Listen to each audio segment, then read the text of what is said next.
Hello fellow survivors and welcome to the episode 3 walkthrough of Wintermute. This is Crossroads Elegy, the third chapter in the story mode of the Long Dark, and this video will show you the entire walkthrough of what to do in this episode with 100% completion rate. We're going to do the main story as well as all of the side missions and the achievements. The entire episode takes place in Pleasant Valley, which is a fairly large region with quite a few things to explore. Not everything is story related though, so we're not going to do everything there. We are going to do everything that can be done story wise here. Now for this particular video, I do chapter 1 and 2 of the main story before I do any side missions. The main reason for that is that it makes it a bit more linear, because after chapter 2, then doing the side missions will give you resources that will help complete chapter 3. So it's a bit easier to do the main story first, and then you do side missions, and then you go back to the main story. In this episode, the main story is you play as Astrid, who has to go through Pleasant Valley looking for survivors and taking care of them inside Thomson's Crossing. She frequently has to encounter Timberwolves, which were introduced to the game with this episode, and I try to show varied approaches to dealing with Timberwolves so you can master encountering them as well. There are in total 6 side missions in this episode, and many of them will make it easy to complete the main story as well, even though none of them are required to do. And there are also 8 achievements to be done.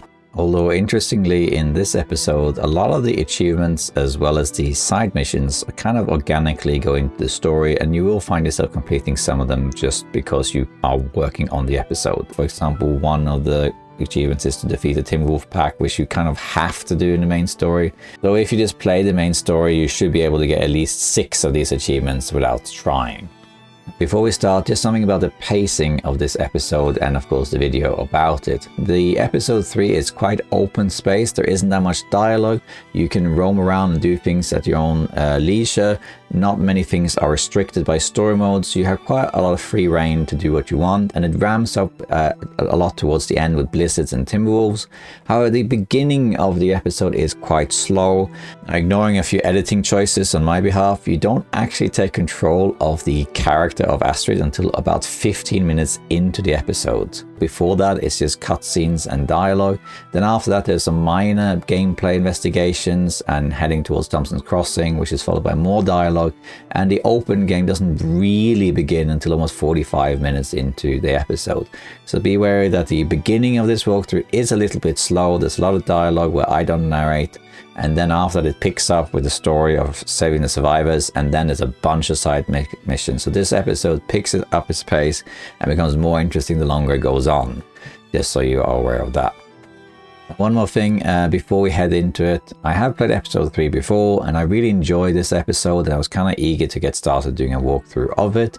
I remembered most of the main story and side quests, but it had been a little while, so I decided to research a few things to make sure everything was up to par before I made the walkthrough. And it turned out that a couple of things on the Wikipedia page is incorrect, so you do hear me a couple of times in this walkthrough make an erroneous assumption where I say something like you're supposed to go there and you don't go there.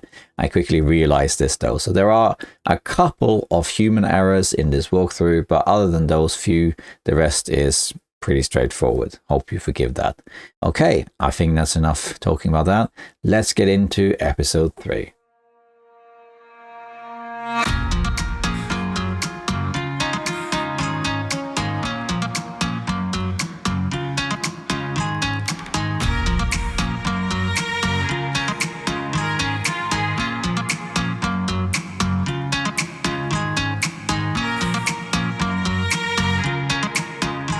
Hello fellow survivors, and welcome back to a walkthrough of Wintermute, the story mode of the Long Dark, and we are now heading into episode 3.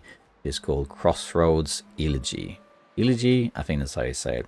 This episode is very good. It's different than some of the other episodes in the sense that it's very concentrated in one region and has a lot of nuance to it. It's sort of like an expanded version of episode 1, and the main thing that episode 3 did is it introduced Timberwolves to the game, which remained in the game afterwards in survival mode. It also changed Pleasant Valley, because prior to episode 3's release in 2019, I think it was, Pleasant Valley looked quite different. but episode 3 added a plane crash in Thomson's Crossing, and that stayed in the game from that point onwards. So we are now going to enter the world where this was all introduced, and we're going to do episode 3. One quick disclaimer before we start. Unlike the other 2 episodes, which you do not have to have watched, by the way, if you're just looking for walkthrough episode 3, you do not have to have watched the other episodes because they do not link together. They are, of course, tied together story-wise, and there are some overlapping elements, but overall, you can watch any episode walkthrough independent of the other, except for episode 1 and 2 have a couple overlapping things, but most of it is independent, and this is the same. In this episode, uniquely, you play as Astrid and not as Will. So there's no loot carrying over or anything like that. So you just have Astrid. Now I'm going to do, just like in the other episodes, it's a playthrough as well as a walkthrough. So I'm going to let all the dialogue options, for example, and cutscenes play out without me talking over them. So there's a full experience. And unlike the other episodes, the structure of this one will be slightly different in the sense that we're going to do the first 2 parts of the story completely in a row without doing any side quests, and then before we do or finish chapter 3, which is the hoarding or additional rescuing, then we'll start doing side quests. It's just because there's only one region, and Pleasant Valley is big but it's not that big, so you can do a lot of this stuff fairly easily. So the first 2 parts of the story, the main story in episode 3, has a lot of little smaller things to it, like find this little thing, do this little thing, talk to that guy. There's a lot of little steps, and also you unlock certain things by completing them. So I just decided that since there's only one region, I'm going to do the first 2 parts of the main story, and then we're going to do all the side missions basically in one go, and then continue the main story again, if that makes sense. So that's it, disclaimer-wise, for this. Alright, that's what we need to know about episode 3. Let's hop in and walk through this. Let's go. So I'm going to click here rather than doing resume, because I'm not sure exactly what happens there. So we're going to hop straight into Crossroads Elegy. And again, we're going to do Hardened Survivor, because there's really not much difference. It's much easier on green, but you don't need to. It's just a little bit harsher, more wolves and that sort of stuff, bit less loot, but it's mostly the same, to be honest. We're going to do that, and we'll just call this episode 3 walkthrough. Let's go.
So, she lives. Where am I? And she speaks. You're in my house. Found you out in the snow a few days ago. A few days? Almost dead. You're half frozen and then feverish. Judging by those cuts, you've been dealing with more than just the bad weather. I ran into some trouble. On the other side of that tunnel. By the looks of it, I'd say the trouble ran into you. Where am I? I told you. My house. You're still weak. Rest up and we'll talk more later. No. I'll be okay. Suit yourself. Then let's talk.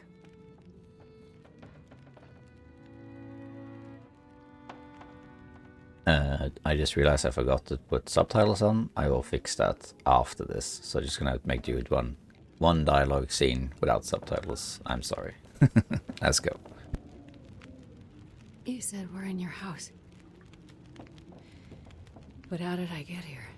I was out hunting. Came across you in the snow. Buried. You'd been out there for hours, maybe even days. Nearly dead. Wow. Well, thank you for finding me. Name's Molly. And don't thank me. Thank the crow. Crow? Yeah, crow. Or maybe a raven. Damn bird wouldn't shut up. Led me straight to you. Almost like it was guiding me.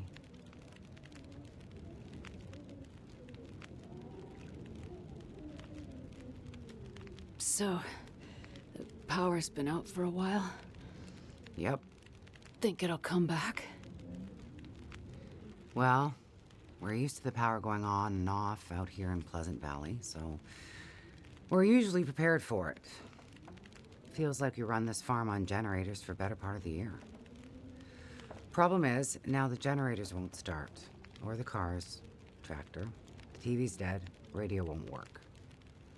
Basically, the only thing that works is the old landline and rotary phone. How is that possible? I guess because it's pre-electronics. The old party line from when this farm was originally put in, maybe 60, 70 years ago. I'm not exactly sure how or why it still works, but it does. Well, that's great. Can you call for help? Find out what's going on out there? There's nobody to call. Nobody else lives around here? Nobody who'd help if you asked for it. Is this your kitchen? By the time I got you here, there was no way I was carrying you upstairs. So you set up a bed in here? Power's out. This is the warmest room in the house. This cook stove is probably keeping us alive. You carried me here? Drag more like, but yeah. You're pretty far gone. Wasn't sure you'd make it, to be honest. Well, all I remember is the tunnel. And wolves. Being chased, and then wandering. Forever. Like the world had no end. Yeah. In the woods, in the dark. You can wander for days until you get so hopelessly lost. There's just no way to get back to where you were. I was in a small town. Milton. Other side of the mountains. Old town. Bad shape since the collapse. Haven't been there in ages. You must have wandered a ways for me to find you where I did. But you're not from there. No. The whole town. Milton. It's gone. I mean, people are gone. Most of them are. It was a fire and... Whoa, it's okay. You're all right now. Don't get too worked up. You nearly died out there. That does funny things to people.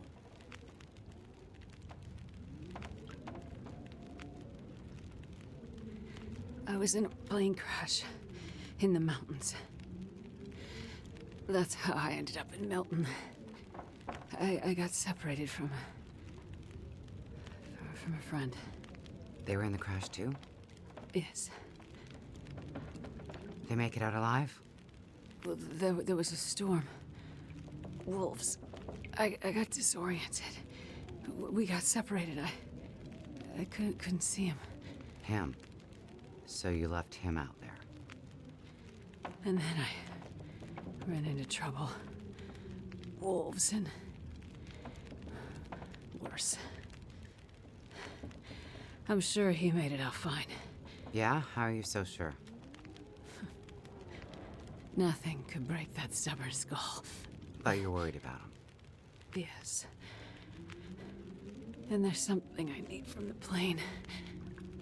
What is it? Something important. I need to find him. I need to get it back. You haven't seen a man pass through here. Nobody that sounds like your guy. But you've seen a man. Like I said, nobody that sounds like your guy. Freezer's empty. You're gonna need energy to heal, which means we need meat. I'll be heading out early to hunt. Okay. You should stay here. Rest up some more. You don't look too good. Thank you. I will. And it's not safe out there, so just stay in the house. Right. I mean it. Stay in the house.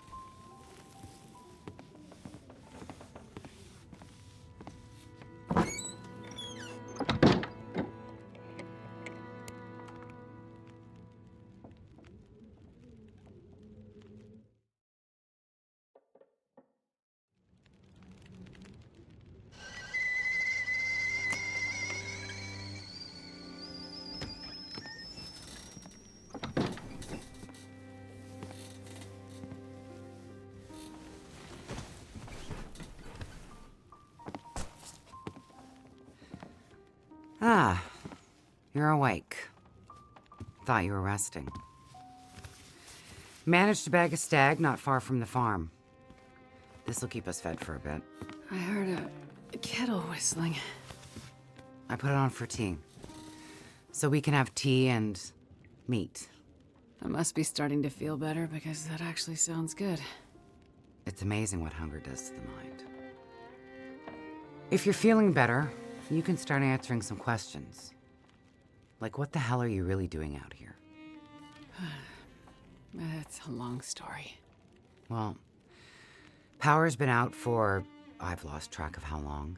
We got the cold, we got deadly blizzards, we got hungry wolves, we got some tea and meat. We aren't going anywhere. So to be honest, a bit of storytelling be a nice distraction right about now. I'm a doctor. Dr. Astrid Greenwood. Nice to meet you, Dr. Astrid. Like a head colds and babies doctor? More like lab coats and test tubes. A researcher. Oh, okay, so not the useful kind. I need to get to a town up north. Perseverance Mills. You know where that is? I don't get out much, but yeah, I've heard of it. Okay. Well, there's some sick people there, and they need my help. And the thing I lost in the plane crash. The thing my friend might have. I need it if I'm gonna help those people. The thing the stubborn guy you left in the plane crash might have? Right. So what you're saying is the thing you need is on the other side of that collapsed tunnel in the mountains, in the place where you ran into trouble. That's right. You know what? You coming here to Great Bear? Yeah? Not your best plan. So the people up north, in Perseverance Mills, why are they sick? I'm not entirely sure. That's why I need to get there. You must have some ideas, or why travel all this way? I have some ideas. Yes. But you aren't going to tell me what they are. No. I'm not. And the thing your friend in the plane crash has, the thing you need to help them, you aren't going to tell me what it is either, are you? Right. Well, You are a lady with a lot of secrets. So, when you came in, I heard you locking a padlock. Same thing when you went out. Am I locked in here? It's better for you to stay indoors. Why? Lots of wolves out there. And it's cold. You aren't strong enough to go out there yet. Trust me, it's for your own safety. I appreciate everything you've done to help. But I'd like to leave. I have to find my friend and get on with my work. When you're stronger. So, I'm trapped in here. Like I said, it's for your own good. So, is your husband around? Husband? It seems like more than one adult lives here. I assumed, husband. Assumptions can be dangerous. You're a doctor, you should know that. I didn't mean to. You should just mind your own business. But you just got back. I need space. Need to think. I'm sorry. Stay out of my shit. Looks like I'm not the only one with secrets.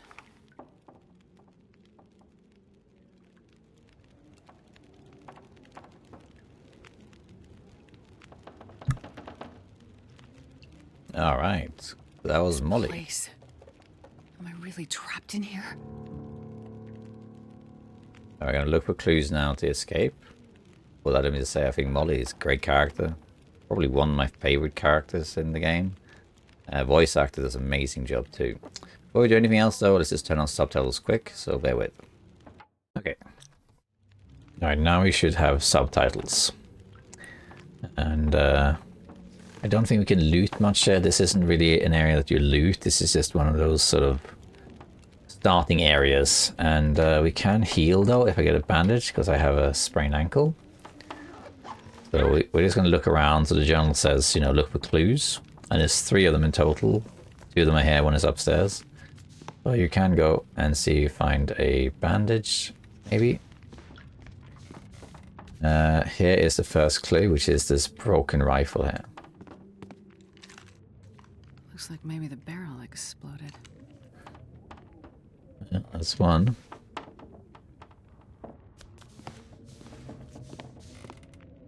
And then the other one is here. There is a picture. I think it's this one, which I think is meant to be Molly and her husband. That looks like Molly from a while ago. Yeah. Young Molly. And then the last one is upstairs, which is in the bathroom. Here's a piece of cloth. Right there. Torn from something. That's all the clues. And now when you go down, I think it is, the phone will ring. Yeah.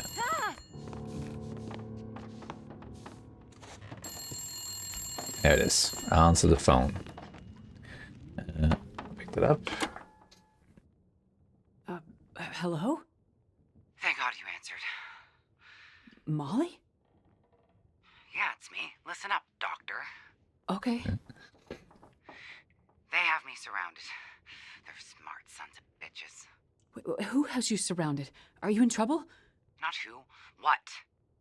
It's those damn wolves. They've cornered me in the barn. Sounds like they're trying to find a way in. But wolves don't usually bother people. Don't bother people. Shit, lady, haven't you been paying attention? Never mind that. Okay, what can I do?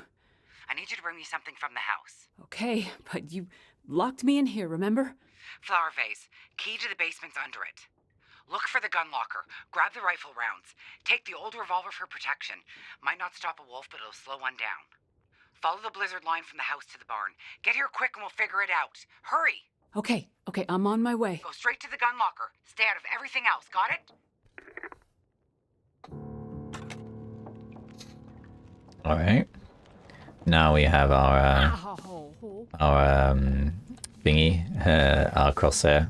But you see we can't actually interact with this. This all belongs to Molly.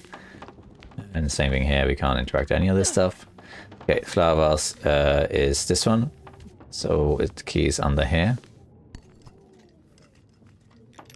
Basement key. Kind of weird that you have this to like the HUD is up now, but not before. Then you go to the basement.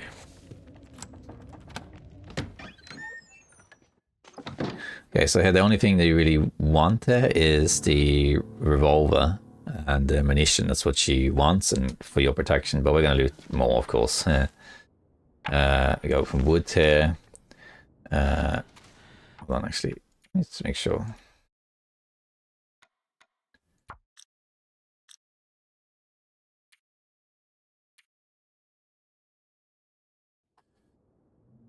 Okay, there we have meters as well. I realized that I was messed up. Here we have some wood we can take, and she just wants us to take the revolver. We're gonna take everything. Your jacket, hooray! Your hat, your gloves, and Astrid actually puts them on herself, which is handy. We can pick up the container. Flares, that's good. We also do want to pick up all the food we can find because we'll need them for a later quest. Well, this stuff will come in Bandage. handy. We're going to use this now so I can actually run. Apply it for my ankle. And we'll cure the pain as well.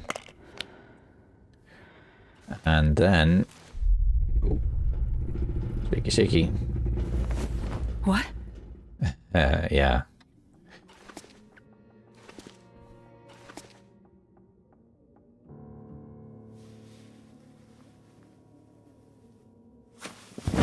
Holy shit.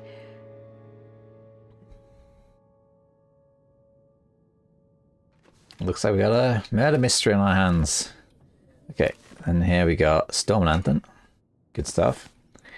We got the gun locker, which has a revolver, which I think was introduced with this episode. Might as well bring this along. Revolver, Wolves. rifle ammunition. And then there's some more loot around here that we can just, we got matches, for example, in the drinks. This will come in handy. Yeah. Get everything you can from Molly. Alright, sweet. I think that's it. Okay. Let's go to Molly.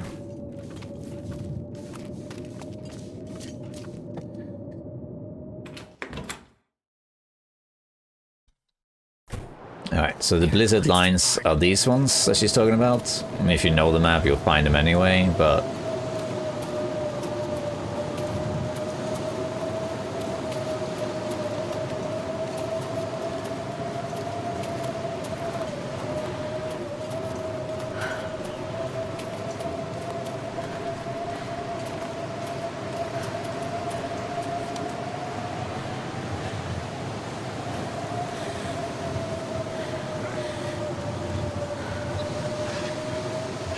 There's some wolves here.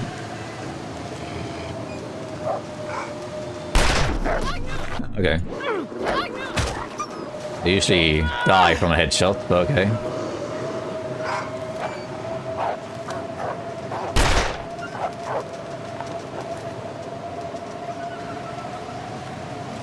Alright, well. Blood loss. Didn't expect that. There's a first aid kit here. That's cloth. We can harvest the cloth for bandage.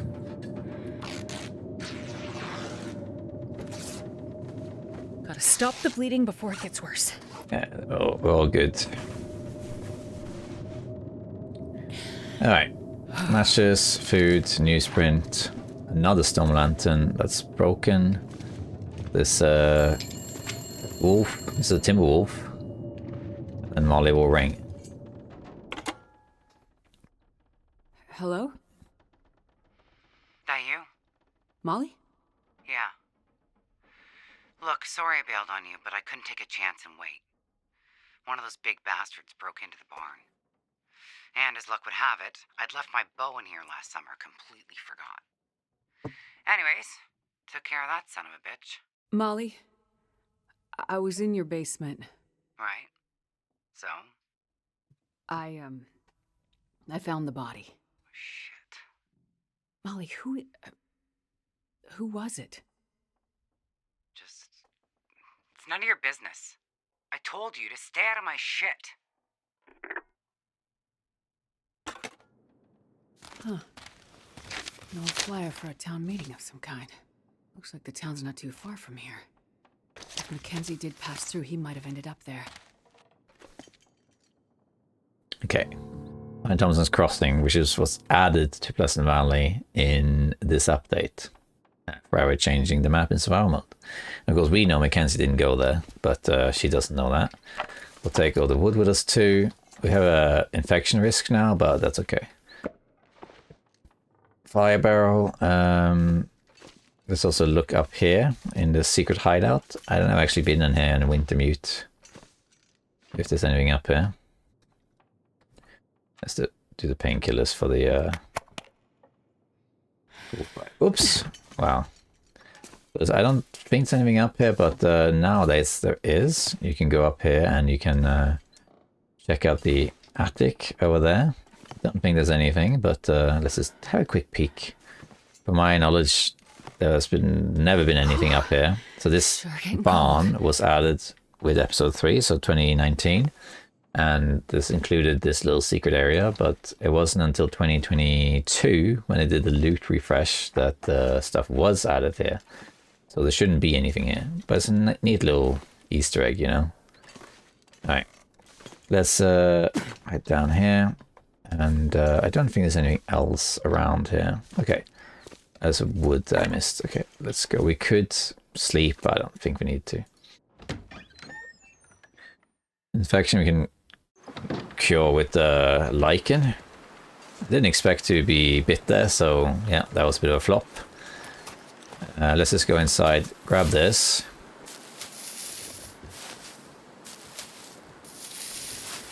The revolver is meant to be a deterrent. You just shoot it and the wolves run away. I decided to basically hunt the wolves, so oops. Right, so we have these 3 lichens. We can make the old man's beard.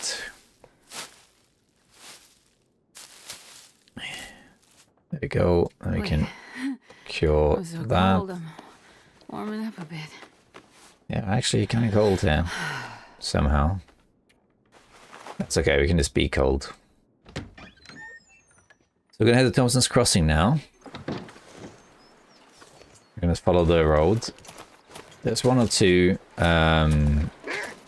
side quests along the way. We're not gonna do those though. Road to the community hall. So you do like this. Let's hope. And he runs away, see? It's meant to be a deterrent. You can kill the wolf if you want to, but you don't have to. Anything in here? I don't think so. We can check. I'm not going to check him out. A lot of wolves around. So this road will take you all the way to Thomson's Crossing. You'll see you have the map. So here's the map. Here's the farm. Here's the barn. We'll later be going up here to the plane crash. There's the outbuildings. Then here's Thomson's Crossing. You just follow the river, or the road rather. Now there is a corpse, I think, right here. We're actually not gonna click on it because this triggers a side quest, Oh shit. which we will do. Oh, okay. I didn't realize it worked like that. Well, I think we'll just not search the body. We'll come back for it because that's one of the side missions. We're going to do that later. We're going to do all the side missions in chapter 3 because in chapter 1 we're now basically just getting sorted and started. Chapter 2 is kind of like rescue and all that stuff. And chapter 3, or at least part 3, is when you need to get supplies for the town. And when you get to chapter 4, I think it is, it triggers like a blizzard for the region. So I'm just going to do the main story. Pleasant Valley isn't that big. And then we'll do all the side missions together afterwards. That's basically how it's going to be. It's just easier. There's some interesting side missions in there too. A lot of wolves around. And we're going to get Timberwolves too. We have flares. Lantern. Matches. A wolf right there. They're eating a rabbit, I think. Yeah, eating a rabbit.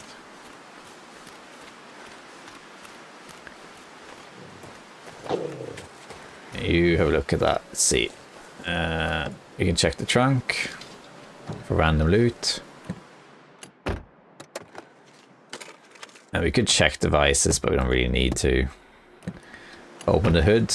That indicates that I have looted this car. Let's keep going. We'll just sleep in Thomson's Crossing, you know.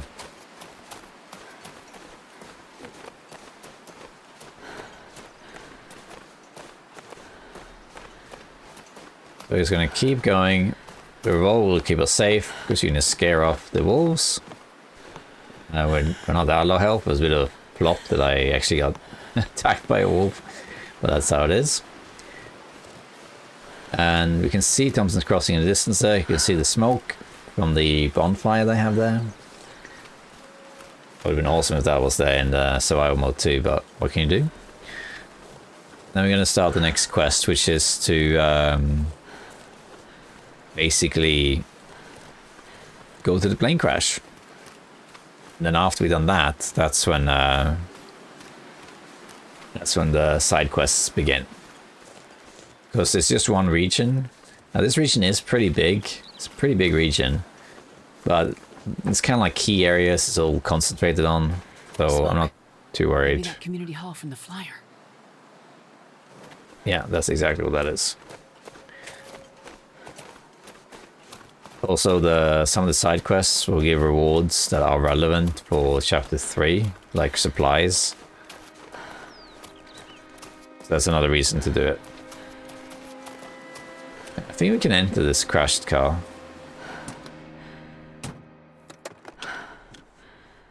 There you go. I'm gonna check that stuff. Okay, so now we are here. This is the community hall. This is basically the headquarters of this episode, where the main characters reside. And here we're going to talk to Father Thomas, who's our main interaction NPC for this episode. And if you want to know a historical evaluation of this character, talk to there's a streamer called Pastor Dave Plays, who is a priest, and he plays the Long Dark. He can tell you all about about this. Alright, so here we are in Thomson's Crossing. Got the rural store over there. And here is the bingo hall. That's got to be the community hall. And there's our first achievement as well. Let's holster this, and in we go.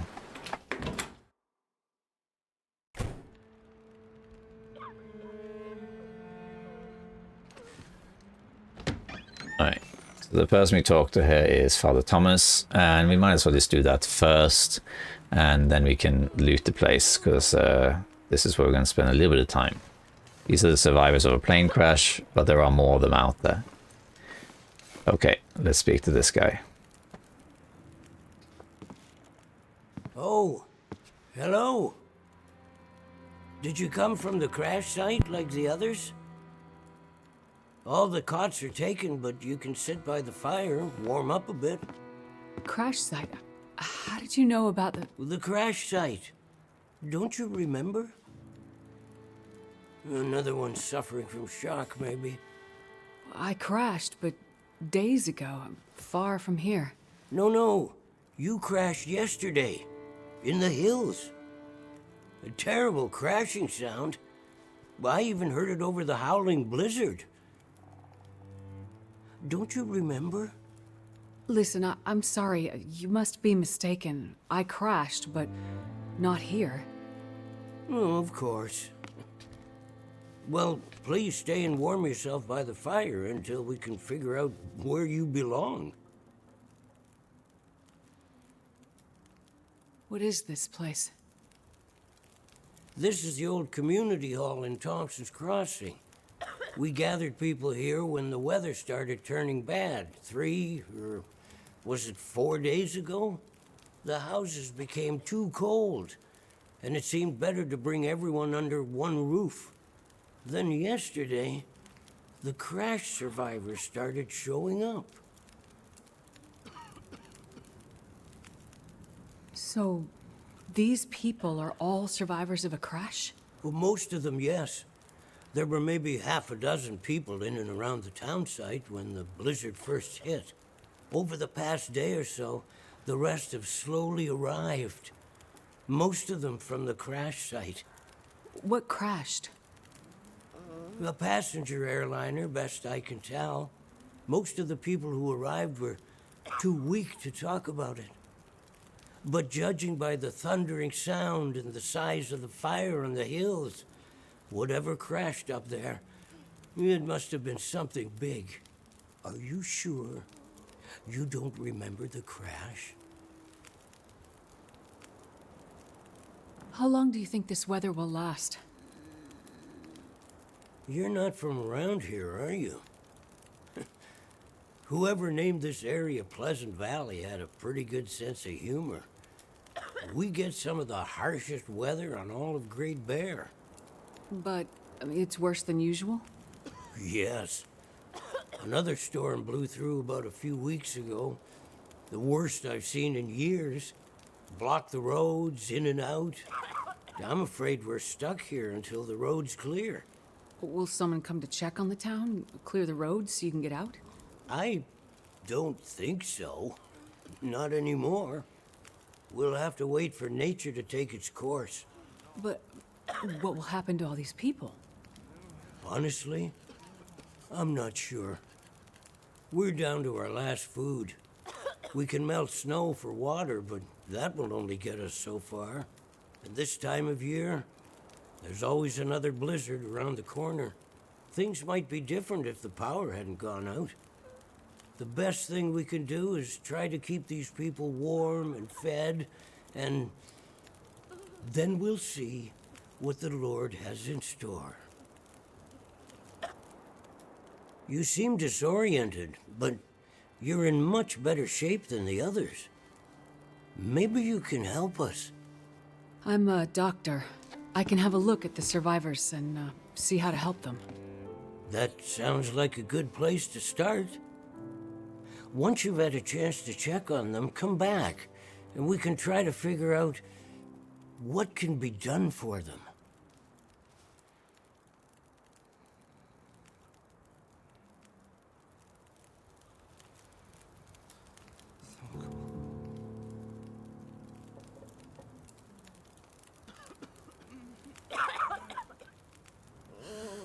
Alright.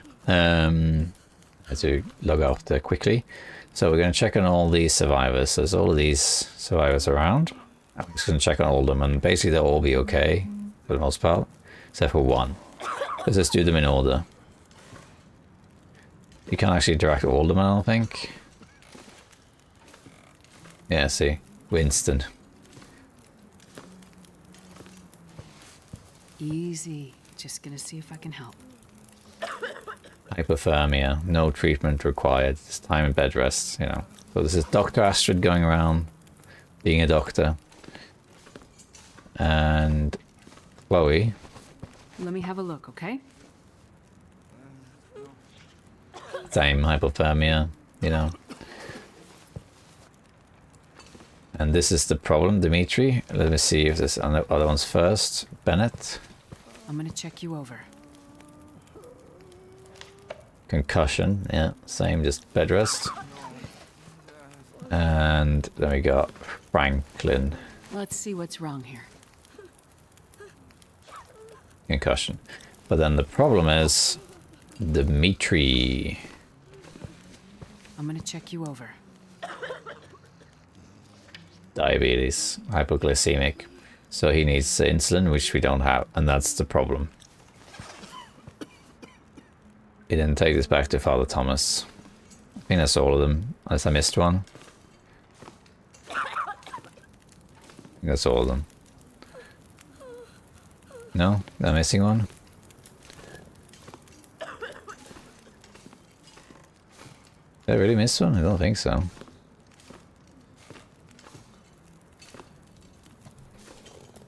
Unless there's someone around here that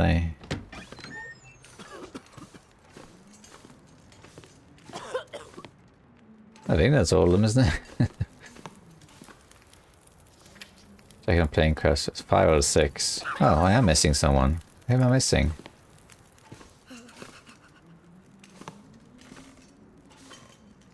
This is weird.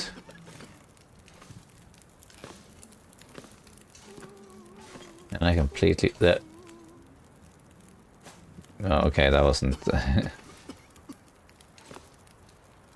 we are, sorry. This might be serious. Sorry about that. Dehydration risk. Water. Feeling better now? There we go. Alright, now I haven't... Sorry, I don't know how I missed that. Okay, now we talk to Thomas. Bit of a clunky start to this walkthrough. Bear with. Alright. I've had a look at the survivors. Most are in fairly good condition given the circumstances. These were the lucky ones. You'll find the ones who were less fortunate in the basement. May God take mercy on their souls.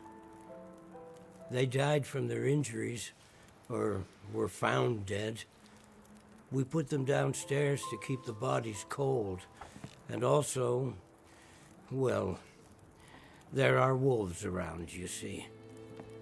Yes, I've seen them. I think I can find most of what these survivors need, but there is a diabetic in the group. They're gonna need insulin, and soon. Do you know where I might find some? That's bad news.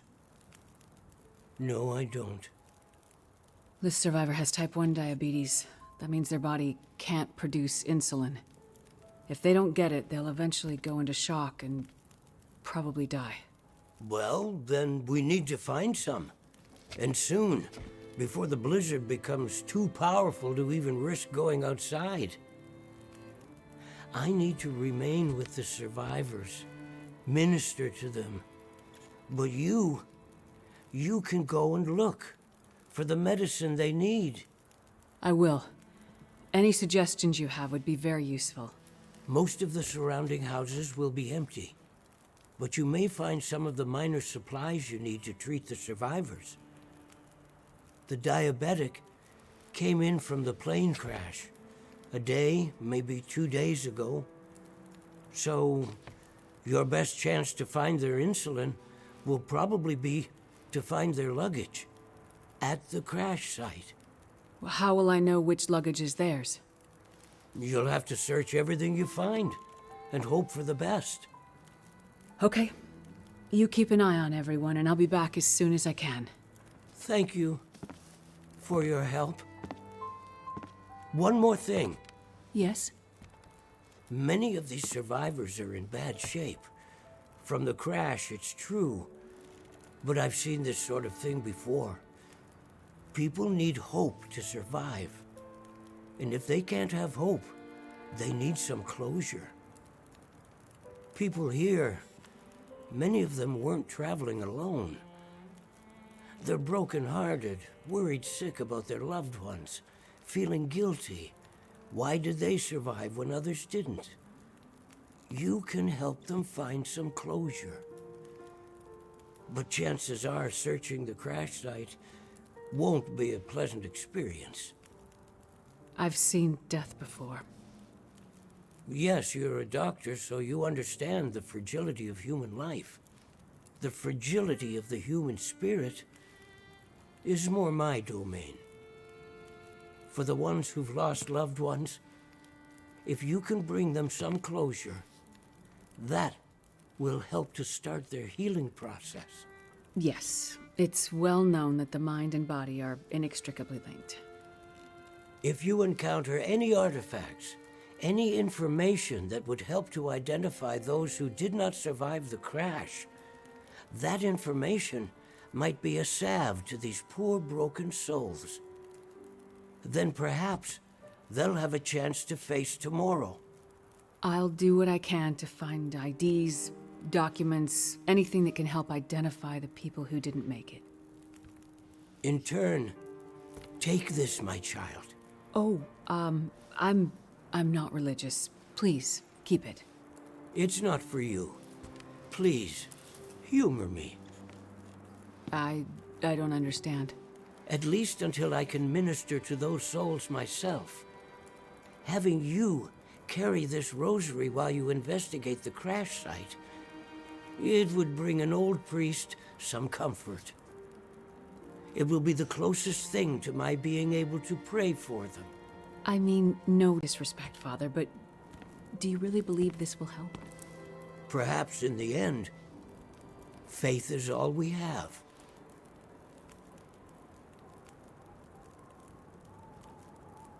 Okay. So now we gotta go to the plane crash. It's all the way up here. This we'll do later. And in survival mode you can actually go up this path that's there, but that isn't possible. That wasn't possible before either, before episode 2 was added. You have to approach from the east, and then you carry the survivor down here, unlocks this path. So we have to go around. We're going to basically go this way, up the road. That's the easiest to do. Okay, before we go though, we haven't really looted or anything, and we also should really sleep. So let's take the loot that we got here. Water bottle. There is also a knife, I believe. Socks, cloth. We're just picking up stuff here. Bone rings as well as molly. Bedroll. That's good. Painkillers. Let's just answer molly first. So, you're still alive. So far, yeah. But there are people in town who won't be if I don't get going. You heading up to the plane crash? How'd you know that? You risked your life to come here to help some sick people. You came to help me when I was stuck in the barn. You're a doctor. You're not going to leave a bunch of crash survivors to die in the cold. I would like to help the crash victims, yes. I wouldn't get your hopes up. A few days in this weather and with the wolves prowling? Doubt you'll find anyone alive out there. Let's hope you're wrong. Yeah, well... I left you a little present. Look, I'm not sure... Relax. You have to trust someone, right? Would you trust someone with a dead body in their basement? Fair point. But if you want to live, check out the trunk of that blue sedan over by the swing set. Well, okay. Thanks, I guess. Watch out for those wolves.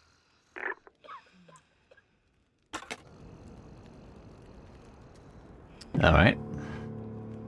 We'll do that, but first, look around. There's some more stuff. And we're not going to pick that up either. That's a side quest. We are going to check these mag lens. That's interesting. Because that starts a quest, this one, the collectible. There's also another quest that starts in here.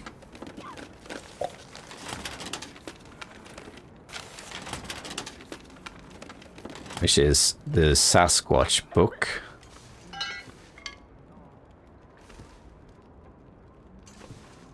Which is in here. This one here. We're not going to pick that up either until later. Okay. Can't take toilet water. I think that's all that stuff. And then over here there should be some stuff too. I think it's this one. That's a hunting knife. Perfect. Yeah. There we go. I don't know if anything else has anything useful, but we can loot and check. Water bottle. Cooking pot, we'll take that. And we'll loot this just to see what there is. Because of the food we need for later. Can open a cooking pot, so we're getting somewhere. There's a lot of cabinets to loot there. We're gonna sleep here also. We're not gonna stay, we're not gonna leave right now. We need to heal, we need to get rested, and then we can go.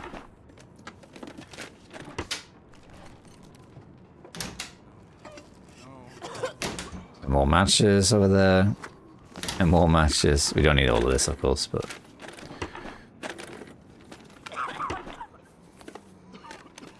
Cloth.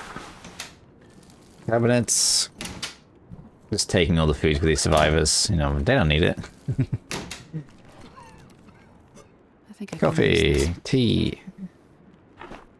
I think we're more or less done now. Alright, let's just sort ourselves out a little bit. Let's drop a few things. So in here, everything you don't need, I'm going to drop it. Book, tinder. I mean, I guess we could just make tinder out of this.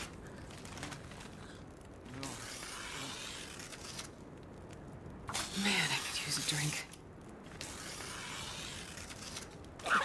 Okay, and more tinder. Yes, I don't think I'm going to make that many fires, but might as well be ready for it. So let's make some tinder plugs. There, I got 11 of them. Too many matches, really. We can drop some. Painkillers, let's drop some of those. The food will take... We'll drop the drinks for now. We don't need both cooking pots. Or this many flares, really. All this wood. Might want to repair a little bit to be warmer. So let's see here. Fish jacket. Got the thermal underwear.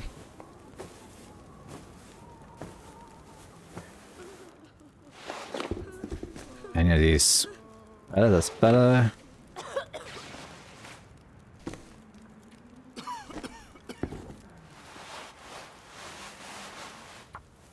Oh, we can. Just because we need to sleep anyway, might as well repair a little bit to get warmer. I think Astrid's coat is worth repairing. Assuming we succeed. Yeah, now we're warmer. Okay. Okay, now we're going to... We got a little pile though, we're going to sleep. Have a drink.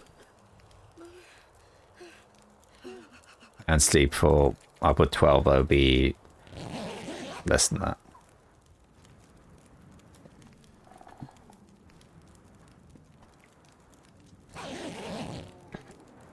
There we go. Pick that up. Have a drink. We'll make more water later. So now we can go. We can pop into the... There's a few things to pick up here first. The sedan she talked about. There's some other things too. So... Blue sedan. Oh.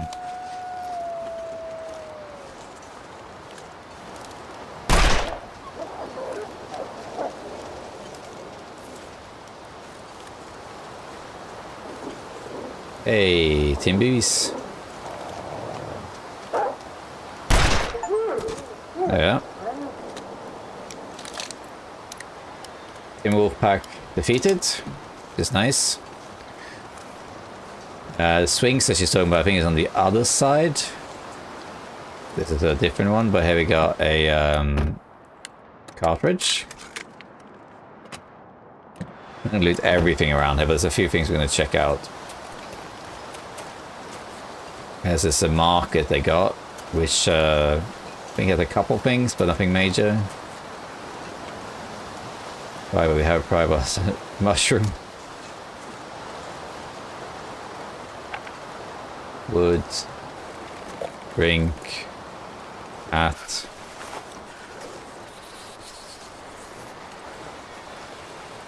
There's a swing set over there.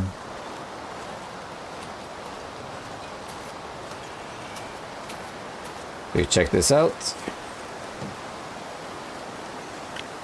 Green flares. There we go. These work. These are very good against Timberwolves. You don't really need them, but it is handy when it's windy. You also want to go check out this little house here.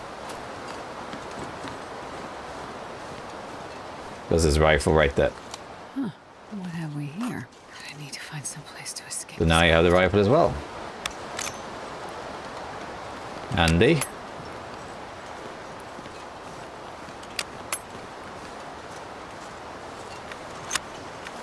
And then it's also worth checking out the rural store.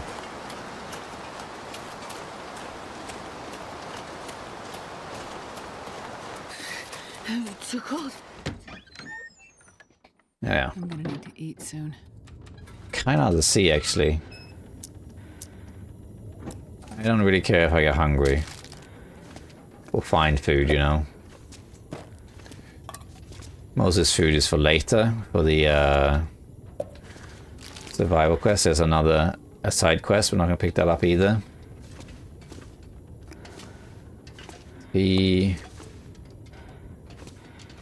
antiseptic fortification. Hope nobody needs this anymore. Random bullet. We have coffee. And coffee.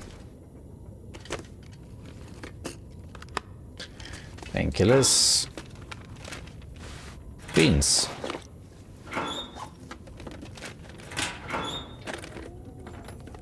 I'll take it. Bullet. Okay, so we got a few things from that.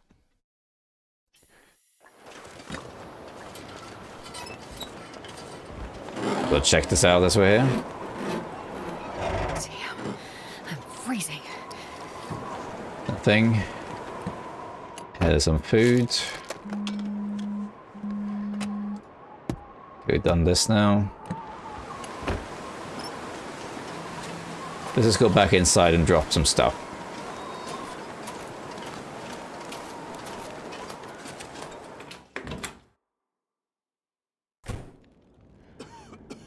Alright. I'm just gonna drop some more stuff here.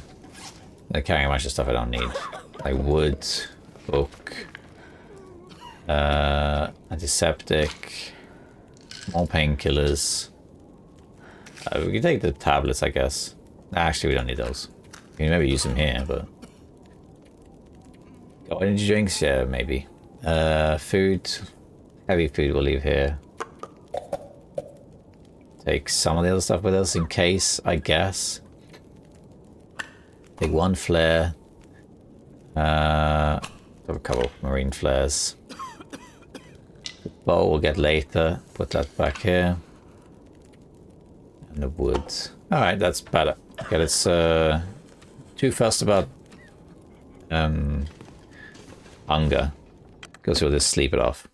Alright, so we're gonna head to the plane crash. Now there are many different routes to take there, but we'll just do it simple. We'll just go via the road.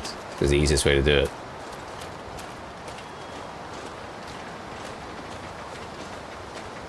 Did I say I hate being cold?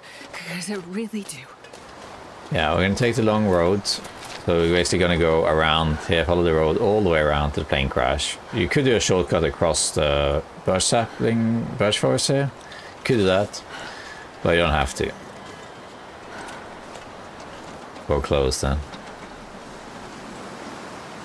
These are the houses we can go into later. That's the wolf we scared off. Very cold, but we can always warm up if you want. Make a fire, make some water. And go from there. It's a little bit of a walk, but not too bad. And after we completed this quest, after you gotten Gwen back, basically, then we unlock the rest of the region. Well, we don't unlock it, but we're going to do the rest of it. Because there are a few quests around. Some is to go see things or do things, and some is to find... Some of them have food rewards, which we will use to help the survivors, basically. Also, another reason to do the side quests when you get to the third chapter is just because that's when you locate the remaining survivors. So we're going to rescue one survivor now in the plane crash. There are 3 more out there. So you can't find those until after you have rescued the first one. So you might as well go out and try and find them while you do other stuff, basically. That's how I see it anyway. Like whenever you have done something in that area and you're on your way back, you find the survivor and you bring him back at the same time. Like I said, the Pleasant Valley is big but not that big, so you might as well just start doing things at the same time. I'm gonna get hungry and that's okay.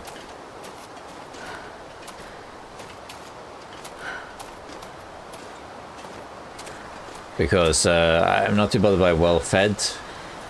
We can just, when we need to sleep, we eat food and recover the health, basically.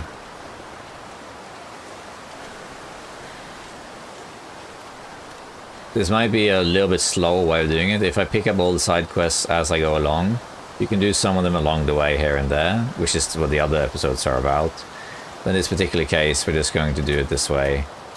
So that it's a kind of linear in the beginning, and then we do all the side quests. Also, then it's a little bit less back and forth clicking wise, because I know some people watch these videos and they're trying to find one specific quest, and then you know, they're kind of jumbled all over the place. But because only one region doing them later together, it makes it a little bit tidier also. Let's see what we got here. Are you warm in here? No. Got a drink though. There's nothing in here.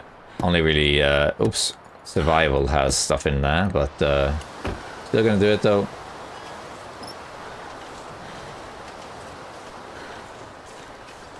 We're getting there. Getting there.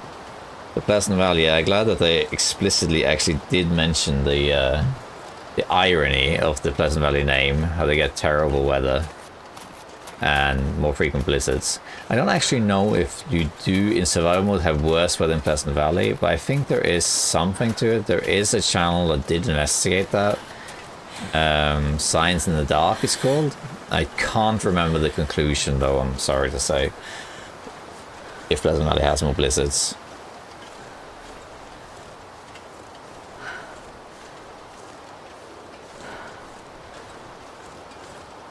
Alright, let's see here.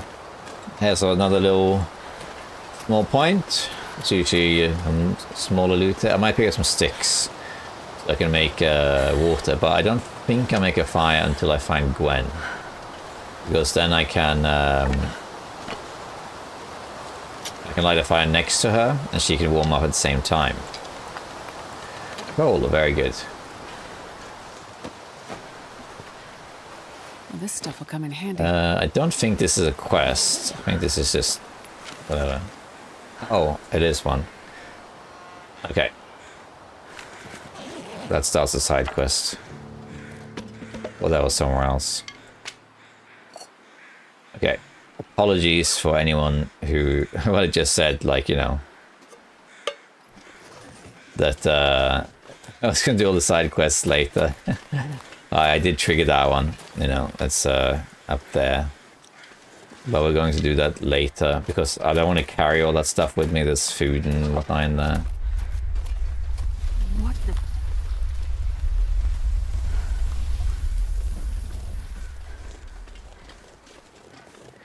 Okay. Don't actually remember that. What was that about? Rooting his machine?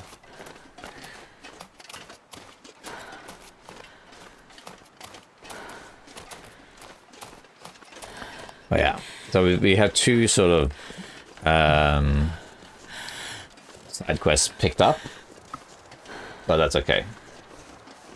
Saves us having to go here later at least. I'll die if I don't get some food soon. The Blackrock one triggers by just seeing the guard also. Oh, we're looking with ammo, we're good. We might want to pick up these these old man's lichen, because you'll need those for chapter 3.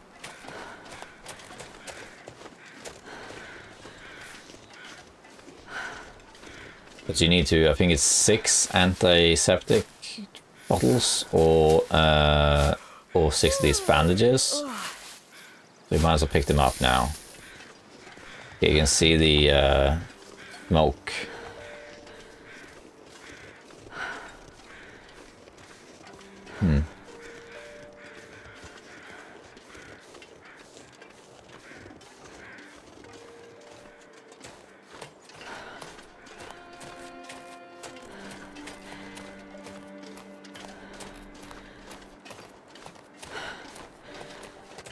I do appreciate the fire effects you got here. And survival mode, you can also enter the airline from the back, but you can't do that here. Looks like we got some more Timberwolves.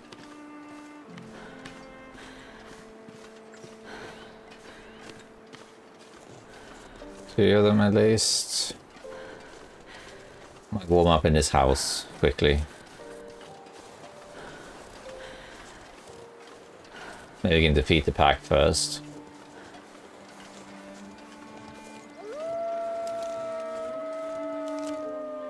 Oh, shaky.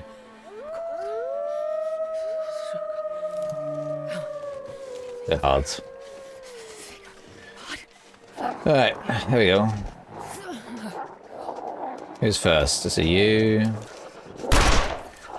And then it's you. And then it's you over there. Or who's next? Is it you?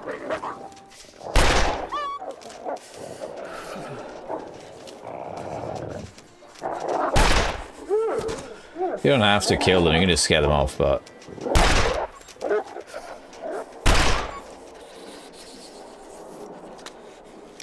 I think that should do it, once they bleed out. Peaceful music, and all this stuff. That was a bigger pack of Timberwolves, with some died.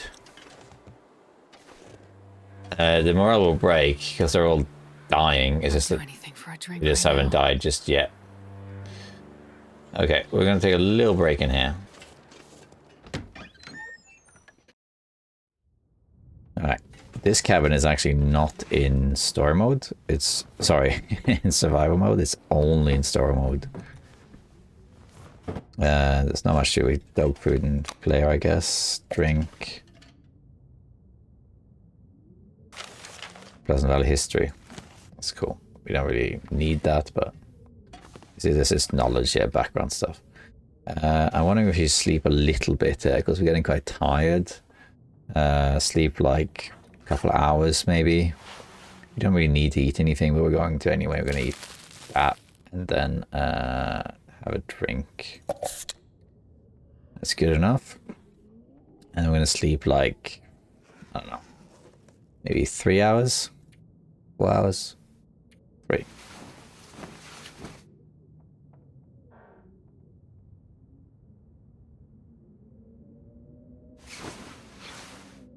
Yeah. Alright. Let's head back out there. God, I'd eat anything right about now. The wolf just died in front of me. Yeah, you can pick up these shells, but you don't need to, because you can't craft. Okay, so there is a lot of stuff to do here, but we're going to head straight to the plane crash now. And we're going to basically start looting that. So in survival mode, you can actually enter the plane crash from multiple directions. We don't really need to do that. How much space do I have? Not that much.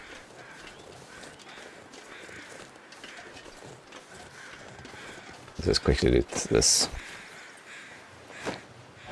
Nah. I don't know if we'll come back to this particular point.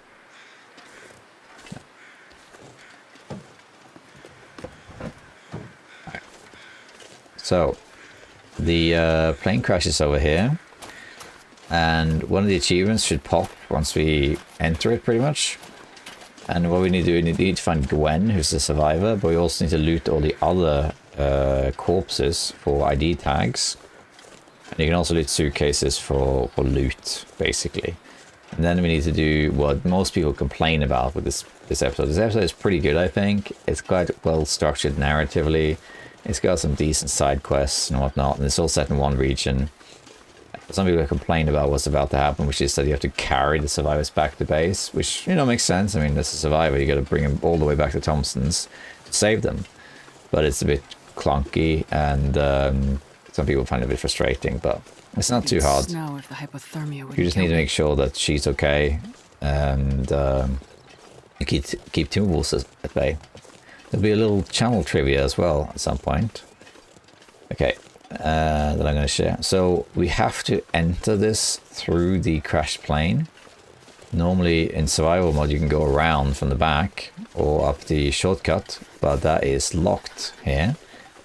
We can go in through the plane, and then the shortcut down unlocks once we start moving the survivor. Alright, let's see here. Lots of crows because, yeah, lots of corpses. Oh, 1 second, baby woke up. Okay.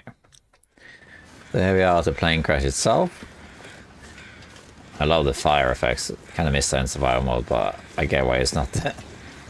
And then you gotta basically get through here. And you got all this food as well we can pick up.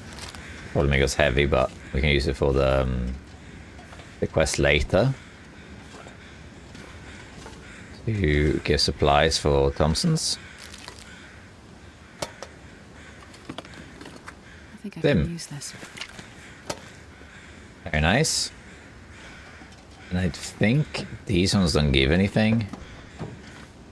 You can search them, but I think they're usually empty. Oh, never mind.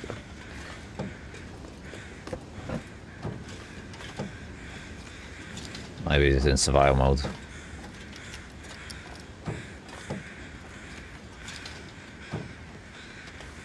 Take all the lockers then in that case.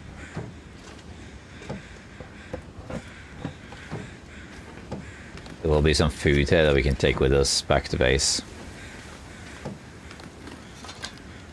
This will come in handy. Nice. Yeah, this worthwhile. Yeah, that's good. Okay, suitcases. A couple suitcases there too.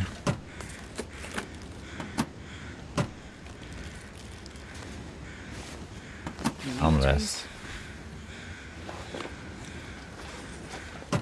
And here's all those stuff. I think I'll wait to loot the rest until...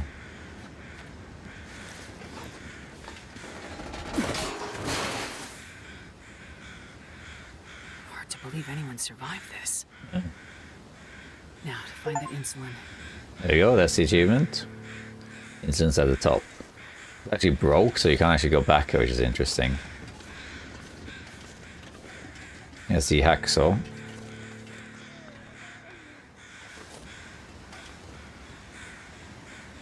Come on, why is that not working? There we are. We got food we can take with us. Need something to drink soon. Hacksaw, which I don't think I have, no. I don't really need it, I guess. I'm getting a ton of food here.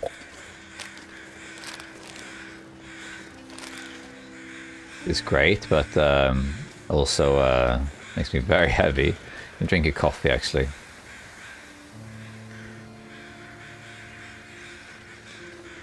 I'm not sure I can carry much more. That's one. These poor people. Nothing but wreckage. Yeah, you gotta search all of them to find the IDs. Some are in the suitcases too, I think.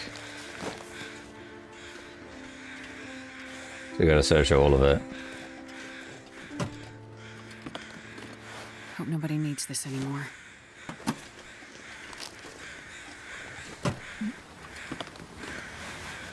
Picking all this stuff up, I will dump a lot of it. Lewis.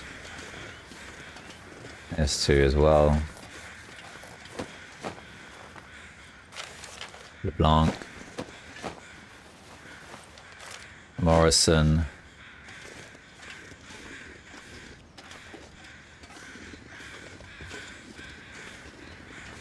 And more suitcases. Mostly will have this clothing. It's a question of how good the clothing is, really. We're gonna pick these up, but I'm gonna dump a lot of it because I'm gonna get more clothing than I need from this. And the airplane food is also gonna make me very heavy. I need to find food.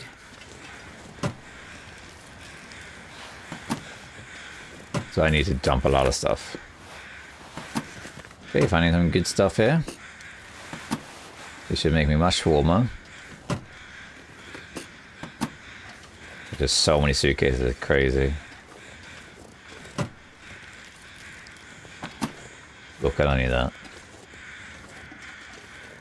Let's check these ones, right?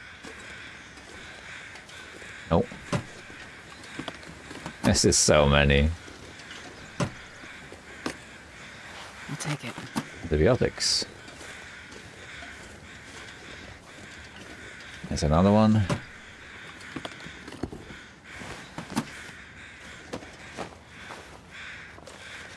10.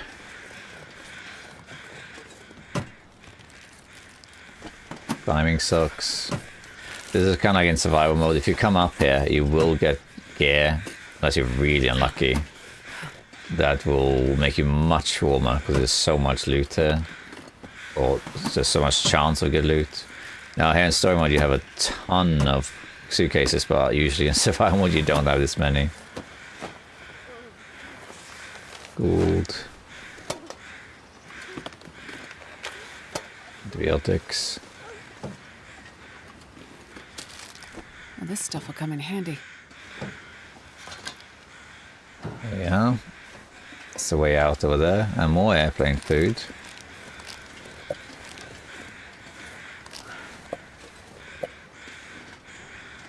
That loot bug there with two on top of each other? I think it was. I can barely walk with this much gear. Alright, let's do some clothing stuff here. So, I don't think any of this is better except for maybe this one. Yeah. Astrid's hat is marginally better than all of this. Except for one, but I think we're just going to drop all that stuff. The wool scarf is slightly better, but I like Astrid to have her hat, so.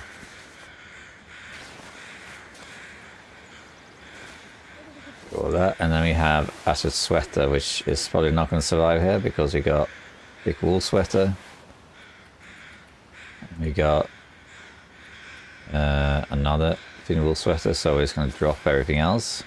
Including Astrid's sweater. Sorry, Astrid. Gloves, not better. Have Astrid's jeans, and not as good as cargo pants.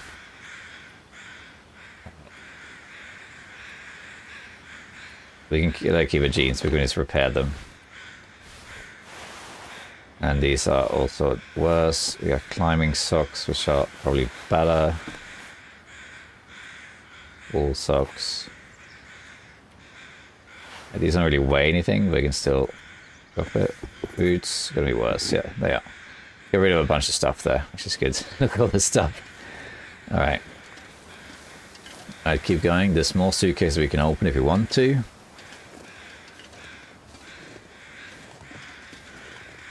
I notice now I'm not that cold anymore. I think I can use this. Because I have much better clothing.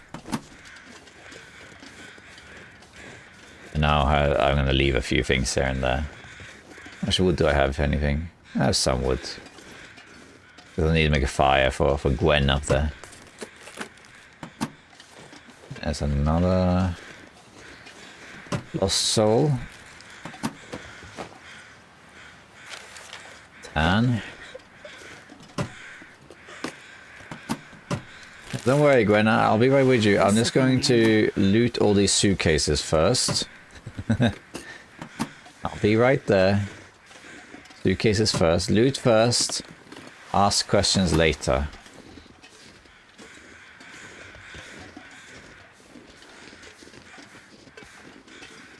We're nearing the end of all the looting.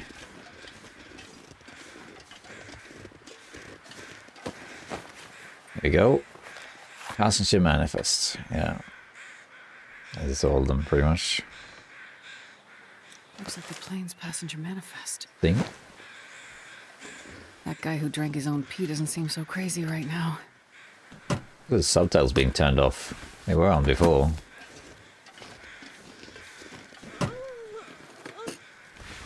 Combat pants. Good stuff here. Oh, here, more suitcases. Okay, we'll do another round of gear. There's Gwen. There's the incident as well. Okay, well, let's say hi to her so we can make a fire. Oh god. Oh god, you're alive!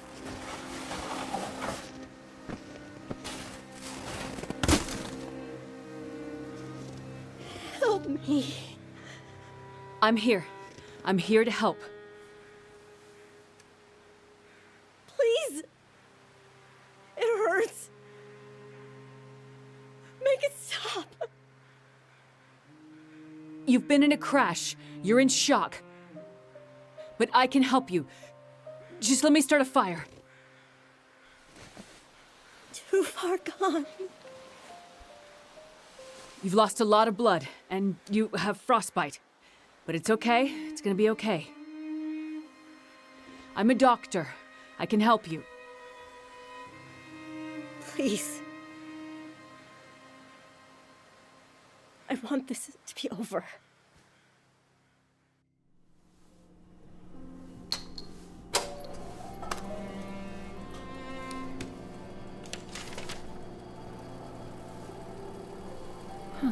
Interesting. I wonder. Damn it. Sleep Research Center, Dr. Greenwood speaking. Did you get it? I told you not to call here.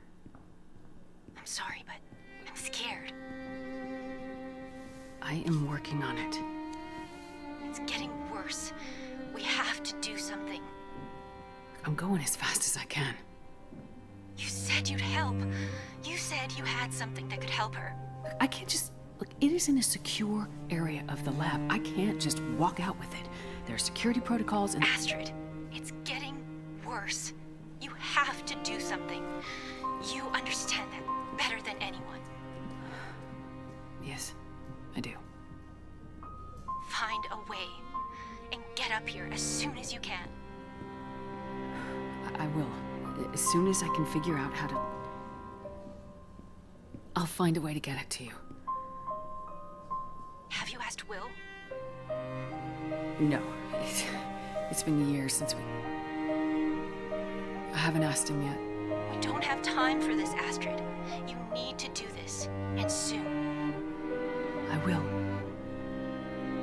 I'll fix it. I promise I will get there. I'm afraid it's happening again, Astrid. I'm afraid we'll lose her this time. That's not gonna happen. Hurry, Astrid. I'm sorry. I'm so sorry. I know you're in pain, and you just want it to end, but I won't let you die out here. Alright. Let's start a fire here. Somewhere. Yeah. I'm going to use some match. It doesn't really matter. I could use a mag lens, but the mag lens actually takes longer to start a fire. Even though it's the same chance. But it makes sense, it's harder to use a mag lens than a match. Let's make some water. And warm up Gwen.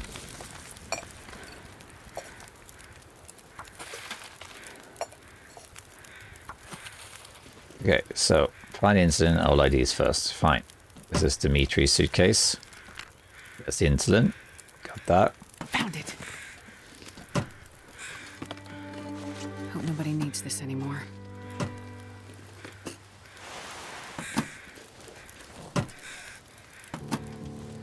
Now let's bring Gwen to community hall. I think I found all the IDs then.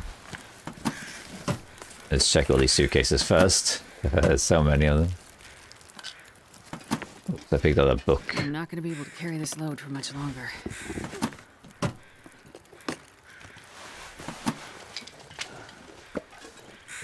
I think this one didn't open. Yeah. I think there's all of them. Alright, I can drop some more stuff. Sorry Astrid, but your hat is not going to survive because we have better stuff. Need something to eat. Cargo pants. Better, sorry, combat pants. It's worse. Marginally better. Worse. Worse. Worse. Worse. And here we have, I picked up some stuff I don't really need to pick up. Oh, that's better.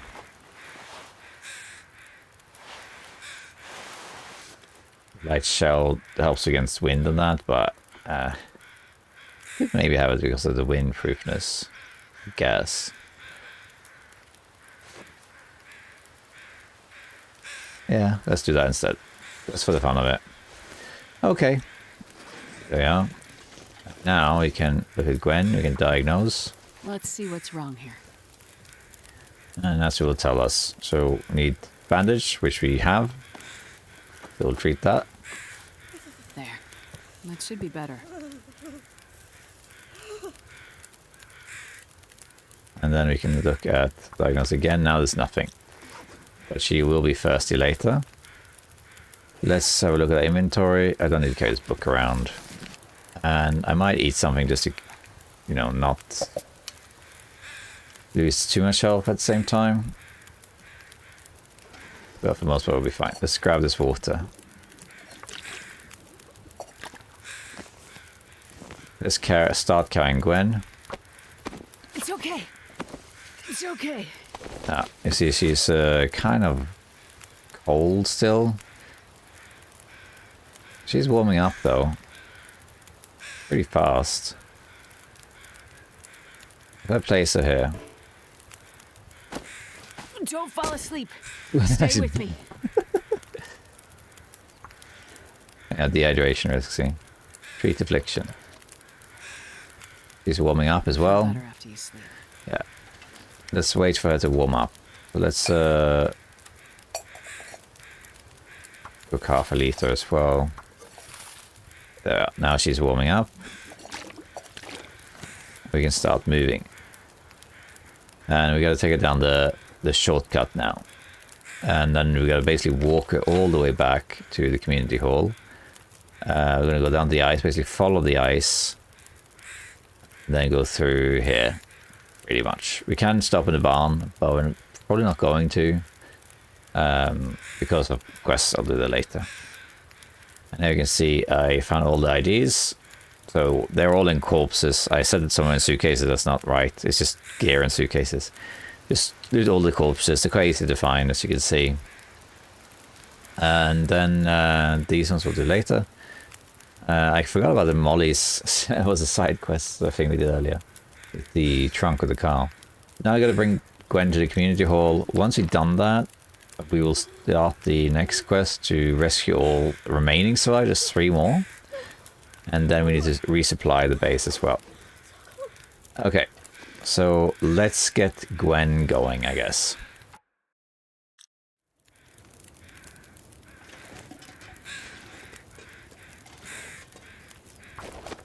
Only one way.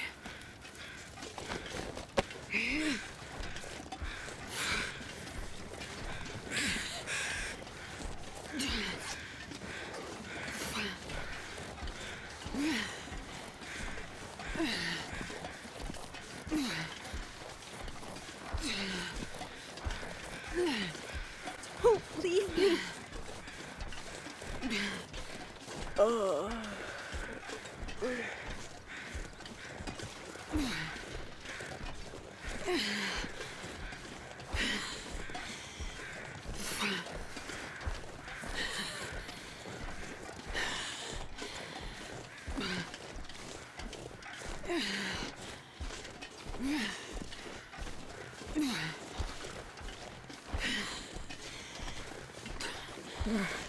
Burning.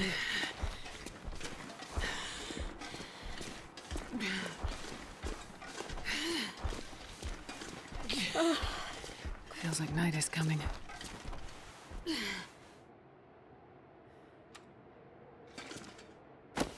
I won't leave you behind.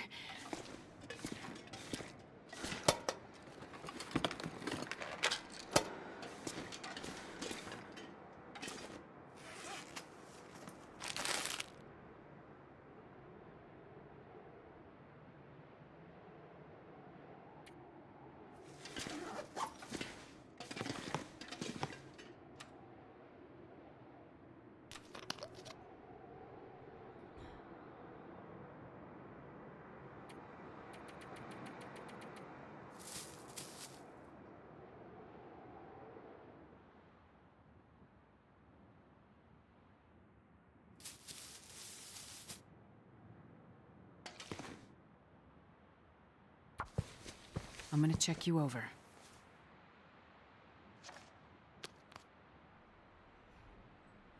Feeling better now?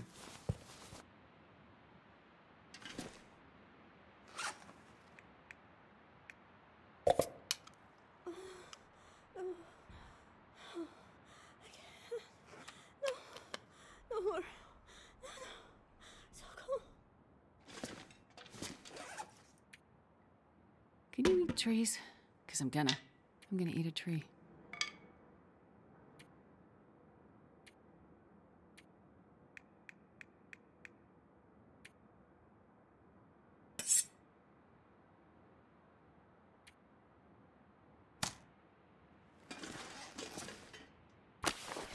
Up we go.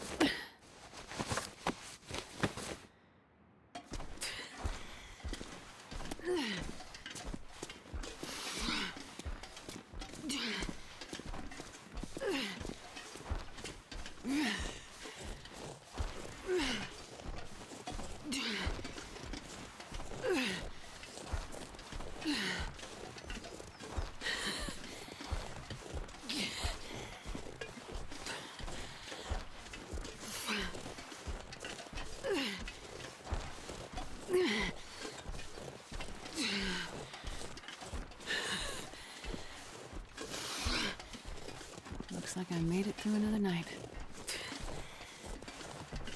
Just when this was released. I'm going to open these two cases because I don't really need to. Again, we are going to come back here for these side quests. But now I'm just going to get Gwen to safety. And it's pretty easy. It's just that it's slow. What happened? And you will get attacked by Timberwolves at some point. So you got to deal with that. And now, because we diagnosed her and slept, she actually is in pretty much close to full condition. But yeah, brace yourself. This is going to be a long one. We can do this. We'll walk all the way back to Thomson's Crossing. We're going to make more or less a beeline for it.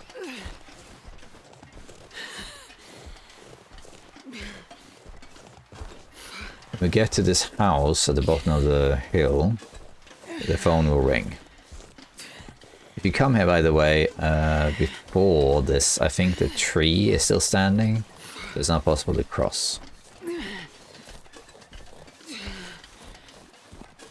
we go. Hold on.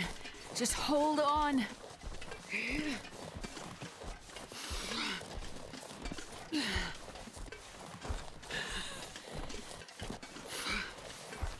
It's going well, I think.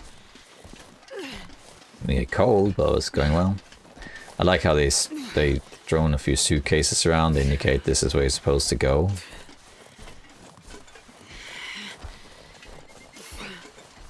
Stay with me. So down here is a derelict building. You can actually hear it now, you can hear the phone ringing. That's Molly. So we're gonna answer that phone. I think you can ignore it, but we are going to answer it.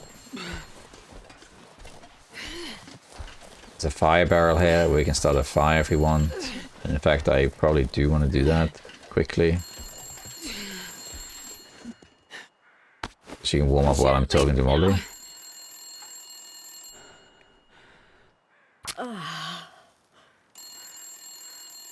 Let's just warm her up a little bit.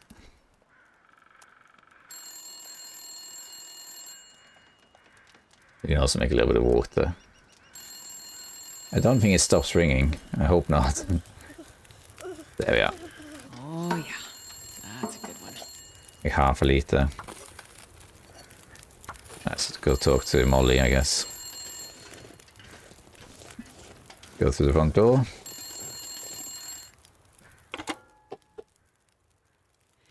Hello? Me again. What? How did you know I was here? Party line's a funny thing. All the calls go to every phone in the area. All I have to do is wait for you to pick up. What do you want, Molly? I'm kind of busy. Yeah, I saw you found a survivor at the crash site.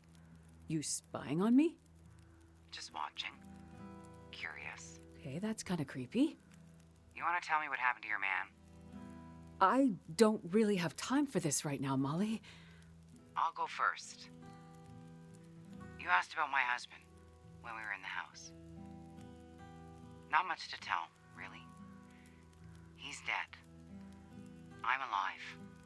Sorry if this sounds harsh, but you don't seem too broken up about it. I'm not. I assume he's the one in the basement. Did you kill him? You tell me. Is failing to help someone the same as killing them? I guess that depends on the circumstances and the intent. Now you sound like a lawyer. Did you kill him? The wolves killed him. But my intent was for him to die.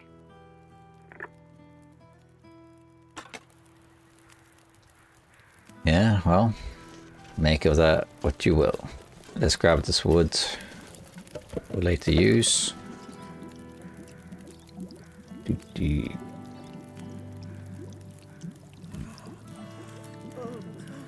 This is the way for this to finish. I think we'll just go. We don't need to really warm up or anything. Take this. And let's keep carrying Gwen. It's okay. It's okay.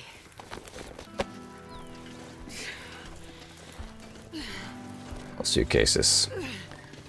The route we take now is a little bit up to each player. But you can go up the river and through the plains and birch forest straight to Thomson. So you can go along this river here and then across here, for example. There's no wrong answer, really. I'm going to go this way. Last time I did go this way, there were wolves coming for me. But that's okay, we'll just deal with it. They attacked me around here. It's cold, but I'm fine. Gwen's at full health. Gwen is doing great, you know. She's having the time of her life. She's in full health. She's feeling well. She's good. I think I'll loot this corpse, seeing as I'm right here. I don't think I'll come back to this specific spot. Let's just quickly do that. Where can I find something to eat? You're safe now. I'm here. It's okay. There's the carry. It's okay. This is the part that a lot of people didn't like about this episode. I do appreciate that it's creative and all that. But I understand it's also a bit frustrating because you have to now Where did it go? carry her all the way back. And it's a bit much, you know, it takes a long time. It's a long journey, you know? But it is what it is. Feels rewarding when you get there. That's for sure.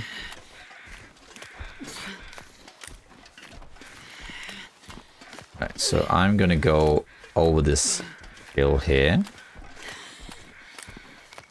Stay with me. Glenn is fine, so don't worry about it. I mean, she is not having any issues at all. We're gonna go... Oh yeah.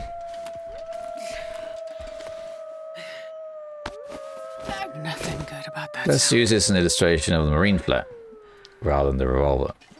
You don't need to even use the marine flare, you can use any flare, even torches. But marine flares are good in the sense that it is quite powerful against them. But you can also use a campfire to protect yourself, or you can do all sorts of things. Alright, so let's light this. And what you want to do is just throw it at them. So find someone who's kind of looking at you, like maybe, let's see, do like this. You know what I mean? That really broke morale quite a bit. And then like that. And there you go. That's it really. They do a lot for morale damage, those things.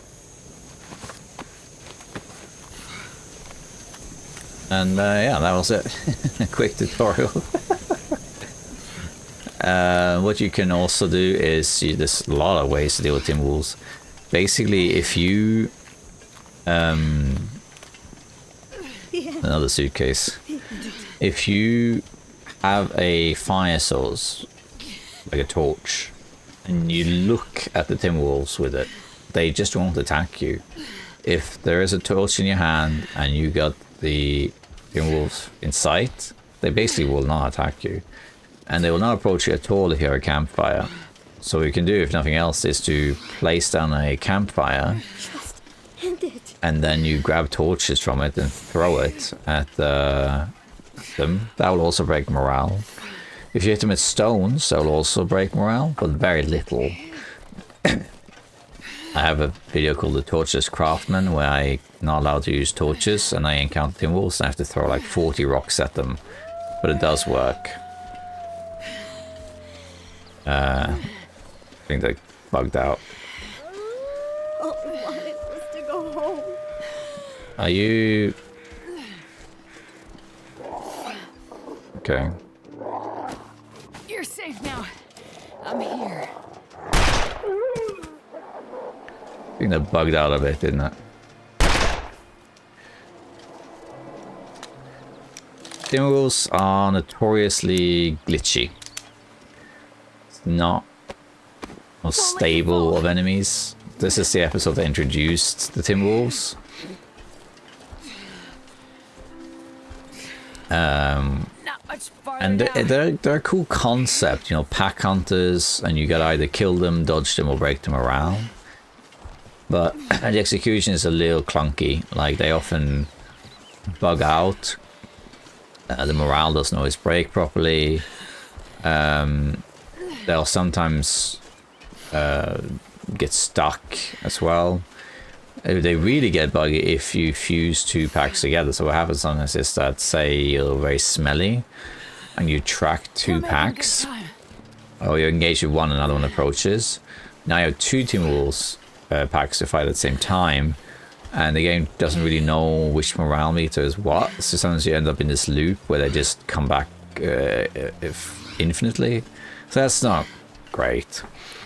So there could be some improvements. Yeah, but you know, it is what it is. Hang on. I have you. So this red barn here, which is called the outbuilding, we just in the game refer to it as the barn, but it's called the I outbuilding. won't let you go. But we just call it as the barn because it's like the big barn, the big red barn. We're gonna go in here just to warm up, but we're not going to do anything in there because there are things in this barn related to other side missions.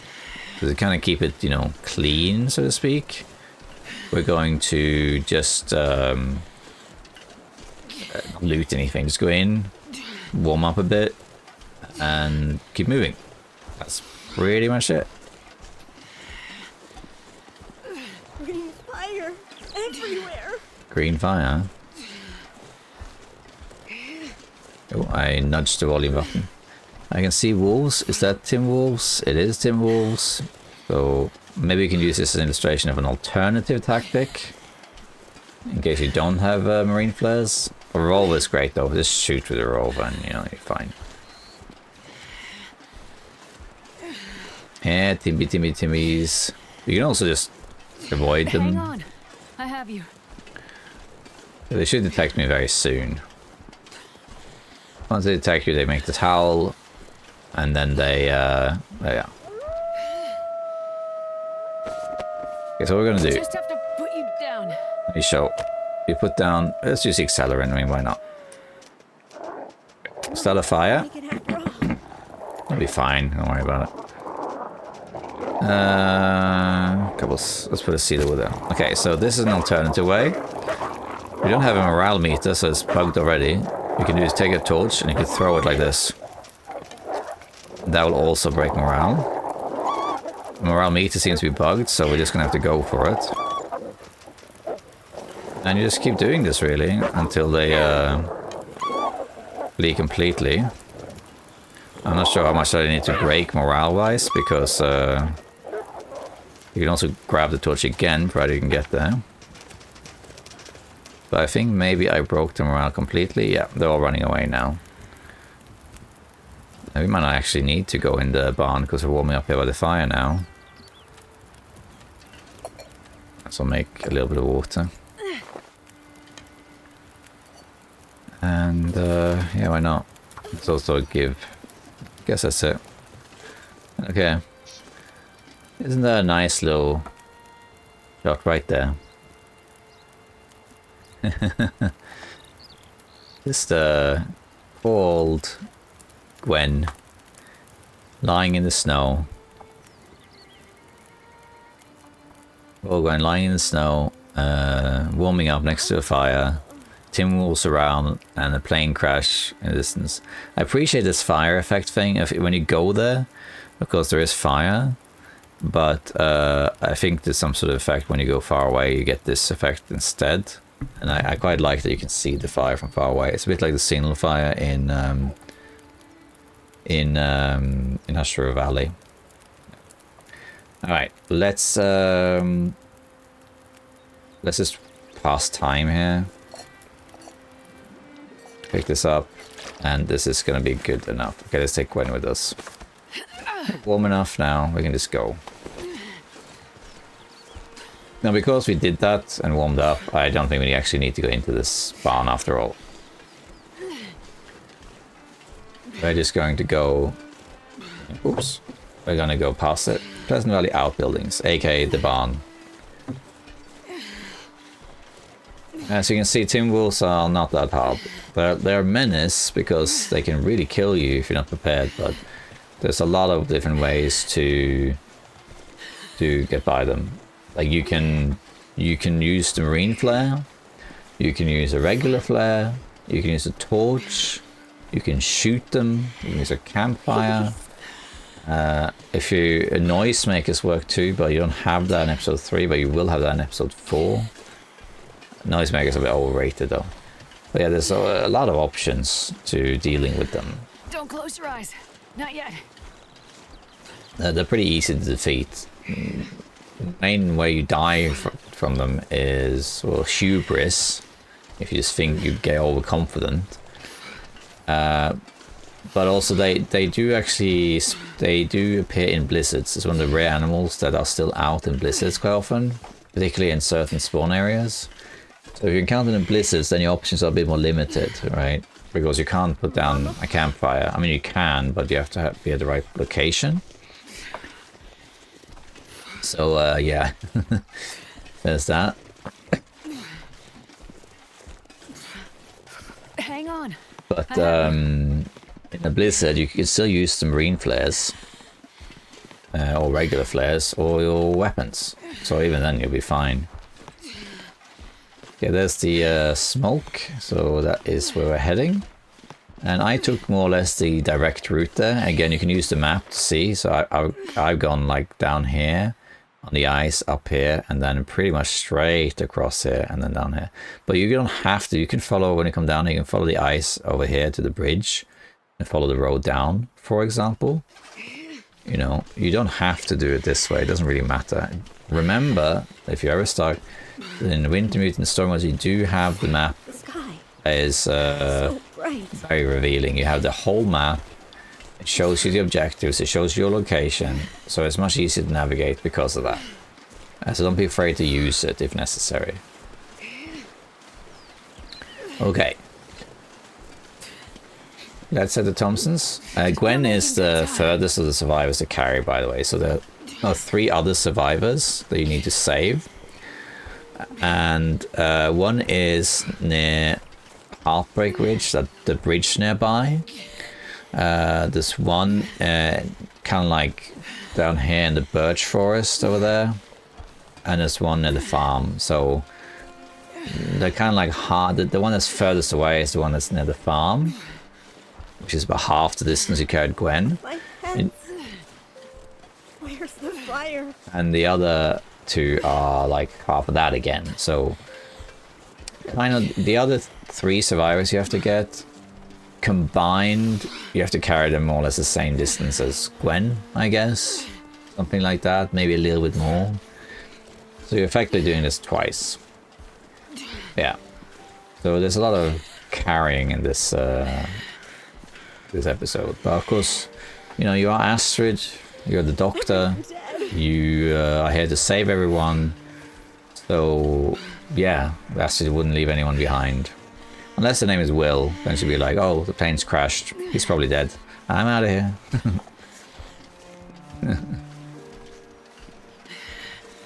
But yeah, let's head to Thomson's. We're going to, it doesn't matter if we get cold, you can always just warm up in there.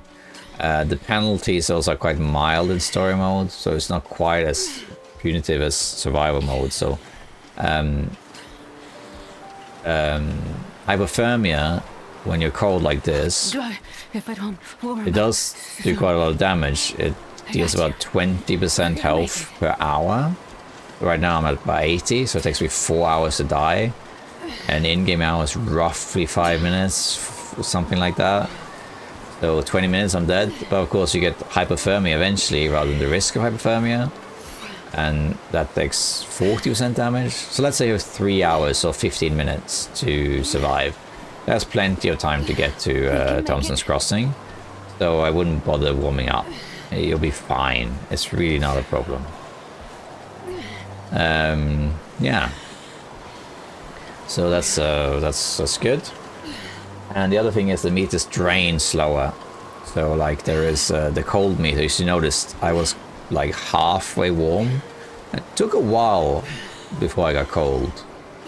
It took a while to get to the freezing. So that's because even on hardened mode, it takes a while for your meters to drain properly.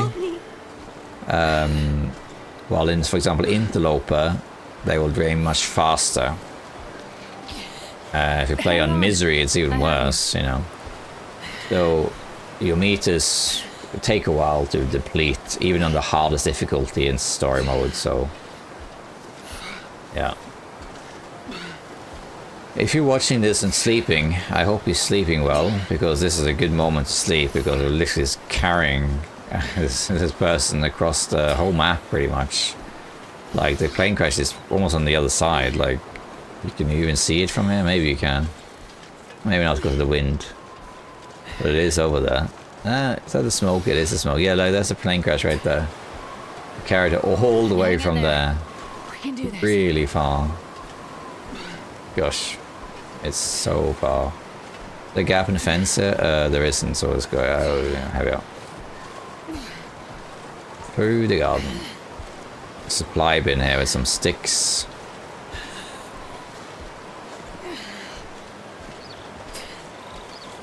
All these saplings. You can make a bow. Yeah. You don't really use the bow in the other episodes, and you don't really use it here either. But you can make it. You can also find it, and we will find it in this walkthrough. But if you want, you can make it, but you don't really need to. If you're just playing it for the sake of it, then you don't need to. Of course, again, some people play Wintermute as a survival mode, just so they can save, in which case, yeah, it's different. Alright, so here we are back. We made it all the way here. Hold on. Just hold on. Home sweet home. Fingers coming back. Alright, let's put Gwen on an empty bed. So like this one. It's my stuff. Place her here. Oh, I know, I have to do like this. Let's make sure we do it like properly, like that. Get it nice and comfy. Head on the pillow, you know. Boom. Don't fall asleep. Stay with me.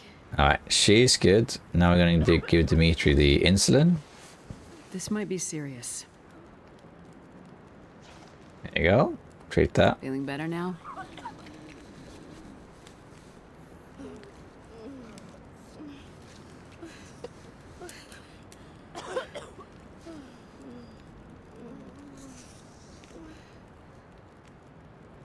Is that how you're supposed to put the needle in? I don't know. Okay, now we return the ID. So we found all the IDs, and we're going to give it to the survivors. So there's Chloe. I didn't make it through the crash. So some of them, I know. I think some are the ideas of the passengers you have here, and some are the IDs of people who didn't make it, who are related to these people, I think. We'll see. Nolan? I'm sorry. I couldn't find them. No. Please look for them. Yeah. That's another thing. So you can't find all of them either. Lady. Sorry. I found her. She didn't make it. Let's just do all of these. Jake. He didn't survive the crash. Guess it's to be expected at this point, right? Maud. I'm sorry. I couldn't find them. Keep looking, please. I wonder if any of the people she can't find are the 3 we pick up later, I wonder. I'm sorry. I found her. She's no longer with us. Okay, Winston. He's no longer with us. Not faster than others. He died in the crash. 3 left, I think. I'm sorry. I found her. She didn't make it.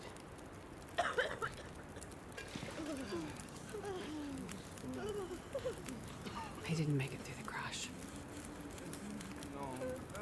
Kind of repetitive to do this, but it is what it is. I'm sorry. I couldn't find who you were looking for. I hope they survived and they're safe somewhere. Please look for them. I think that's it. Miss any? It's a little weird actually, in a sense, like there's some context missing here. Like you're looking for the ideas, like Thomas said, but you don't know, you know, who's connected to who. You don't know these people really, and you don't know who the people you found ideas of are. So how do you know who's who in relation to what? I guess you can infer that whenever you diagnose people here, you also kind of spoke to them, so then they said to look for someone. So I guess there's like a subtext here that this didn't happen explicitly, but it's a little weird that she kind of knows everyone, I suppose. Is that everyone? No, I forgot one. Who's missing? Is it Dimitri? I'm sorry. Yeah, it is Dimitri. I found her. She didn't survive. Kind of counterintuitive. Okay, now we talked about Thomson. This should start part 3.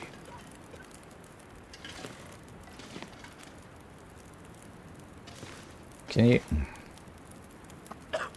You made it. I prayed that you would. Yes, I made it. And I found another survivor. In bad shape, though. Found the insulin, too. Thank you, my child. This is a big help. Weather's turning worse. I fear another blizzard is on the way. How can you tell? The farmers of Pleasant Valley have been part of my flock for years now. Over that time, you start to see the patterns of things. Blizzards are common this time of year. We're due for another one any day now. And then what? Normally, we'd hunker down with a stack of firewood, a full pantry, and wait it out. And now? Even with what you've done, we'll have to pray we survive long enough for the weather to clear. Prayer is your thing, Father. You handle that. Between the plane crash and the houses in the area, I'm gonna pull together whatever supplies I can find. Maybe between the 2 of us, we can keep these people alive. May God watch over you, my child.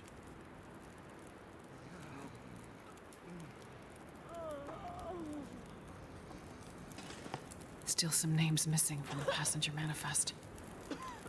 Became delirious and wandered off, maybe. Okay.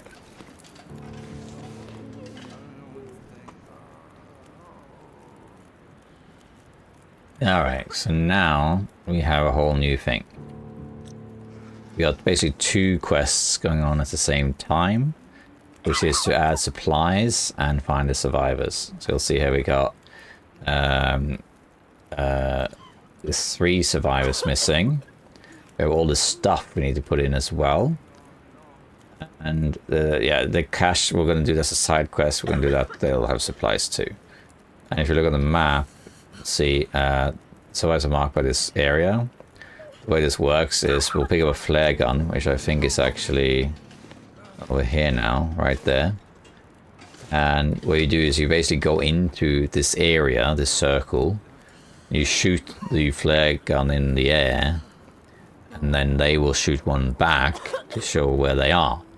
And that's how you do it. As you can see, like Gwen was up here. This one is almost as far away as Gwen. It's a little bit shorter. So what I've said initially is not quite right. She's kind of like, she's not quite there. She's kind of like in these hills here. She's like 2/3 away as Gwen, I guess. This one is, these two are pretty close. They're not too far away.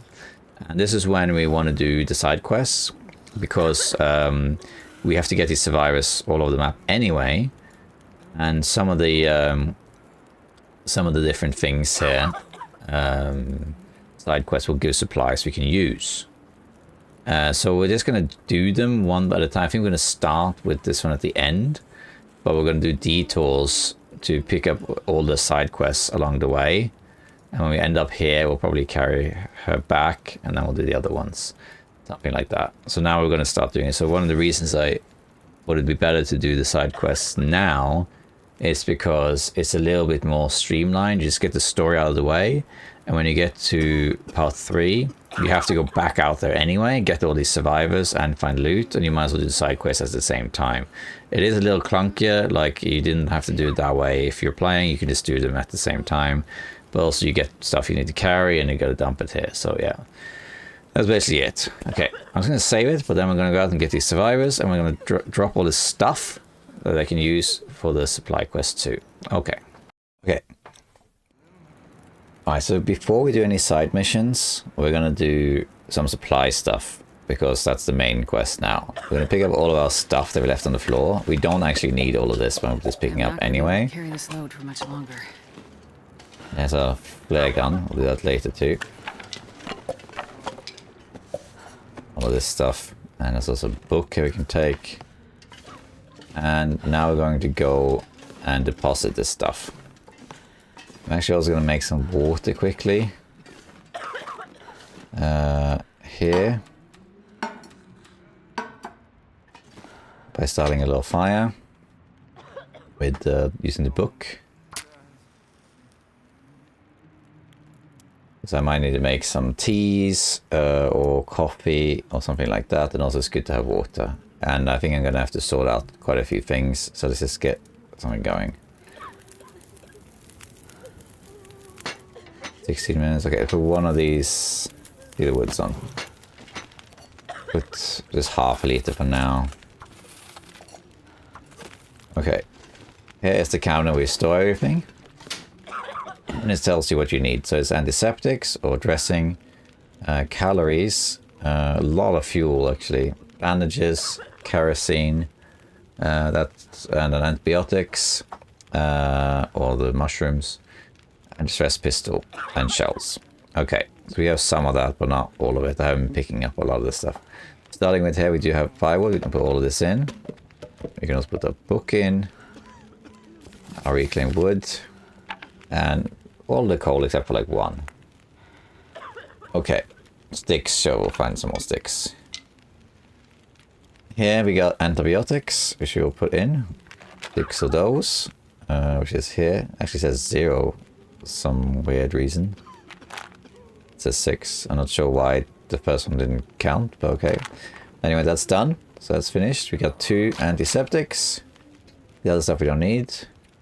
Food-wise, we can just put in probably all of this, more or less.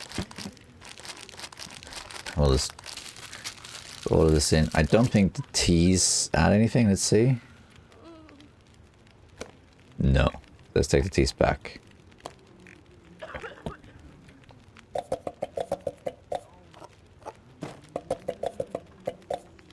And the house actually almost done. If I make some teas, it might be enough. Yeah, I don't think there's anything here that they need. Nah, bandages would be... We got quite a few bandages, so we can transfer most of those. It says 0 there. Not sure if that's... Okay, this is bugged, that's all. Yeah, good. I think that's about it. Okay, let's see. How's the water coming along? 5 minutes. Okay, let's make some coffees and stuff then. Just because we don't really need these. Just make some teas. There's also, we can make the old man's beard thingy. We can put that in there too.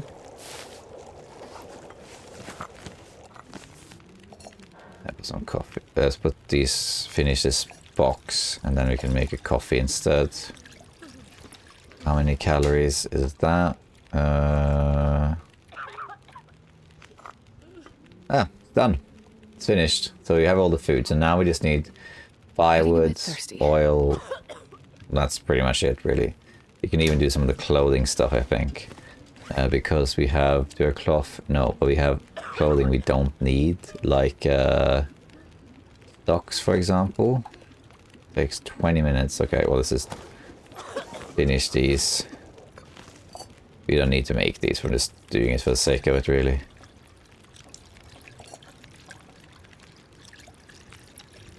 Let's harvest the socks.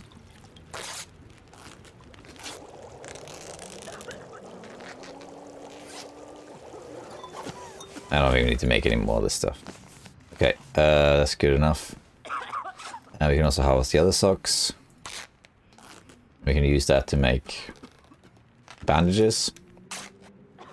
Might also be cloth around. Could be stuff in here. Now we can't break that down in story mode. Okay. Curtains, can we take those? No, we can't take stuff in here. That's okay. What we can do is we can make some more bandages here. It's late, but we can still go out. It's not a big deal. I'm gonna keep 2 bandages for now, in case we need them.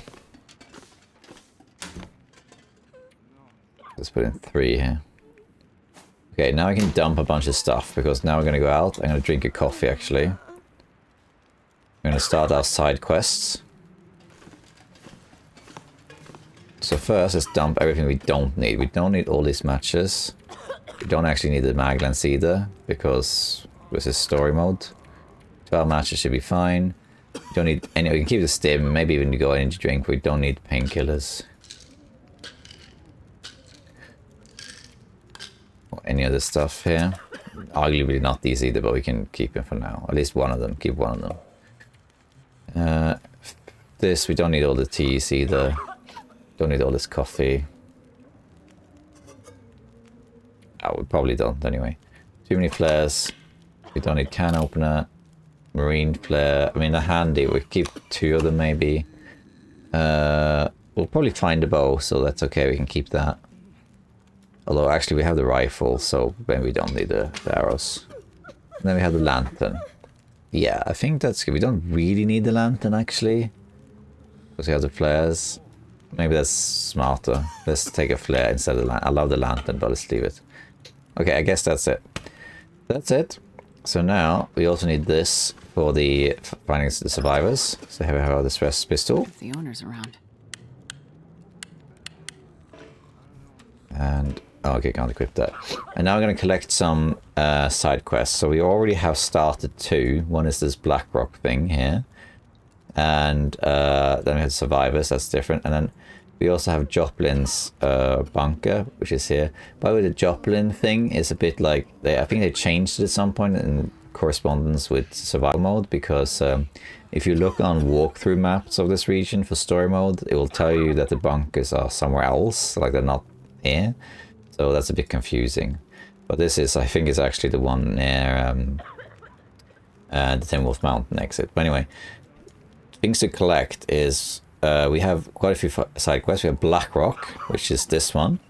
We have Joplin's bunker, which is here. And Joplin's bunker raid, actually, we found it here in derelict cabins because we play on Hardened mode. If we didn't play on Hardened mode, so if you're playing Wintermute and you're not playing on Hardened mode, then the one that we found here in derelict cabins, which leads to this Joplin, is actually found, supposedly anyway, in rural store down here. So just keep aware of that. Then we have the tall tales, which are 4 different tales of like strange things in Pleasant Valley, and 2 of those are here. One in the community hall and one in rural crossing. Rural store, sorry. Same thing with the forest talkers. Forest talkers, there are 6 notes we have to find, and 2 of them are here. The 6th one is in Signal Hill, so we can't do that until the story has progressed. Then there's also a church artifact, which we unlock by going to the church and getting the quest, although I believe you can actually just go and get the thing, which is up here in Skeeter's Ridge. and it also starts the quest.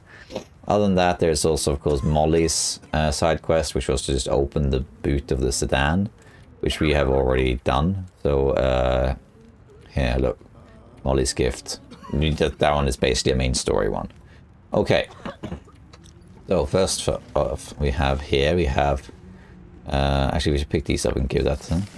We have Pleasant Valley Collector Part 2. This is one of the Forest Talker ones. I'm not going to go through this. I will click on this so you can read it, and you can pause maybe if you want to read it, but I'm not going to go through it. It's just kind of additional lore. That's 1 out of 6. Okay. And then there's another collectible which is in here. I don't think it says on the map where these things are, by the way. You just have to find them. The other one is here. It's just the local legend Sasquatch, which is like weird thing of Bigfoot. Again. Let's go to activity. Take that up. It starts the tall tale ones. Again, of which there are 4. And this one is nearby. This one is just up here in this cave up here. This is a cave that in survival mode people often don't go to, but it's a good cave. Okay. So there's that. Let's put the books I picked up in here. We don't need that. It's firewood for the survivors. And also the bandage. Yeah. Okay, so now I'm gonna head to the roll store.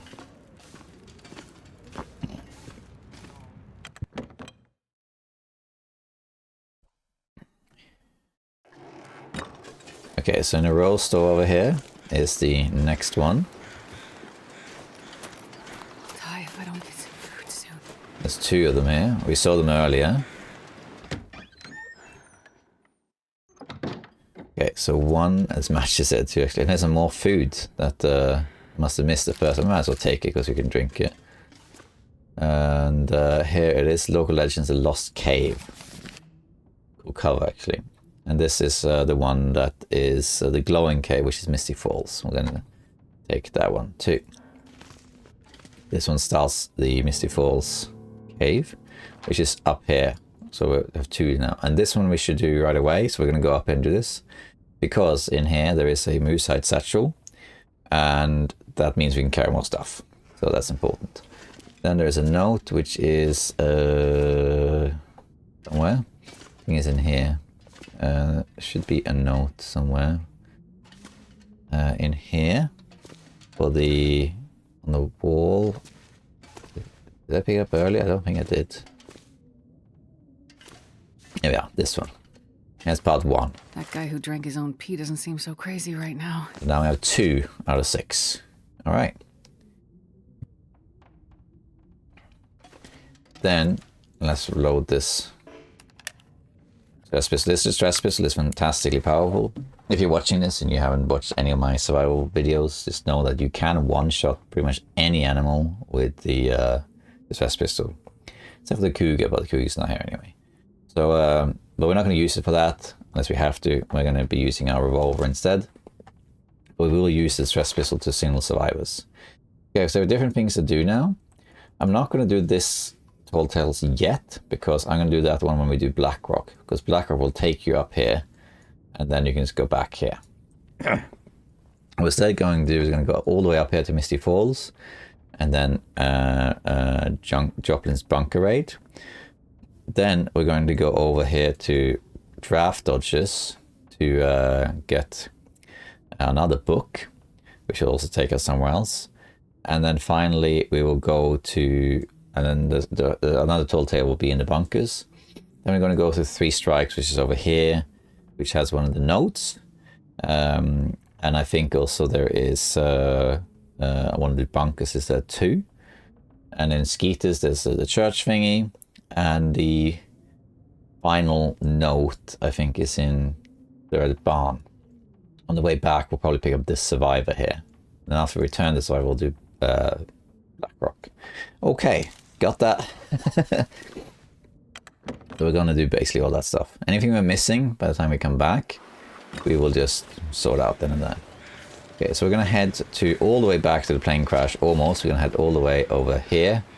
We can go and find the survivor, but there's no point. Once I find the survivor, I have to actually carry the survivor, so we're not going to do that. We could, however, take a shortcut instead of following the road. we can just go this way. And before we do head out, we have to pop into the church to activate the church quest, although it's not strictly necessary, but coal.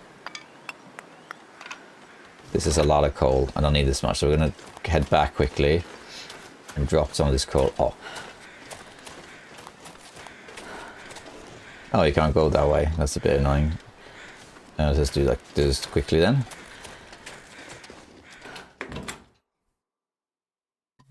Just to save some space. There we are. Put that in here. There we are. Better. Did that actually count? Oh, it's really buggy, isn't it? Oh yeah, it does count. It's just that it takes a while for it to update.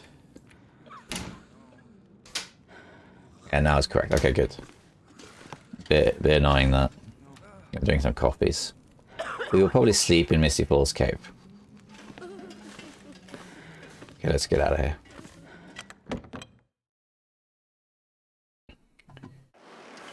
There are more supply caches like that around here, but we don't need to worry about all that right now. Just get through this this church.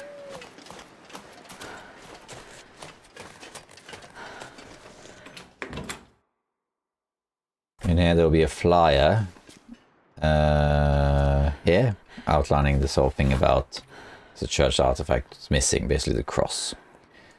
Take that. Something's gone missing. And then search for more information, which is basically just, I think it's just a water bottle here. Diocese? I think it's diocese. And there's a letter about it. Yeah, you know, lost the cross. Skeeter's Ridge. And then this starts. And now we have to go up here. And this is actually the Draft Dodger's cabin. But suppose it's a bit unclear. Like I think in the past you could find in Skeeter's Ridge basement itself. Anyway, we're gonna head all up there. So I have changed story mode a little bit since it was released. So I'm quite keen to make this walkthrough. But if I ever say anything that's inconsistent or mistaken, hopefully that won't happen, and you know I'll fix it. But I played this. I've only done a full run of this when it came out, and then I refreshed on my memory for this walkthrough to make sure I covered everything, and there were some things that were different compared to how it was before, so I was like, huh, was it always like that?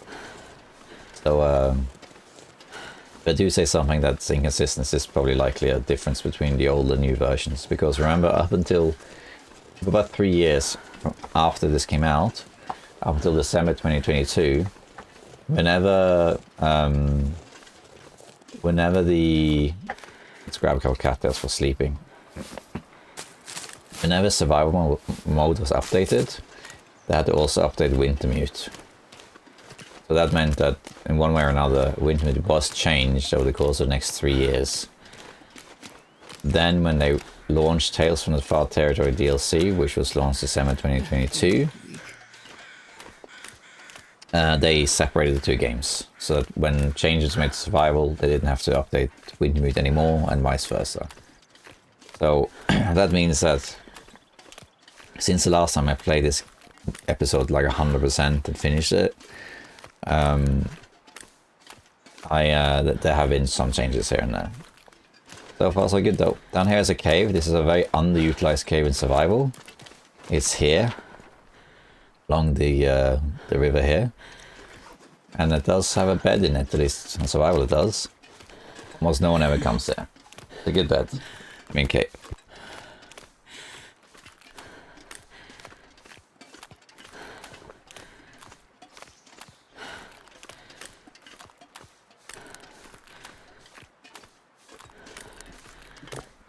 Take some water. Stay hydrated, people.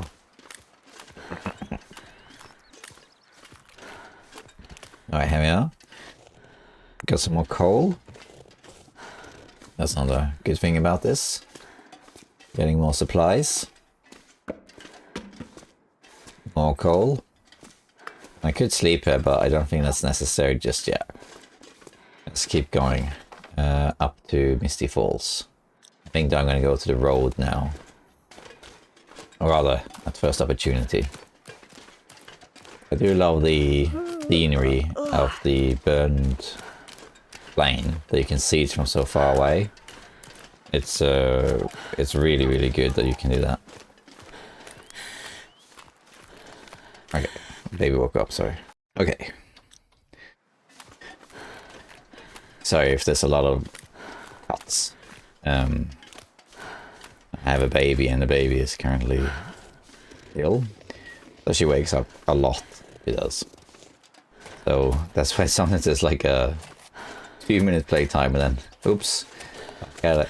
That's what family life is. And also for the record, my wife has started playing Overwatch in the other room. So you might hear some background noise. It's on the same source as the mic, so I can't do much about it. Well, maybe a little bit. Anyway, this evening, not going to sleep until we get to Misty Falls, I don't think. So let's head now. Here we can see where we are going along the road. I want to get back up to Misty Falls. You can just get there. There's many ways to get there. The easiest is just go here along the road. You can take a shortcut, but let's just make it simple and go where the road is.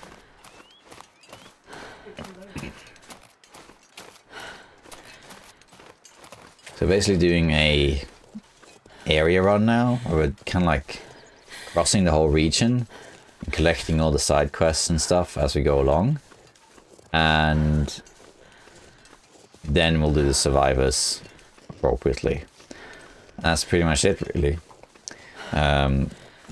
It's quite a big region, Pleasant Valley, but it's not that big. And most of the sort of far western area of the map is not really used. And you can kind of follow a linear sort of thing. But of course, as I said earlier, if you are following this walkthrough, feel free to not do it this way. I'm doing it this way, where I did the 2 first chapters of the story, and then I'm doing the side quests.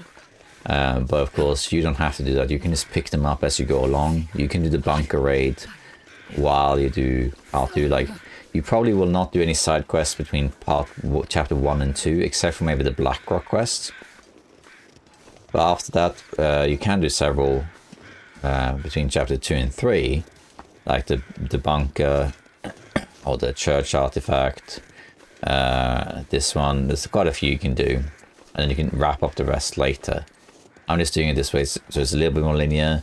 You have practically just the main story, and then you have now the side quests, and the side quests also grant resources that you're using for the main quest as well. And then once we've done all the side quests, except for the last Forest Talker one, which is in a unlocked for now, then we'll wrap up the story. Okay, so the cave we're going at is Misty Falls Cave. Yeah, and you can go around here, around these hills over there. But you can also just go down here to the river. Let's hop down here. And then just walk up this ice here. Near there.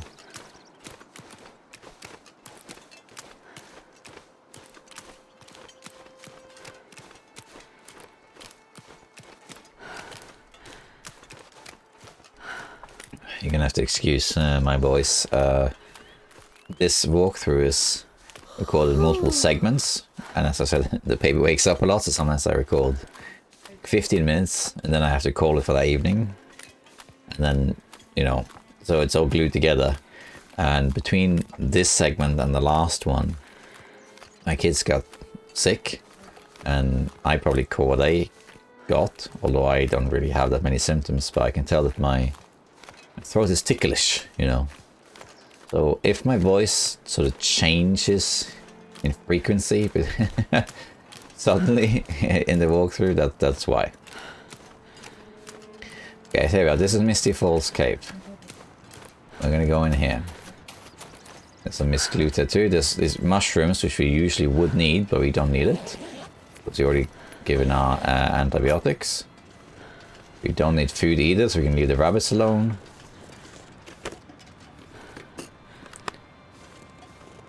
Oh, we can pick up the soup, I don't think we need it.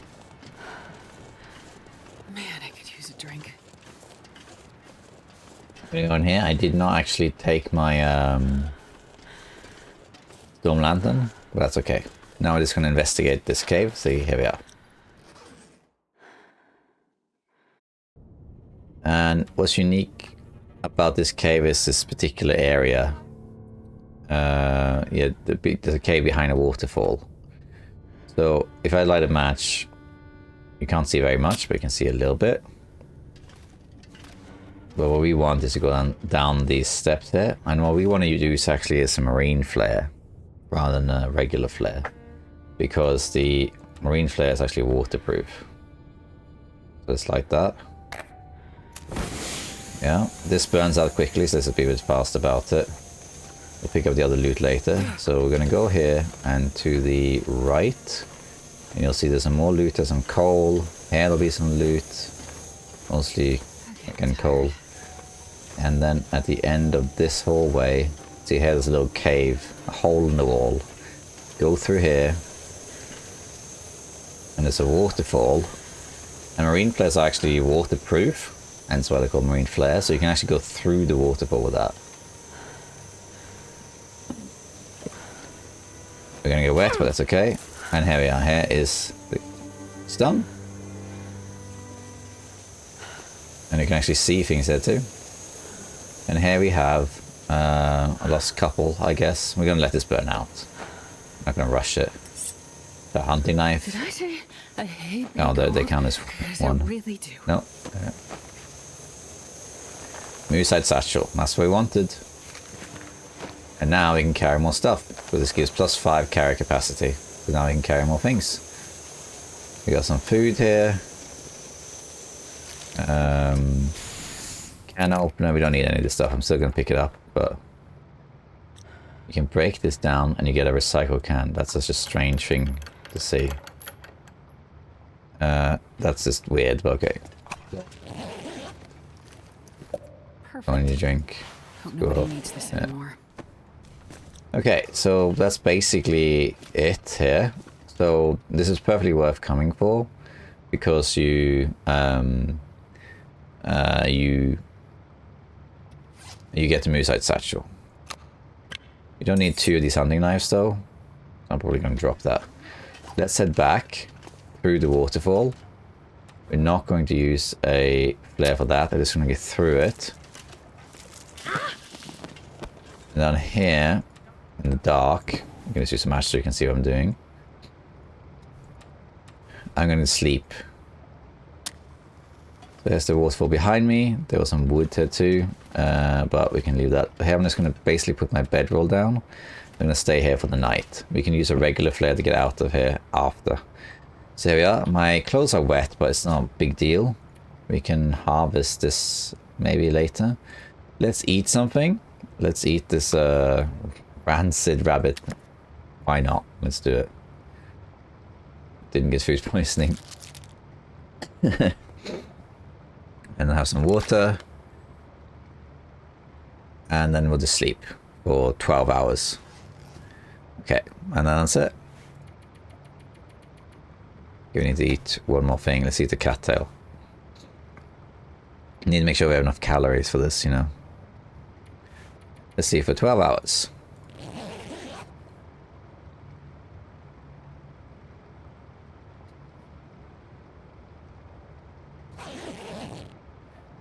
There we go. We can now light a regular flare. So have a bit of water as well. And pick up the bedroll. And now we're done. So we are now done the Misty Falls one. Head Tall Tales. Which was this one. Okay. Now we're leaving here. But we can pick up the coal we find. There's some coal in this cave. We can use that for the quest as well. We'll take what we can. Fir wood is a bit too heavy. I'll probably drop some of this stuff.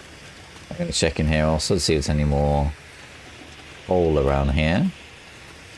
Coal doesn't weigh that much and it gives a ton of burn time. So bring that back to Thomson's will be very good for them.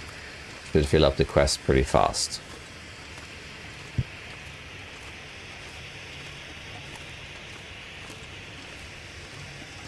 Here we are back in the main atrium. But I think there's some coal right here too. Yep. We'll take that with us too. It's not that big of a cave. It's kind of like just a circle. I think that's it. Yeah.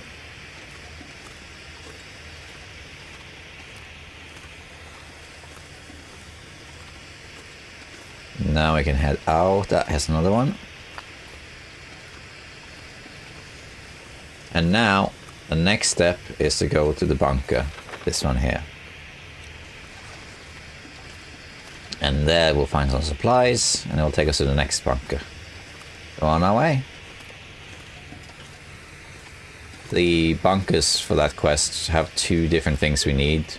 One of the bunkers has the big fish one, which is a tall tale, and a forest dog. So doing the Joplin bunker quest is actually kind of doing 3 side quests at once, or parts of it at least. Having the flare also makes us a bit more protected against wolves. Now it's foggy. Now I know Pleasant Valley like the back of my hand, but if you don't, remember to use the in-game map. See? You can see where you are. The bunker's right here. Just keep following this hill. You can't really go to the right, it's too steep, and you eventually just get there. It's not that far.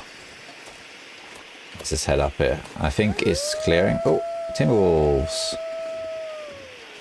Small Timberwolf pack. I think we'll just shoot them, I think. Let's use a rifle. Where'd you go? Where are you? Hello. He's dead. Who's next? Dog is clearing.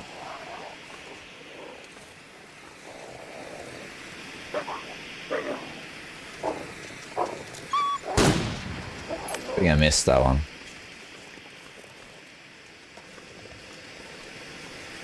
I'll be back.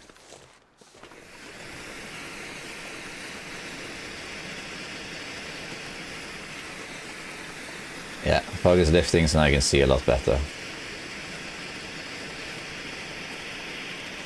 The rifle is a lot bulkier than the revolver, but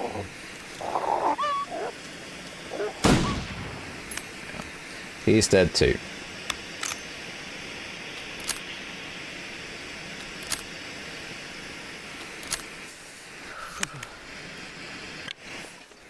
As you saw, the Timberwolf was afraid of the flare. That's because the flare is basically the same as a campfire, just that it's mobile. It's up here, by the way. You can see bunker. But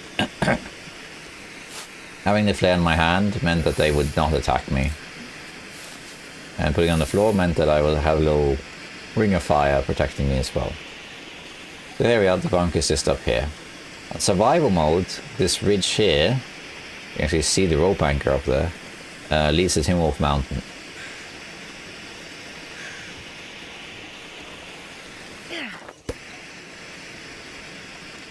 Are they actually coming back?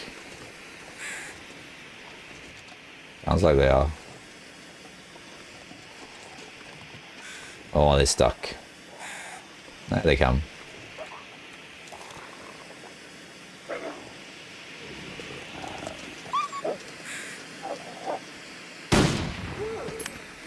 Alright. That's it for them. There's a little outhouse. There's wood in here. No. The bunker's behind this log here. Behind this big log. Yeah. This is the prepper cache. That's in survival models, so it's always static. It's, you know, there's a quest. And yeah, this is the first step, so we're going to go in here.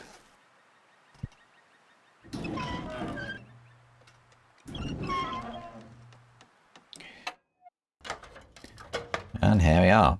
This is the first one. Find the hidden journal in the vent. Ooh.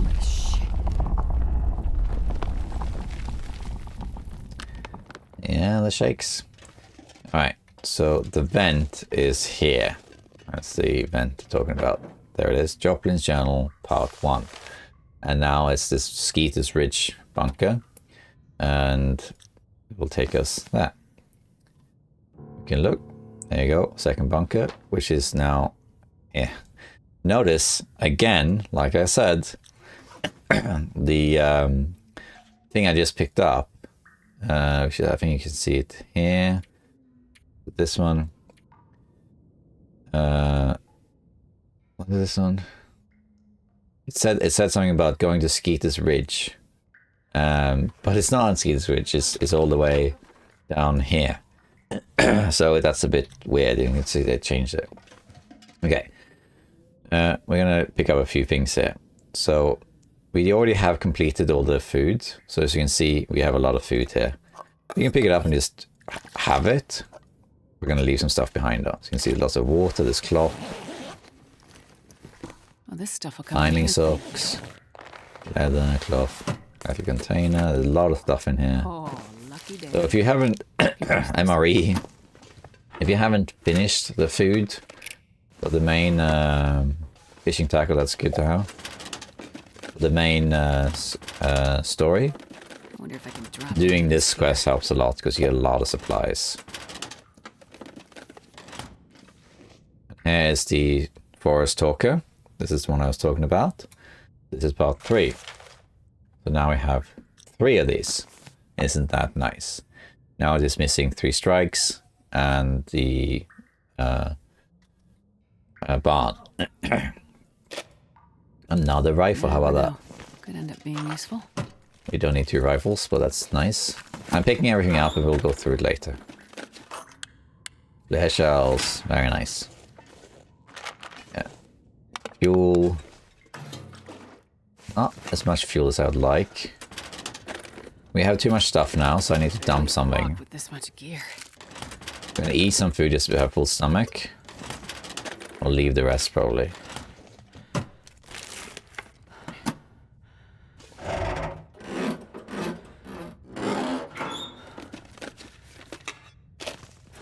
A lot of stuff here. This will come in. No pants.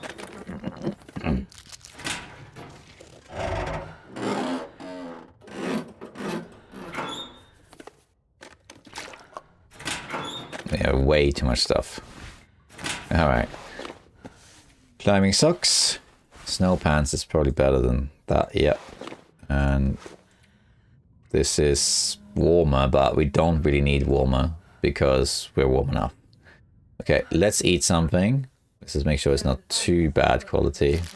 But some things won't give you food poisoning regardless. Like these bars. I think the dog food will be alright too. Let's eat that too.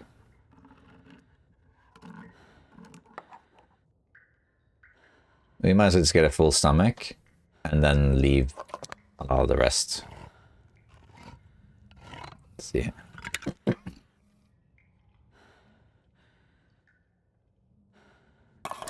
And here, we're getting there now.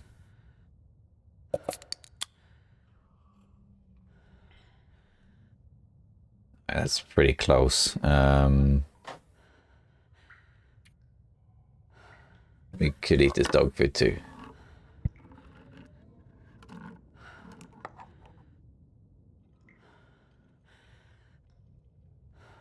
There we go. All right. Let's see here. 2 seconds. Guess what? Baby woke again. Alright. Okay. Back at it. We are carrying too much stuff. And I need to drop a bunch of stuff too. The wood, it's too heavy, the wood. And it's easy to get by just breaking stuff down. So I'm going to leave, especially the fir firewood, very heavy. We'll take the coal though. We don't need all these matches, so we can drop that. Too many of these gold things. Drop some of those. We don't need the antibiotics either. Here I would... I don't think there's anything worth really changing. Not really. So I'm going to just drop those in a locker. It's easier. Yeah. In here we got so much food. We'll take the MRE. I think we'll drop a lot of the other stuff. We don't really need it. Coffee's not way much, but it's something. Here, don't need... In fact, I would say we only need one cooking pot now. We don't need these big ones anymore because we don't need to make, you know, lots of water. So we're going to have 2 recycled cans instead. And here we have 1.5 liters of kerosene, but actually we need, I think it's 3 liters.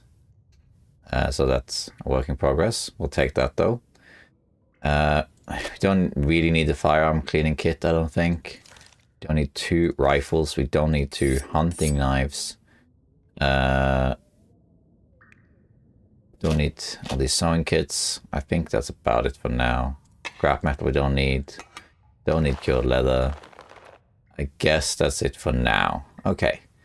Alright, for now, that's it. Let's go.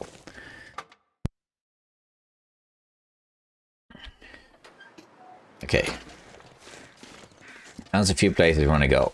So we want to check out Skeeter's Ridge, which is down here. And we also want to check out the Draft Dodger's cabin.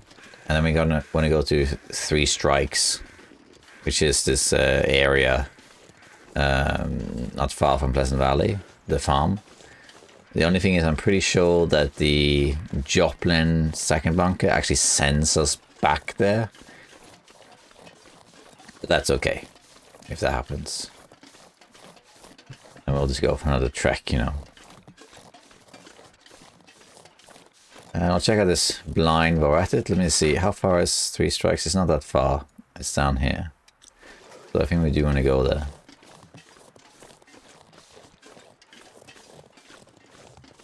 Anything here? Another hunting knife and mittens, yeah. I'm gonna go here. Check out Skeeter's. See if we can find this cross. It says it's in Skeeter's, but it's actually in Draft Dodgers. It's confusing. There's the old plane again. How are you doing, plane? That was a weird thing to say, but okay. You also need to use to 3 Strikes, the barn, and of course these bunkers. Skeeter's Ridge here, Draft Dodger's cabin, and we also need to get all the survivors, of course.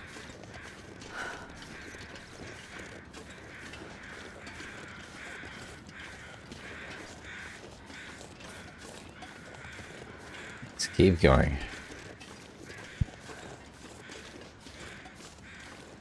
So over here is Skeeter's Ridge.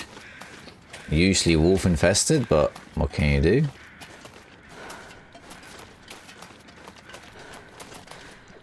There we are. Skeeter's Ridge.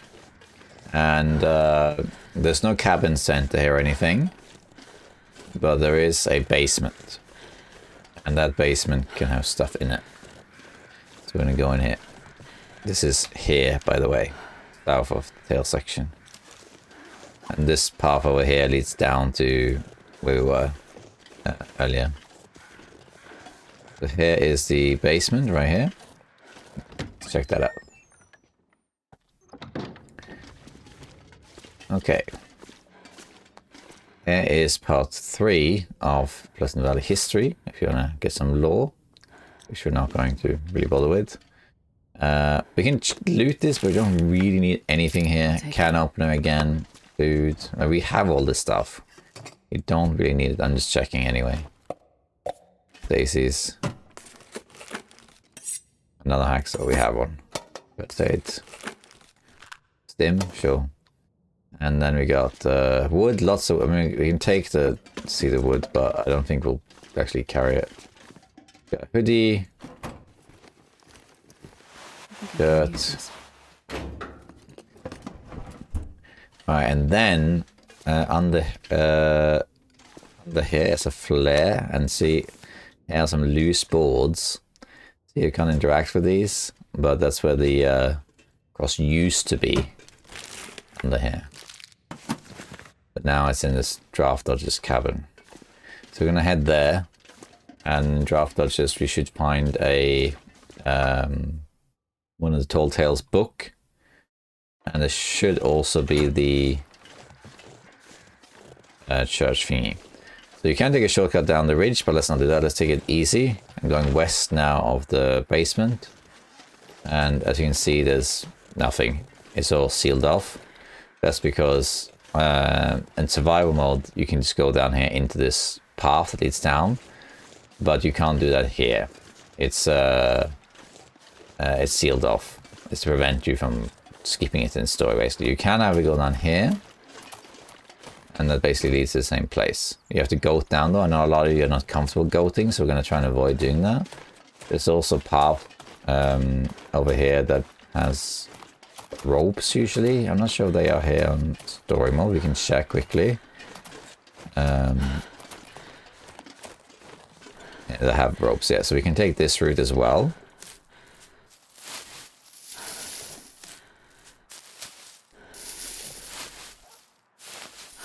So see here where I am now. South of Skeeter's Ridge. Right here. And you just go down here and you end up with these ropes here instead. You can see, and clearly they're really far here. You can see there's the barn. Thomson's Crossing is over there. And the Farmstead, or Molly's farm, I guess you could call it, is over there. Yeah. So now we can take this little rope climb down. Again, you can goat this, but this is a walkthrough of everything. So I'd rather not use sort of crazy goating techniques, because a lot of people are not comfortable using it. Sounds like there's some wolves down here eating rabbits. Or something.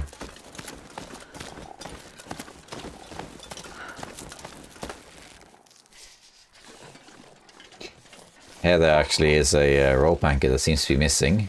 There's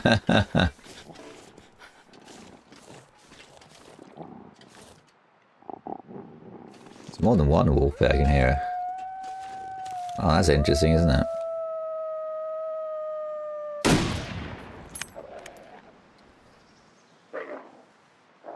Where's the other one? We might have to go down there actually, it's a bit weird. There he is right there, look at that. That's not buggy. Camera's having a field day with aim. Okay, so that's a bit unfortunate. I thought there was a shortcut here, so that means we have to go all the way around. So I think we're forced to do one goating, which is going to go here on the left. And now you can see that we're not that high up anymore. We're just literally just here. You just take these steps down. It's really not hard. If you're unsure, just save first. And then go down, and that's it. That's really all there is to it. So that's the difference between, you know, survival and story mode, that these things are sealed off. Yeah, so I went to Skeeter's Ridge there. There's nothing there for me except I looted those stuff. But in the past, that's where the church artifact was. But to get here from the route I took, you have to actually go through the plane crash again and down, or go all the way around. So don't go the route I just took. I mean, you can take it if you like, but grabbing these. The Timberwolves will bleed out. Here's Draft Dodger's cabin. We should be able to find a couple things. I ignored this cabin earlier.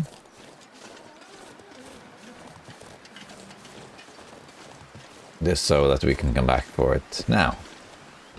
Here we go. And here we are. So here, there should be a couple things. Search the cabin.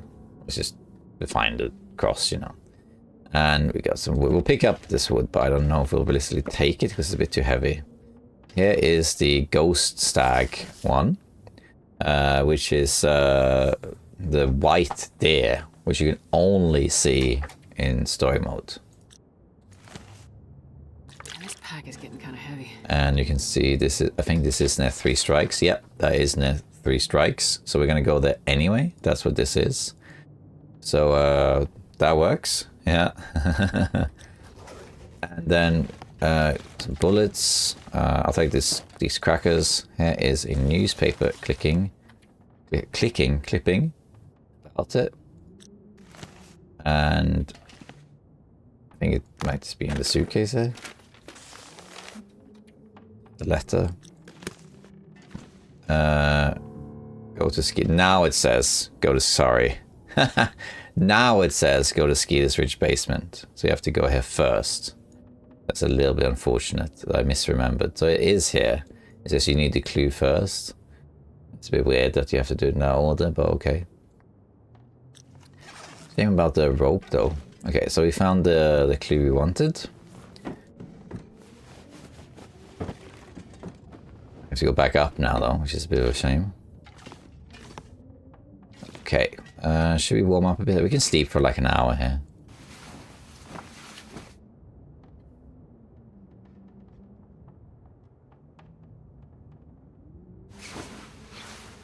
Okay.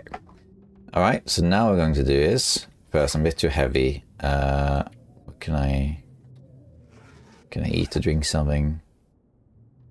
Some water. We can drop a liter of water. We can also drop firearms cleaning kit.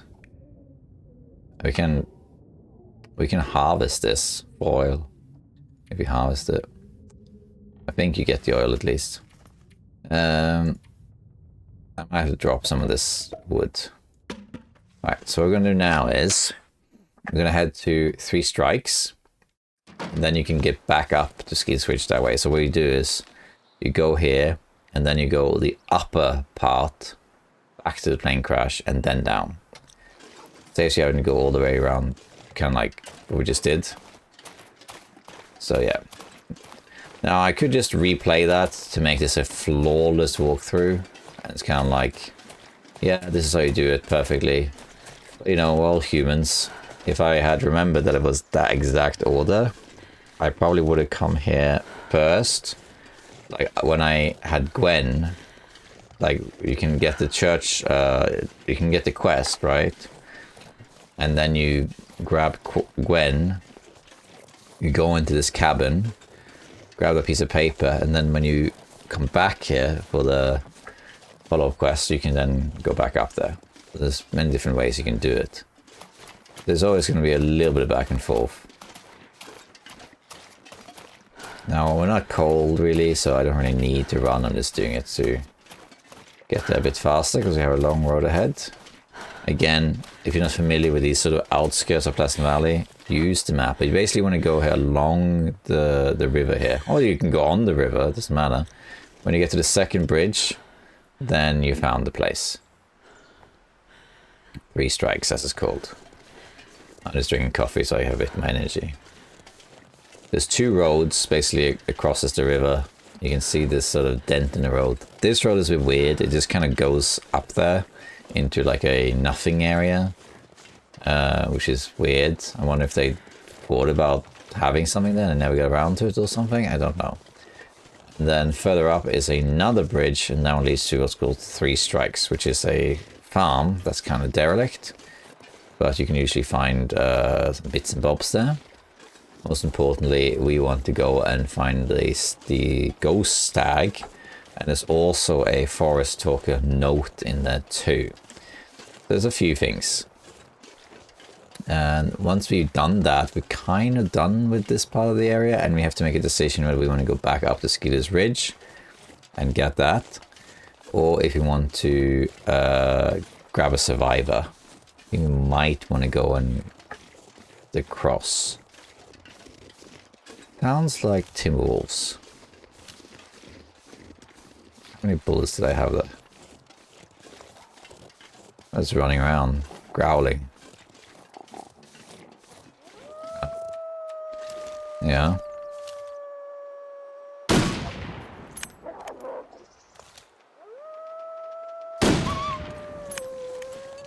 There's the other one. I can hear him up here.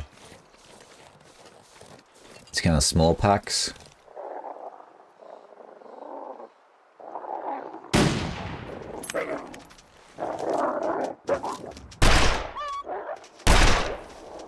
That should do it. Both bleeding. They make so much noise even when they're just eating a rabbit. Oh. The morale meter is still up. That's because they are still alive and running around. They're spooked, but they're still alive. There's the other bridge, by the way. But they will eventually just come to the bleed, and then it will break. But that could reset if I go inside somewhere, for example. That could reset. Again, map here. I'm just going over the hill, but you can go down to the river if you like, and then just go till you find a road. The weather's quite forgiving until you get to chapter 4. Then you basically get kind of like equivalent to an eternal blizzard, and that's when it's not so great. We don't really need the rifle, strictly speaking, so if you need less carry weight, you can always drop it, because you're not really out there to hunt anything. You just really head to, you know, the Timberwolves, really. Okay, so this is 3 strikes. It's like this old little farm. It's mostly derelict. Lots of rabbits and stuff. And here's a couple things. There's a forest token note. And also we have to do the stag viewing. Sometimes there's stuff in here, but not story mode, it seems. This deer carcass is always there, like it's always there on all modes. Another rifle. Best be prepared for anything. It's better condition, so we can just take it. Remember to empty the old one first. Let's drop it. And then we have more wood, and here's a bunch of stuff. Another better here is part 1 of these collectives. Now we're getting someone with that. As you can see now, if you go here, we have 2 of each side of the story, as it basically is. And we need 2 more. A stim. Has more fuel. Bullets, MRE. A lot of food. A lot of wood too. Then over here there is a fly thingy. Coal bin, we'll take the coal. I'm not sure I can carry much more. And here there is nothing. Okay, then we want to find the ghost stag, which is just down here by the clearing. Oh, it's kind of like... It's not an orchard. I'm not sure exactly what this is. Anyway, there's a snow shelter. You want to get into the snow shelter. And then you can see the stag. That cannot be seen except for this particular interaction. Okay. There's a snow shelter right there. Morale meter went away, so you can see. The only reason I carry the rifle at all is just because it's something that's a bit stronger. I guess you need to down the wolf, but you don't really need it. Not really. Look at this crow.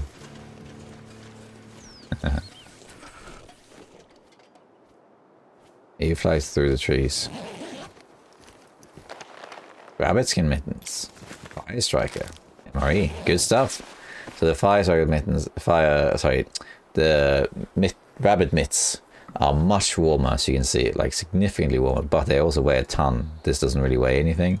We don't need it, so I'm going to drop it. Okay. Now we're just going to go in here, and then we can see the stag.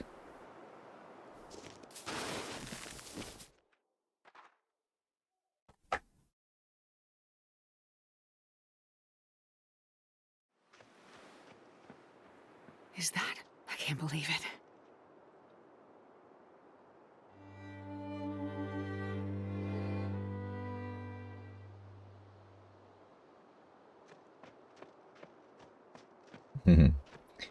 Cool, isn't it? The white stag.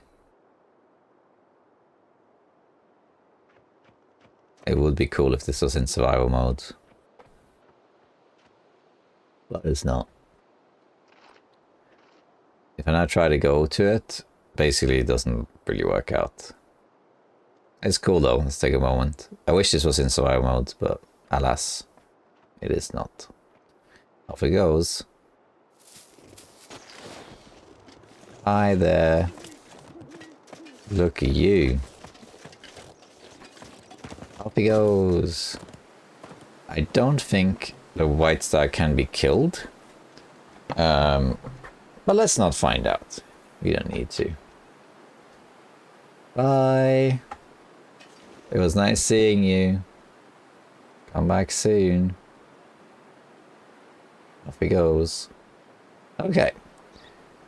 So, we now can choose. We can either go and grab this, survivor basically, or we can go to the church up here. I think there's different things we could do really. Not entirely sure which one to go for. I think maybe go to Skeeter's Ridge just to get out of the way, maybe. Yeah, it's nighttime, but we can be quick about it. We can run and we can sleep there, for example. Now there's an alternative route which you can take, which is basically up here. So this could be an excuse just to just show that route. Carrying a bit too much stuff though. Yeah, it'll be even heavy with the survivor. So what we can do is we can always go to Skeeter's Ridge and then down and grab a survivor. It doesn't even have to be the one that's furthest away. We can always do this one here. And then we're kind of getting there. So up here, all the way in the back here, all the way in the back of 3 strikes. It's not even marked properly on the map. There's a passage. This passage leads up behind the plane, and you can get Skeeter that way without having to go all the way around. So that's what we're going to do, just to wrap up this area. In survival mode, there's bears here, so just, you know, be aware of that. We're just going to go up here. Let's see if we can do this before the gets too dark. So just going to go up this hill. This will reach a plateau, kind of. Then we'll see the plane crash on our right. And again, in survival mode, you can actually go up to the plane crash from that location. But in story mode, it's completely sealed off. You have to go through the actual plane.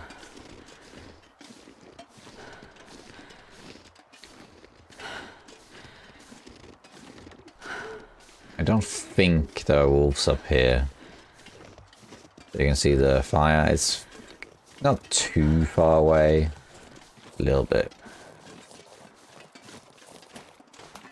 Where we want to go is up on that side there. Now it takes us back down. We basically want to go... We want to go over there, but it's a bit too steep, so you want to go around.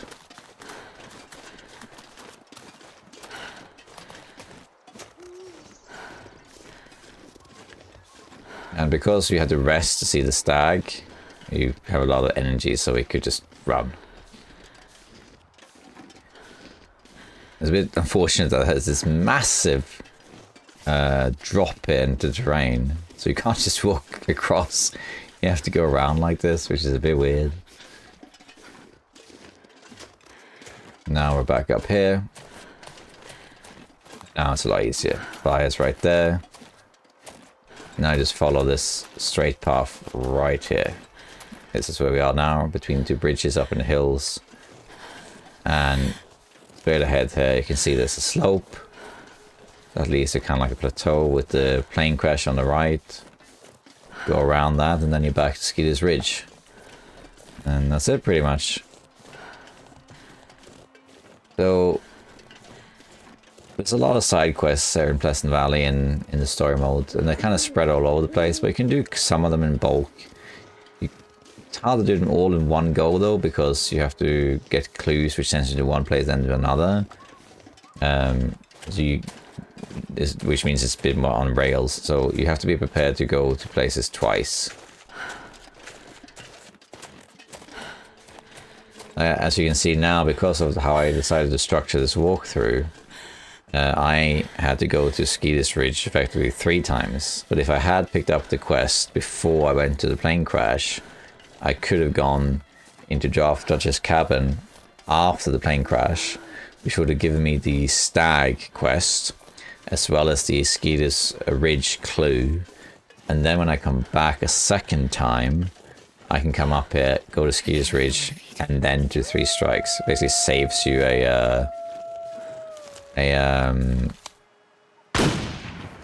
I missed. It saves you a run. Where's the other one?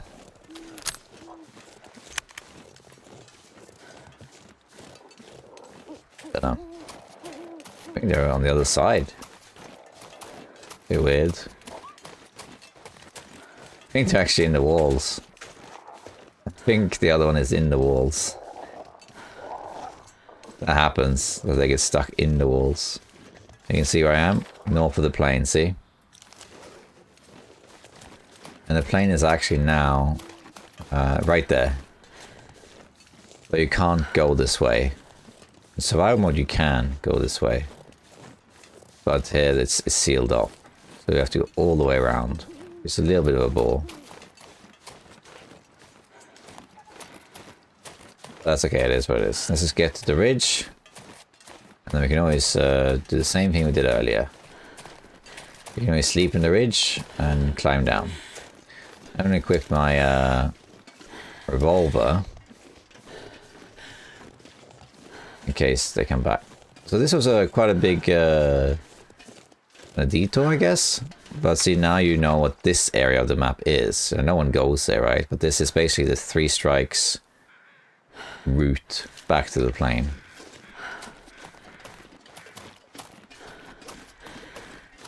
And here we are back, as you can see.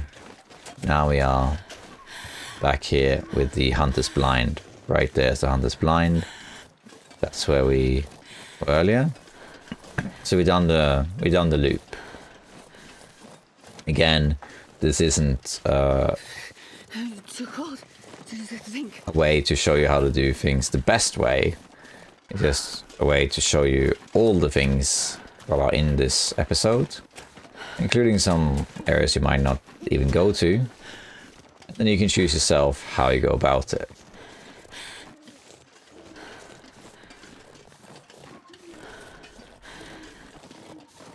Okay, so now we're back here in by the plane crash. We're gonna go back into Skeeter's Ridge. And again, I probably remember I said that this is where the cross used to be. And it is still there, it's just that it's confusing because I'm pretty sure you used to be able to just find the cross and then it would tell you that you just return it. But apparently not, they might have streamlined it. There are some differences from the old one, but it doesn't matter.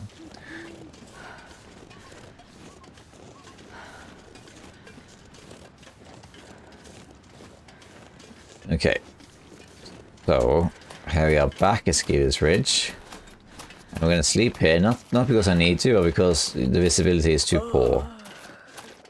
And I would like the viewer to see better. And I don't like going around at night and that sort of thing. Oh, there you are. All the way up here. Oh, you lost. Okay. Are you... Okay. Bye, I guess? No. This is going to annoy me. Let's get into the basement.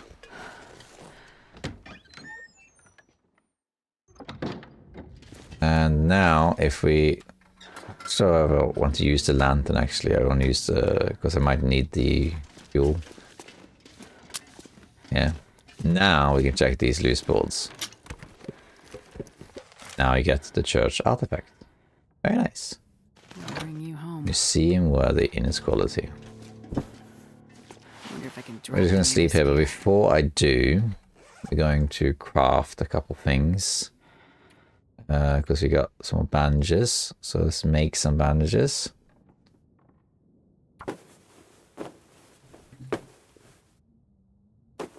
Also,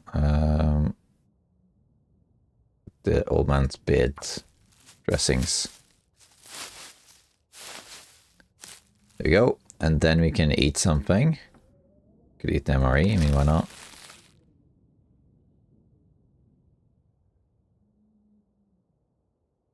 A little bit left, have some water, and then we're close to being not overweight.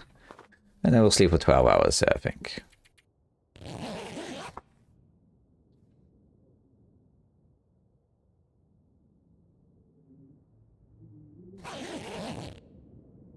Alright. We can finish our Marie. And we can also have some water. We can probably drop some of this, to be honest. We can drop an MRE, as crazy as it sounds. Because it's too heavy. There we go. I think we can drop the wood too. No, we're not heavy anymore. We don't even need this fire striker, but we can carry it, I guess. And now we're kind of done with this area. We've been to the bunker, we've got Skeeters, we've got 3 strikes, and we kind of now have to wrap everything else up. So we got a survivor here, a survivor there, and one down here. So I think the best is to actually grab this survivor now.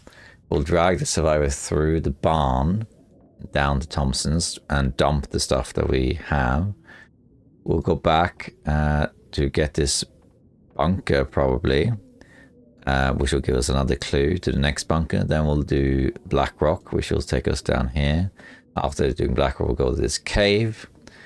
And this bunker, I think, will also have the book that says to go to Pensive Pond to get the fish, which is another thing to do. And then after that's done, we can grab this survivor, and then after that's done, we can grab this survivor, and then I think we're pretty much done. So we basically you have to return Thomson's Crossing 3 times anyway. But because we're all the way out, I think getting this survivor is the best now. And we're gonna carry it through the farm, and then the barn run, and then we've done all that stuff. So yeah, we're doing good, doing well, and yeah, all right, very cool. 2 seconds. Okay, all right, let's head out. Actually, I missed this, didn't I? Best be prepared for anything. A lot, but it's something. All right, let's go.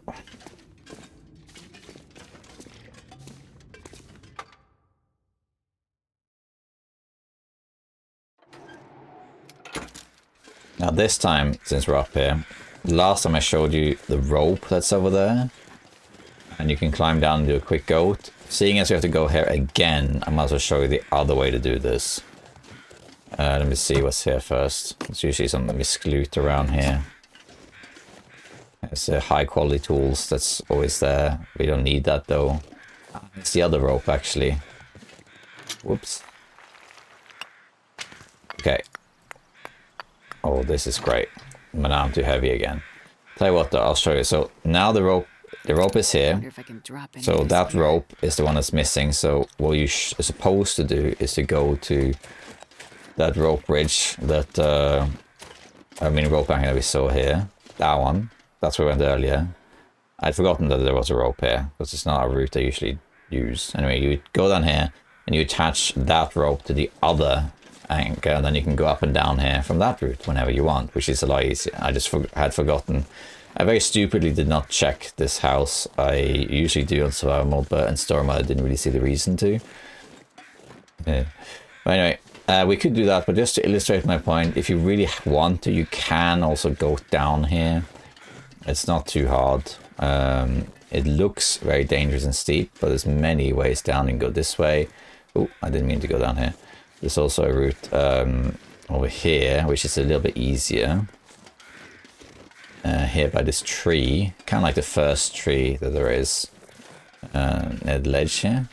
You just go down here between kind of like these gaps in the rocks. And here it looks steep again, but it's not. There's actually a little incline. You can just kind of hop forward very carefully, tap your keyboard or controller, and you won't take any damage. Even here, I don't think you'll take any damage. See?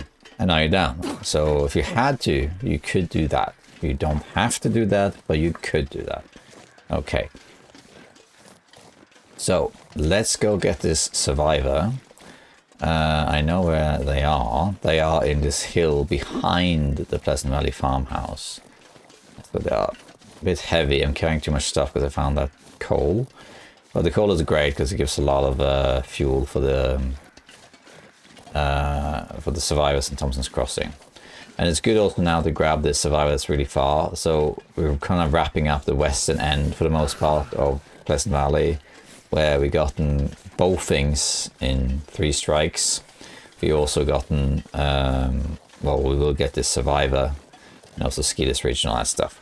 So it's pretty good, and we don't have to go so far after that. Okay, we're heavy, but I'm just going to stay heavy because these are the wolves that I killed.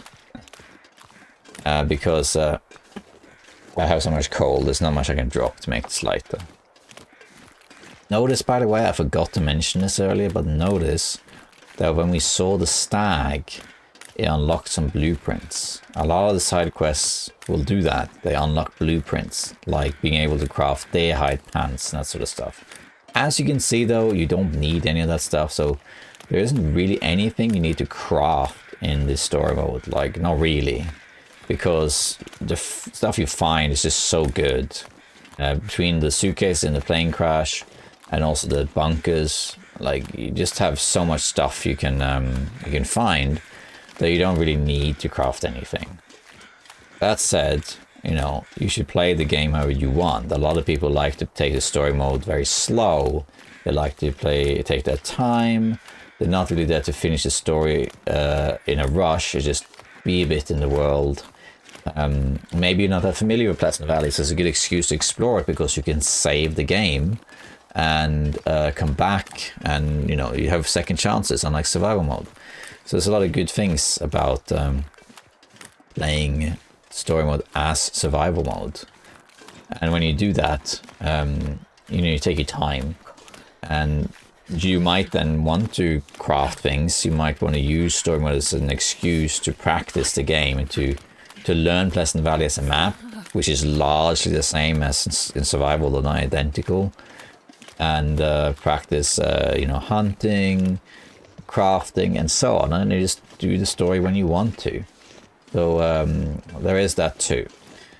Now, you won't see me craft very much other than like bandages and that sort of thing, because you don't really need to complete the story. But if you want to do that, then you do that. I always say this, but you should always play the game your way. Then that's how you should play it. Don't let anyone tell you how to play the game.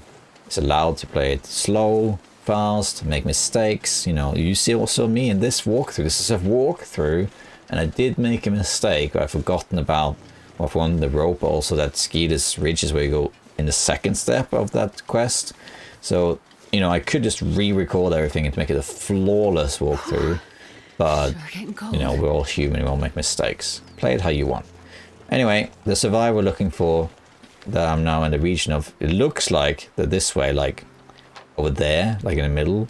They're actually up here in these mountains, more like, you know, little rocks. So we're going to shoot this in the air, and this will signal the survivor, which will fire one in return. I'm going to reload it. Now there should be one coming up. There you go. And just like mine, it just falls boom to the ground. Which is something that's a little bit weird. Maybe it's just a type of flare gun, but the flare guns I have experienced in real life, they're kind of designed to stay in the air. That's kind of the point of them. You shoot them up in the sky and then they hover in the air and slowly fall to the ground. So there's a lasting signal that people can see, rather than like a bullet that falls down. But I don't know. I'm not that familiar with flare guns. Anyway, that said, here is the survivor, and it lands next to us. There's a campfire. If you didn't kill themselves with it. So this is the first survivor. Easy. I'm here now. Hello. I got flare shells, painkillers and stuff too. Classic TLD player. Instead of checking on the survivor, you check the loot first, right? Alright, the infinite campfire. Alright, we got Wade. Let's diagnose Wade. How are you doing? You are thirsty. Yeah, drink this. Anything else? You'll feel better after you sleep. Okay, what else? Anything else? Nothing. Okay. We can warm up a little bit, but it's not a big deal. We could just, we could warm up a coffee, for example. My water situation. And a tea. Actually, we do it on there. It's a little bit faster on. If you drink that, you'll then warm up as well. Okay, so now we're going to carry good old weight to the barn. And from there, we'll pick up a couple of things. Well, really just one thing, I guess, which is the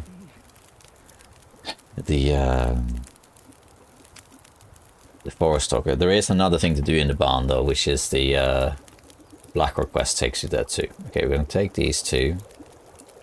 And I might just drink this herbal tea. Herbal tea increases your healing when you sleep. That's what that does. But as you can see in survival, even on the hardest difficulty, you know, you just sleep and you heal all the way up. It's really, really not a problem. The herbal tea doesn't really do anything in story mode as such, because as long as you have a bit of food and water and you're in a safe place, if you're at 1% health and you sleep for 12 hours, you heal pretty much all the way up again. It's just really easy. Okay. Alright, let's get Wade back to Thomson's Crossing. Goat. And I think this more or less wraps up this area. Oh. Looks like we got a demo pack. Let's see, have I shown everything? I think so. We're just going to shoot him in the face. They're far away, are they?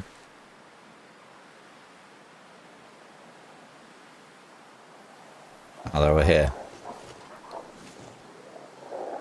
Now remember, campfire is king, so if you're in doubt, just place a campfire and you got this. But if not, shoot that guy. Dude, oops, I missed. That's why they're always better, because you have more shots. Now two of them hit, and there's a third one coming here. How are you? And there's another one.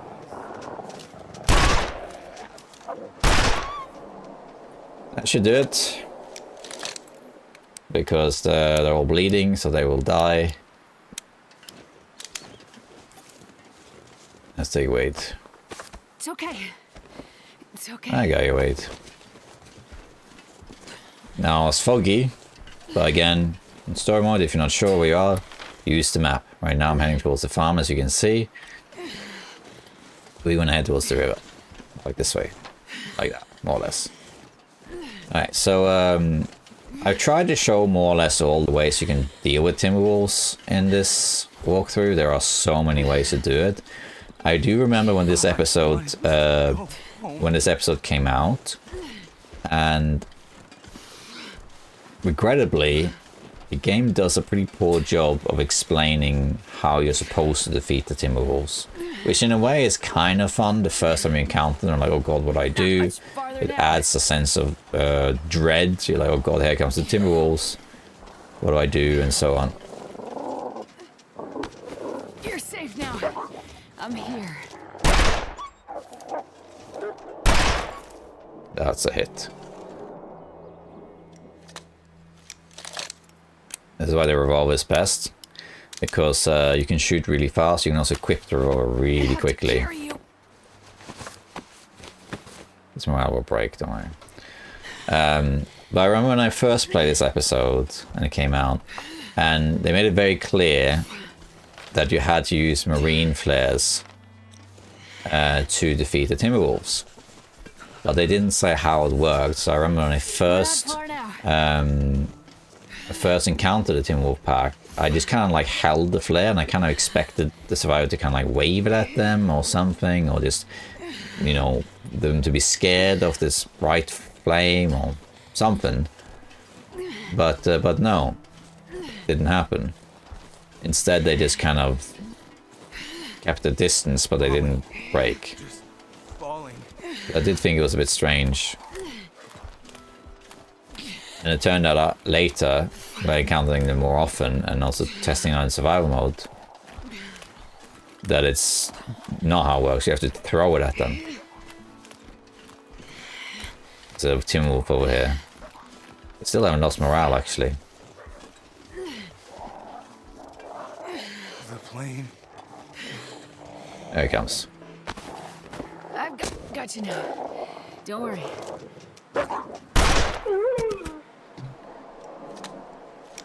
So the Aurora is so good. It's fast. Equip it quickly. There's always one that doesn't give up. And I can see again fog where I go. Just look in straight direction. But yeah, so the Timberwolves can be defeated in a variety of ways. The main way you're supposed to defeat them, kind of lore-wise with the story, is to use marine flares. Marine flares are basically like super torches against them. So you throw the marine flare at the Timberwolves, and it severely reduces morale, and they break and rout and flee from you, basically. That's what's happening. But you can also use torches. They are afraid of fire, and particularly campfire, so put down a campfire and they will never attack you. They won't go away, but they will just look at you and, you know, growl, but they will not actually attack you unless you get too close. You can then throw a torch at them. Just pick up a torch from the campfire, throw the torch at them, and if you hit, then it'll break some of the morale. You can also throw stones at them, and if that hits them, that will break morale, but very slowly. Stones do very little damage-wise to the morale, but they do help. You can also throw regular flares at them, but that's kind of the same as throwing torches. Only the marine flare does like significant damage to morale, while torches and flares and stuff does like a little bit. And stones do even less. And other than that, you can of course just shoot them. You can shoot them with the bow, the revolver, the rifle, the distress pistol, which also will scare them a bit, but just the noise of it. So there's all these different ways you can defeat them. It's really not that hard.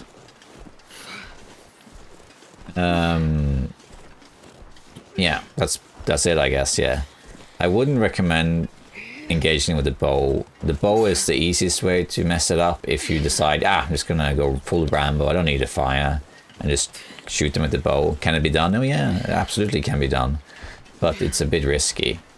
But with the revolver, you have 6 bullets, you can shoot very quickly, it's much easier. A rifle is fine, it does more damage, but as you can see, if you miss, then sometimes they run away, sometimes they don't, and if you miss, they don't always have time to do another one. Yeah, I think I showcased most of those, but just in case you didn't know, then that's it. Alright, I'm heading straight towards the barn, as you can see on the map, and if in doubt, check the map. Wade's doing great, he's having the time of his life, being carried by Astrid. And you can see we're reaching now the signs of the barn, because we have these hills and these like mini hay storage things. The barn itself is straight ahead. You can vaguely make out the outline from the lighting on the back of the fog. And here is the barn as well. You can very briefly see it. So in here we can get the forest talker note that's missing. I believe also the Blackrock Quest takes you here too, but we will have to come back for that. Alright, let's just put the weight down for a second. I'm right here. Alright, we can check what loot there is here, but there isn't really much for me to take. Cloth will take. And then let's look around. Here's the bow. So if you need the bow, that's it. We might as well pick it up. I don't think we'll be using the bow realistically, but nevertheless, we might as well look around also. Now you can make simple arrows as well. Of course, you can't forge, but let's just check what there's. Arrowhead. That's a surprise. Then you can check the car. There's also sometimes things in the boot. Yeah, like the bedroll. See? Bedroll. And here there's like miscellaneous stuff. You can check devices, but I don't think there's anything in them. Same with the glove box. Okay. And here's usually some wood and stuff around here, which I would take. How heavy am I? Actually, I might take the wood. I'm not that heavy. I think I will take it. And then up here, is some more loot. Again, we kind of have everything now, but yeah, here's some dog food and these lockers. Hope nobody needs this I anymore. think we need that. Pork beans. I wonder if actually the windbreaker is marginally better than what I'm wearing here. Yeah, it's slightly colder, but it gives more protection against everything else. And it's lighter, so I'm going to do that. And then we have another arrow. And down here is a drawer you can search. There's these ones too. Well, this We stuff already have a handy. pry bar. And we don't need leather or matches. Then we have the forest talking containers, which has bullets. And shells, very good. And we need this stuff. I mean, I can eat some of it, I guess. And then we have the collectible here, which is part 2. There we are. There's also some misc like wood here. We might as well take it. There we go. So now we have actually... You can also jump down here without taking damage, by the way, like this. Blonk. Let's get Wade. He's healing right up. It's okay. All right.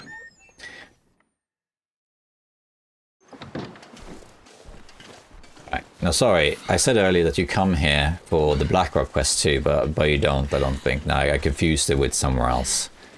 I see, I'm a little bit dazzled keeping everything track. There's a combination of things I remember, things that used to be one way but changed, and then the things I looked up to make sure I got everything that I just misremember. But you know, like I said, it's a walkthrough and a playthrough.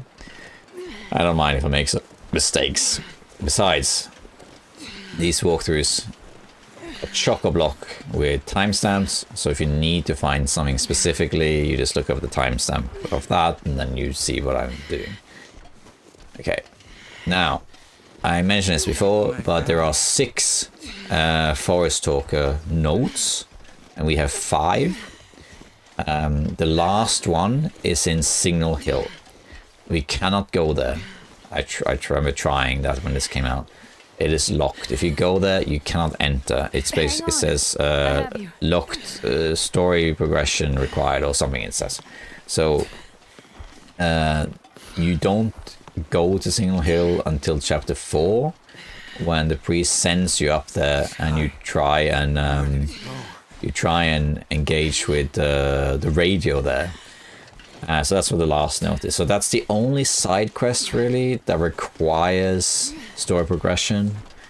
I guess a lot of them technically are locked until you get to chapter 2. Like chapter 1, you can do some side quests like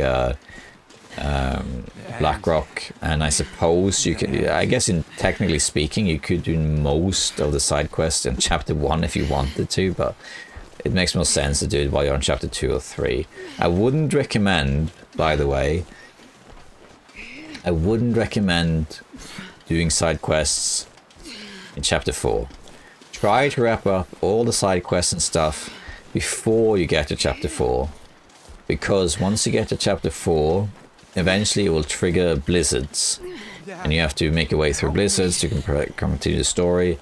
If you then decide, yeah, now is a good time to do the quest, it's a little bit harder. Notice we haven't had any blizzards so far, and that's because the blizzards in this episode is story related.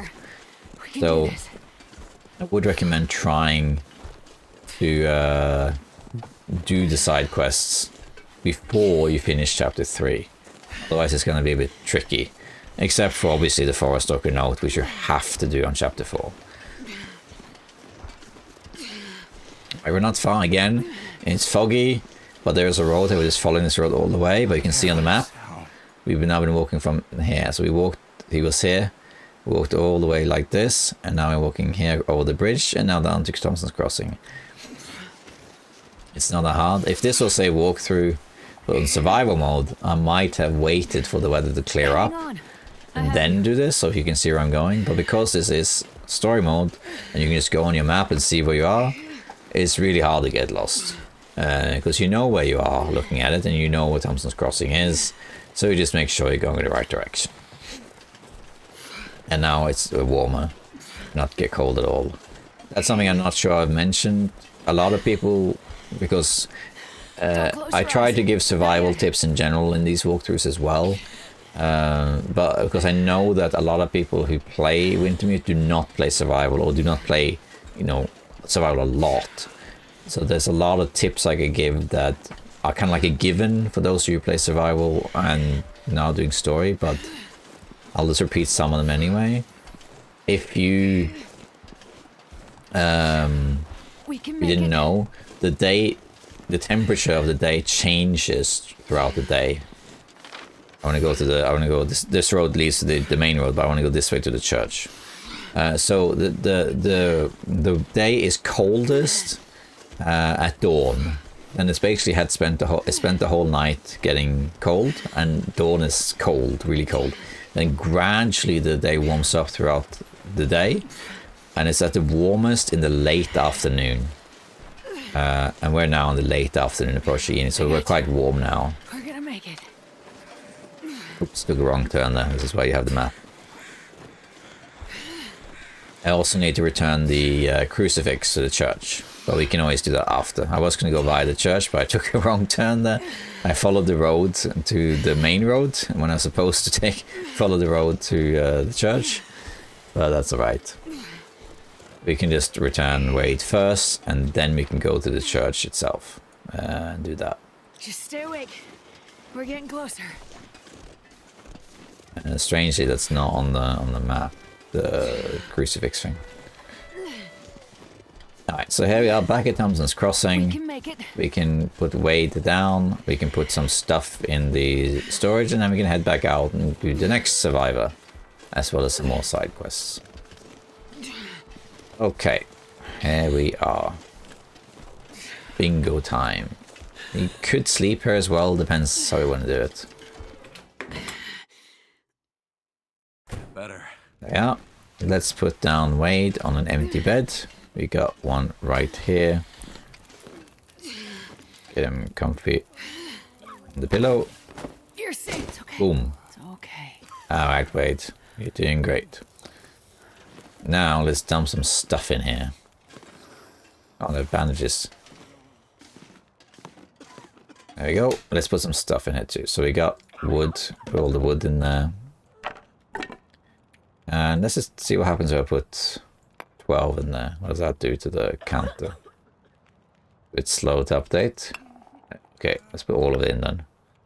37. A little bit over. There, 49. Okay, so we're almost there.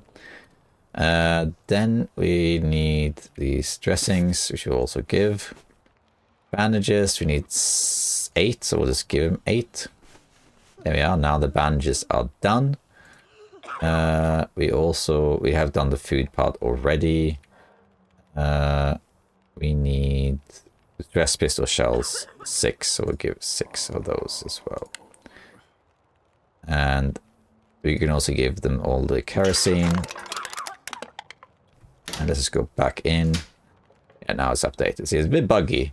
We're almost there now. We need some more antiseptic. It's easy enough to do in time. We need some more fuel. We should just get this naturally. The stress pistol you can just give, you know, when you finish. And that's it, really.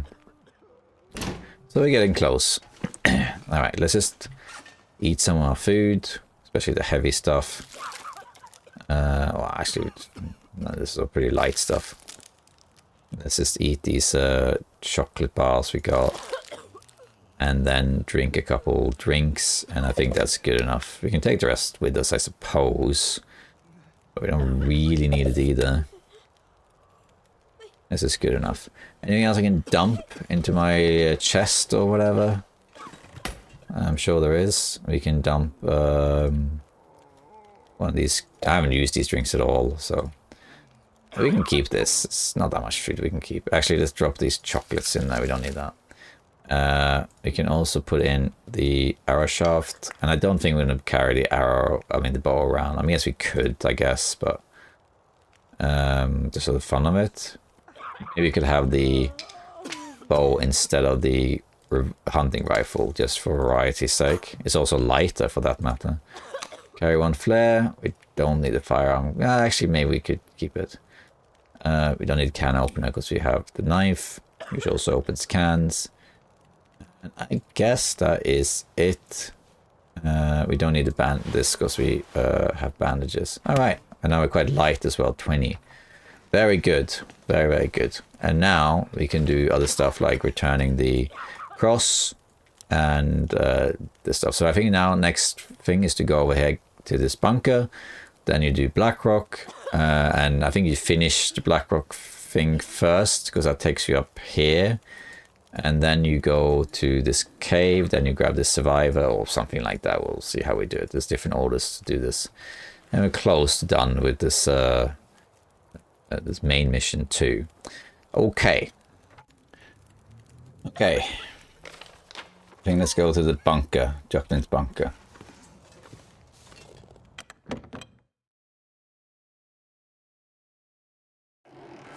There's no flawless order to do this, but I think we'll go there and we'll probably sleep in the bunker because we can just do a bunch of quests afterwards.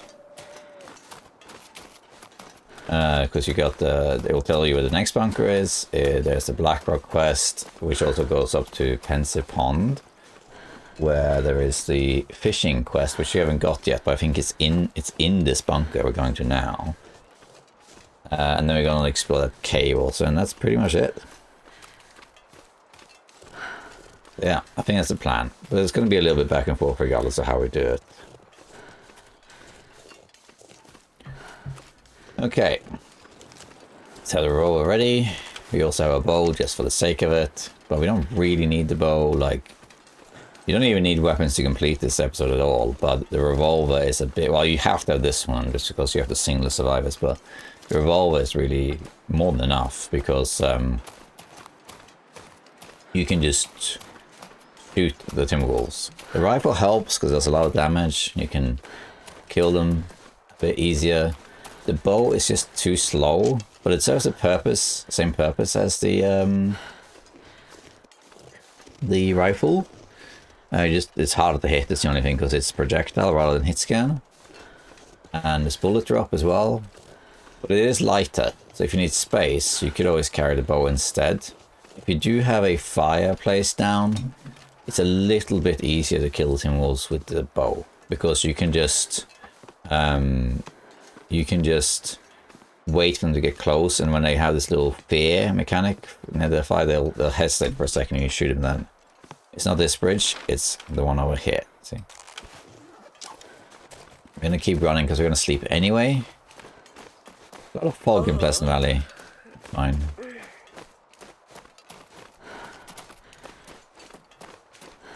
We're going to run because we're going to end the day in this bunker anyway.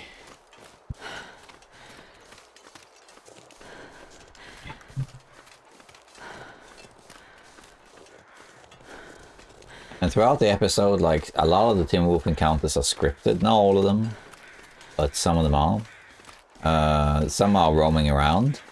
Some will always happen. Like, for example, when you had the single hill, when you take Gwen back, that sort of thing. So I don't remember, I'm not sure if I actually said the trivia, but when I rescued Gwen, and I was out on the ice, like the ice here, this ice, I said I would say something special there about the channel, which I think I forgot to do.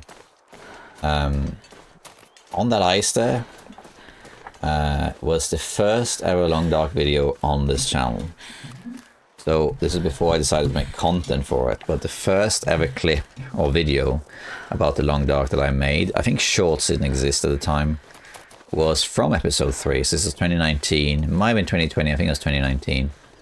I posted a video of a wolf just giving up, and it was rescuing Gwen, putting her down, and then breaking morale. And then after that, the wolf came back and he started running towards me. And then as he approached me, he just looks at me, stops, looks at me, and falls over. That was the first video I ever did in Long Dark. Then I did other couple smaller ones. And when I decided that I'm going to make tutorials for the Long Dark, which I think was 2020, that's when I decided, like, okay, you know what, let's make some proper content, you know. And there we are, like 6 years later. Okay, so bunker I think is up there. Yeah, as you can see, right up here. So I'm doing the map a bit too fast. I'm doing like, oh, hey, as you can see there, you know, but let's keep it up a little bit. As you can see, here's the Halsberg Bridge. Go on the other side, it's right up here. Sometimes these icons are a bit misleading. Like, for example, here they have a radius. But this just means the size somewhere in here. Doesn't mean it's there. These ones are a bit more accurate. So it should be just up here. You just look around. If you can't see it, just look around. Is it there? Is it there? Is it up here, for example? And it should be around here. Let's just find it. There it is, right there. So it's a little bit hidden from the road because it's, well, here. But as you can see, you're right on top of the marker. And hiya. Okay, that. Okay.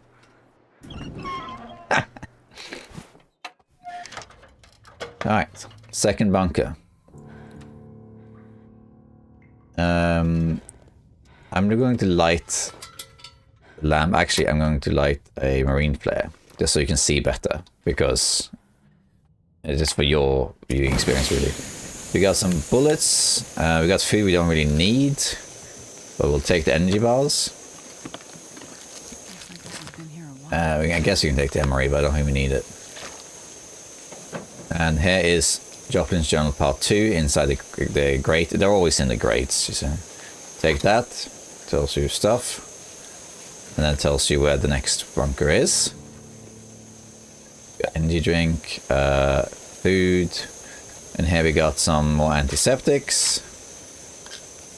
We got some more ammunition, lead shells. We got a second distress pistol. This is one you can give to the survivors, unless you want to give the one you are carrying.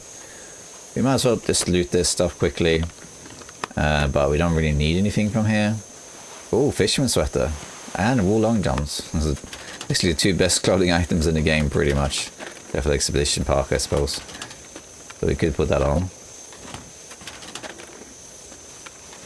And then we have a jerry can with more oil. Very good. So now we have pretty much everything. And then, finally, right there, local legends, the big one. This is to catch a fish, the big one. Big Eddie, as he's called. That's up in Pensive Pond. And that's the last of the tall tales. So now, it gives you a quest here, Pensive Pond, to go up there and fish. And the bunker, the last bunker, is here. You can do this tall tales, that one, for example. This, I believe, is actually up in the hills. You go up and around. Okay, so that's pretty much it. Let's have a quick look at the clothing here. So the fisherman's sweater is really good. It does weigh a little bit more, but you can switch that one out. And these ones also are better. Weigh a little bit more, I suppose, but... Okay, and we got more stuff than we need, but that's okay. We're going to spend the night here now, I think. Wait until morning, pretty much, because we're quite tired. Let's just sleep. 12 hours.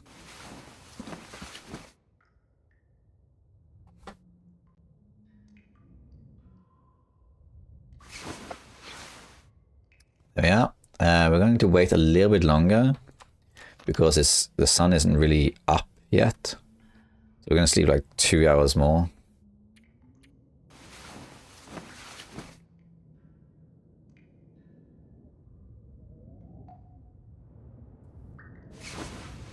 It sounds a little windy out there, but the reason I did that is because now it's a bit easier out there. The weather is a bit more manageable. So, as I mentioned before, in story mode, you can just sleep whenever you want. You don't have to actually wait. And like survival mode will tell you like, oh, you're not tired, so why would you sleep? But here you can just sleep. And you can see there's more food here. I'm not taking the food, but if you still need more food for the main quest, you can just take that. Okay. Quite bad wind, but that's okay. We're gonna now do the Blackrock one. So let's just backtrack quickly, just so we can retrace that. To this guard who's right over here. So how many do I have here? I got finally set. I got 2, and I have 1 of these. I need 4 more, isn't it? 5 more, okay. And And I also need wood. That's easy enough. Yeah, we're almost done with it. Now, I picked up this quest by accident as I walked past the corpse.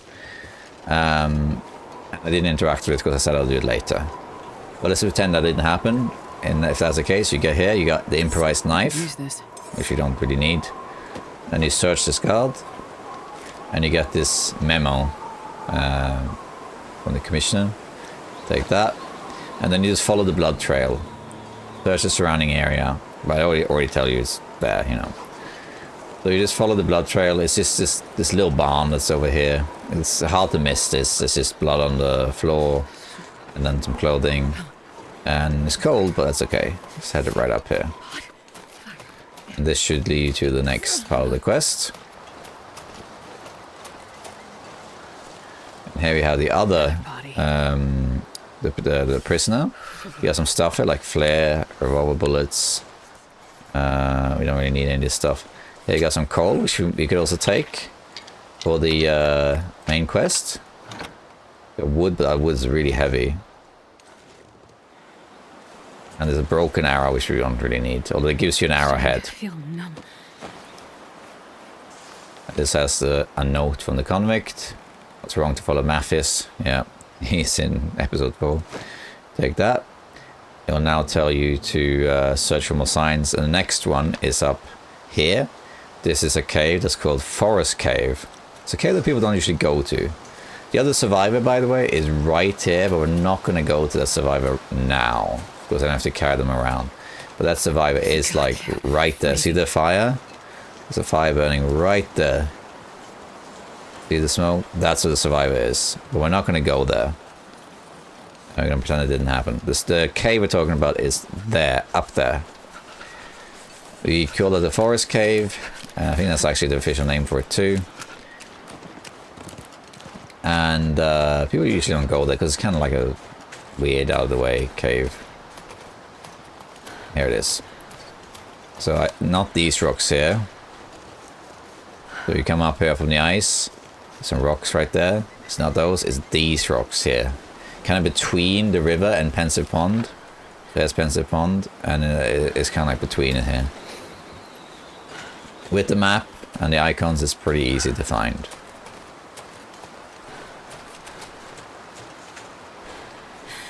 There we are, so here's the next convict. We're cold, but that's okay. If we want, we can sleep here for like an hour and warm up a bit. Been shot by an arrow. This is basically Molly's work, I assume. So hope nobody needs this anymore. And here you got a forest cave. You got a backpack, a convict note you can take. And in here, we're going to loot the convict too, but in here there's just wood, I think. Yeah. Then we'll search the convict himself. Nothing. Oops. See, now it sent you to another location here. It didn't actually pop up, I don't think. It didn't pop up like go to the next part. But it is here. There, that's the next one now. That is called Hilltop Cave. It's also fairly easy to find. And we're going to go there right away. It doesn't matter if we're cold. That's not a problem. Yeah, I'm going to go up to Pensive Pond first. We're not going to fish right now, but we'll come back here. I'm just going to do the Blackrock Quest very linearly. So here is Pensive Pond. There's deer, there's rabbits, there's cattails, all sorts of stuff. And here in this fishing hut is where you're going to do the fishing. This is the only place you can fish in Pleasant Valley, the only place. If you play survival mode, then there are other places, because you can use the ice fishing holes. But in story mode, because that's separate, this is the only place. So if you need to catch fish, like if for example you're struggling to get enough oil or food, what you could do is you could just go here and fish, and then you get quite a lot of calories, and whenever you cook fish it also gives you oil. So there is that. We're gonna go have it to Hilltop Cave, and the easiest way to do that is to get to the road first. We're gonna go back here after. But we just find this road here. We're gonna go back on this road later because it takes us a single hill. But for now, we're gonna do the hilltop quest. And actually, it's a good idea to do this quest now, so you recognize this terrain, which makes it easier for you to navigate it later, for sure. And this is where we are now on this bridge. Okay. Let's keep going. I just realized that I didn't return the church artifact to the church. There might be a bit of a skip there. But yeah, as I was saying, the weather here is atrocious right now. But the good thing about doing this quest is you will kind of learn the terrain. You're going to go here later, and like the road, this is a road, and if you play enough, you'll learn to recognize roads that are snowed over. Because they all look like this. But it's not intuitive. But if you now do this quest, you kind of learn the area. You learn there's a bridge there, and then you come up to this tree that's fallen over. And then you just basically, when you get to a single hill for the next chapter, you just follow this road. It'll take you all the way up to Signal Hill, which is the big radio tower. We're going against the wind here, so very slow. So it's good to know that for future reference. For our purposes though, we're going to stop here and turn left. And the top of this hill here is Hilltop Cave. So we're going to go there. And somewhere on the map. See? There was a shorter route. I could have just gone, you see, I could have just gone like this. But I went down and up.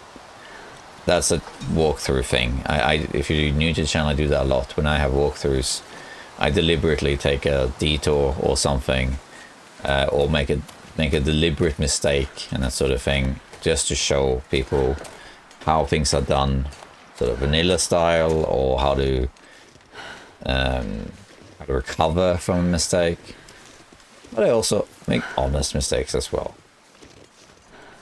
Yeah, this area here, Hilltop, has this blind, and it's usually like a carcass, sometimes a corpse over here too. Rabbits as well. And there's the rabbits. We don't have a corpse, but we do have this, a lot of mushrooms in case you need antibiotics or just more teas. But you have this little hunter's blind here, where there is basically nothing. And what we want is this cave that's right over here. This one. This is Hilltop Cave. That's the one we want. And inside is what we need. There's like a cache. I didn't notice, I didn't really... But there's the carcass. There's no... I didn't read the notes, so I don't follow along what the quest says. I'm gonna grab this. But it is a cache in it. So we got some more arrows. We got a search the abandoned camp. That's in there. Might as well eat this rabbit. Okay. Okay. Got another arrow. You can check the backpack. Got cache directions. Using stuff. More arrows. Now to find those supplies. But that is in here. I mean, it's little. Yeah, it's just around the corner. You go in here, and it should be just around here. I don't know why the quest really needed that. Like, do you really need to pick up a note that says "look for the hidden cache"? I mean, that could have just been this step anyway. I mean, it's right there. And then you have this bed, which does count as being on the indoor part. And here is the hidden cache. And then you complete the quest. You get some bullets, more bullets, accelerant, MRE, flare, antiseptic. Yeah. There you go. That's done. A lot of bullets now. Well, arrows too. I didn't get this. I feel like the sound is bugged out a little bit. I'm not getting this notification. That happens sometimes. But anyway, I actually have, how many? I have 3 antiseptics. So I just need to make 2 more of those weird things. But although there's probably more antiseptics in the bunker. Not too worried about it. I'm carrying a bit of stuff, but it's not a big deal. Let's eat the rest of this MRE. We're gonna head back to Pensive Pond now. Try and fish up this this fish, the big one. This is a unique quest fish we're gonna get now. That basically it weighs 15 kilos. And you can actually take it and cook it, and then you have 15 kilos of food to give to the townspeople. Yeah. This is very Last of Us type of music, this one. Gustavo Santuello. It's not though. But anyway, normally though, when you fish, you don't get fish that big. So when you fish normally, if you're not familiar with it, the fish you get is determined by where you are. So you can get saltwater fish, and you can get freshwater fish. Freshwater fish is like trout, that sort of fish, bass, and then saltwater is like salmon. So you can get like really big fish, but you rarely get fish bigger than 5 kilos. You can though. Highest I've gotten, I think, is 6.6 or something like that. I don't think I've ever seen a 7 kilo fish though. I don't think I've seen that. So I think there's an upper limit. But here, you can get this one, it's just 15. So it's a big one. But you can release it, I'm pretty sure. Okay, we're taking a bit of cold damage here. So we are losing some health. But again, we can just sleep. We could have slept in that cave actually, but it was a little bit too cold. Instead we'll just make a fire here in this fishing hut. We have coal, but we might as well pick up some sticks while we're at it. And we can use that as wood. There's also some misc supplies by this little roof here, this little shelter, which we can have a look at. Looks like we got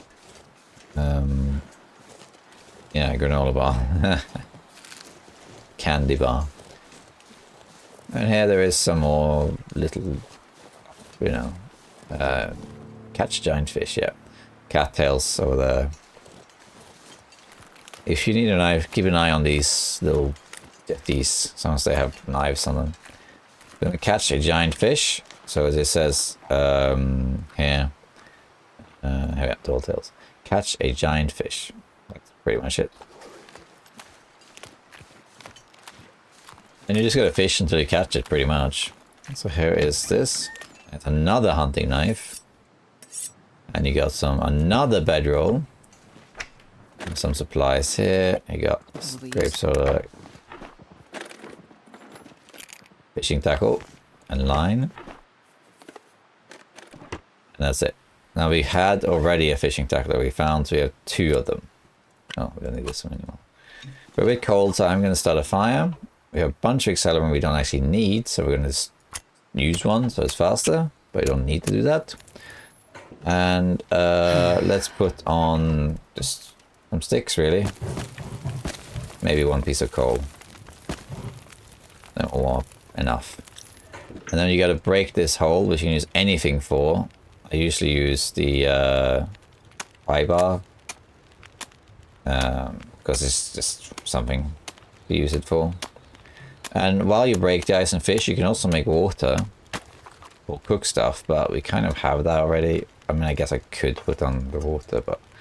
And now you just gotta fish, really. We'll put 2 hours. I'll put 3. It doesn't matter if we get cold, because it's warming up. Actually, let's close the door. And we have... hydrated. I'm actually gonna put like 5 hours. You're not locked in, so you can cancel at any point, so it doesn't matter. So let's put 6 hours and see what happens. We got a whitefish. I'm just gonna pick it up, why not? The fire blew out. There's the bass. You can see 4.6, big fish. They are marginally cold now because the wind stopped and we're late in the afternoon. Drop any of this gear. Oh, looks like we got a blizzard on our hands. Or heavy wind at least.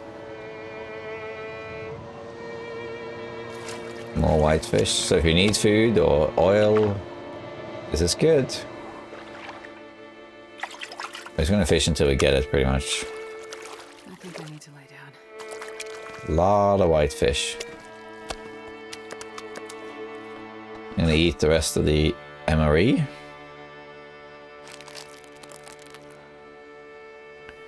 And have a soda.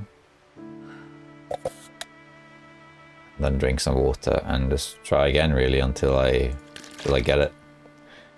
You just gotta keep at it until you catch it pretty much. Very exhausted, but doesn't really matter. Let's just keep fishing.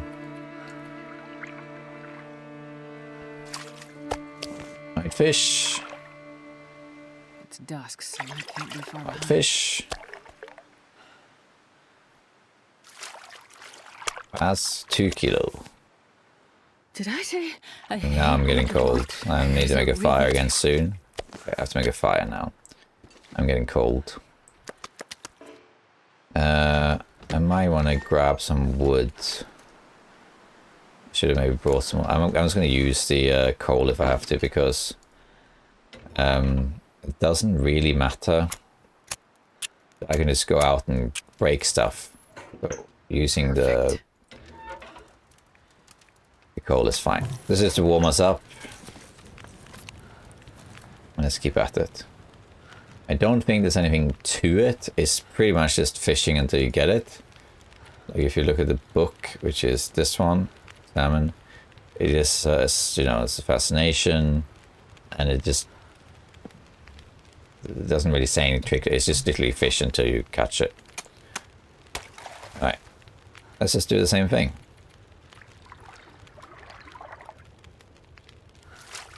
A lot of whitefish. There you go. Look at this guy. Hello. You caught me. Big bass. Raw. So it's 15 kilos and gives actually not that many calories considering it's 15 kilos. What we call it. And the quest is to just catch it, which is also the achievement. You don't need to actually take it, so you can leave it. Put it back in. Let the legend live. And there we go. Magical pond. Completed objective. We can leave this fish there, we don't really need it.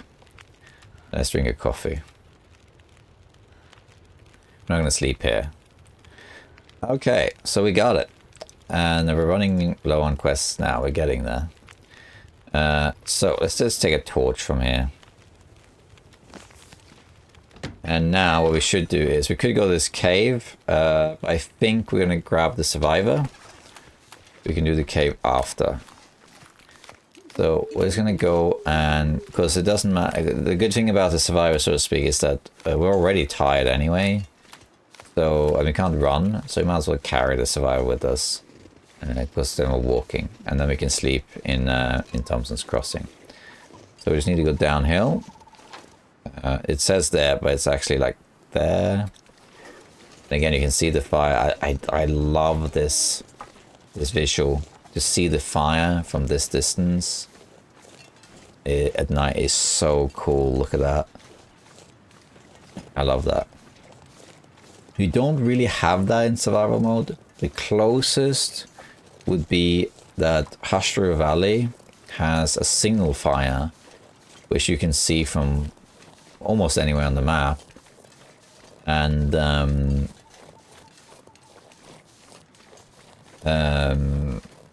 yeah.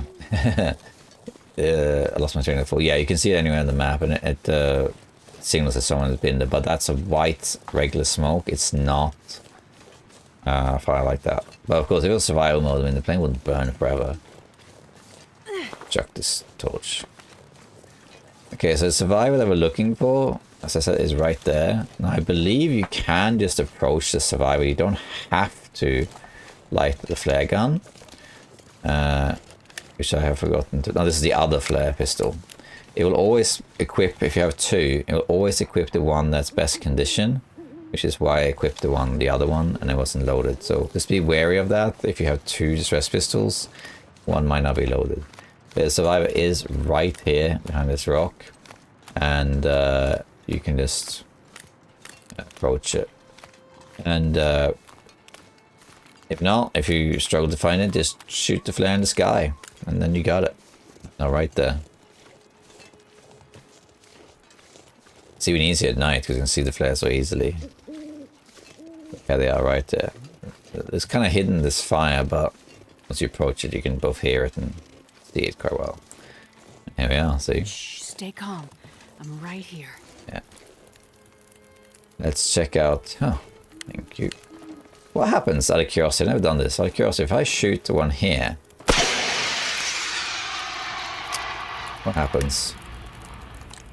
Do they shoot one back?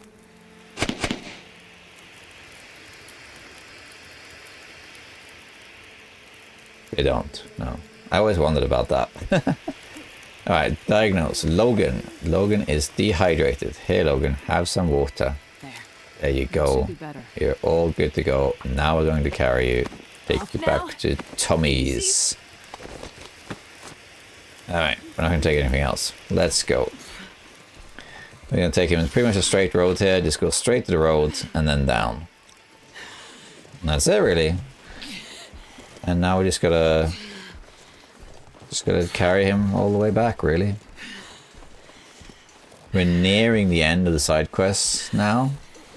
So, as you notice, there were a couple things that were locked. So, the last Forest Talker note, I have you. it's locked through the story. You have to go to Single Hill for that. So that's the last thing we'll do, side story-wise. And then another note is in the Joplin bunker that we went to, so you have to go to that. And also the fish one I just did, like the catching the big fish. As you saw, the note of that was in the second bunker. Everyone dead. So you are kind of dependent actually on doing Joplin's bunker raid if you want to do all the other quests. You can't do all the Tall Tales or all the Forest Organelles without doing Joplin's bunker as well. Don't give up. I won't leave you. But yeah, we just have one bunker left. We have a cave left to explore, and we have a survivor to pick up, and that's more or less it actually. I need to grab a couple more. We can just go this way. I was going to go across the bridge, but it's kind of steep right there. We'll just go across the river instead. I need to grab a few more lichens to make antiseptic bandages. Although I think in... oh, right, okay. I've got you now. Don't worry. Let's try the bow. Yeah. Yeah, hello. Ready? Oops. I forgot about the draw. Whoopsies. Forgot about that. Alright, let's just do it properly.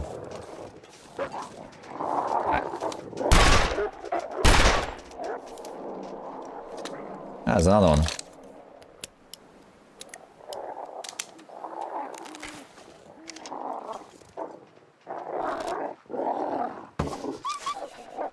Okay, that's all of them. I gotta bleed. There we go. Right. Yeah. See what I mean? This is what I talked about earlier. Your biggest downfall often is hubris, right? Being overconfident. So there was just like, oh yeah, let's try the bow this time. And I actually mentioned this specific situation earlier, didn't I? Where it's like, if you want to try and take on the Timberwolf pack with just a bow, you can do it, but it's very hard because you have no real defense other than the actual arrow hitting. And as you saw there, like actually you have a stamina meter for drawing the bow because you're holding the bow and it's heavy, so you can't hold it forever. And I held it for too long, and then I had to undraw the bow, and that's when the wolf attacked me. If you are gonna fight Timberwolves with a bow, you really need to put a campfire down. As you saw there, it didn't really work out. I'm right here.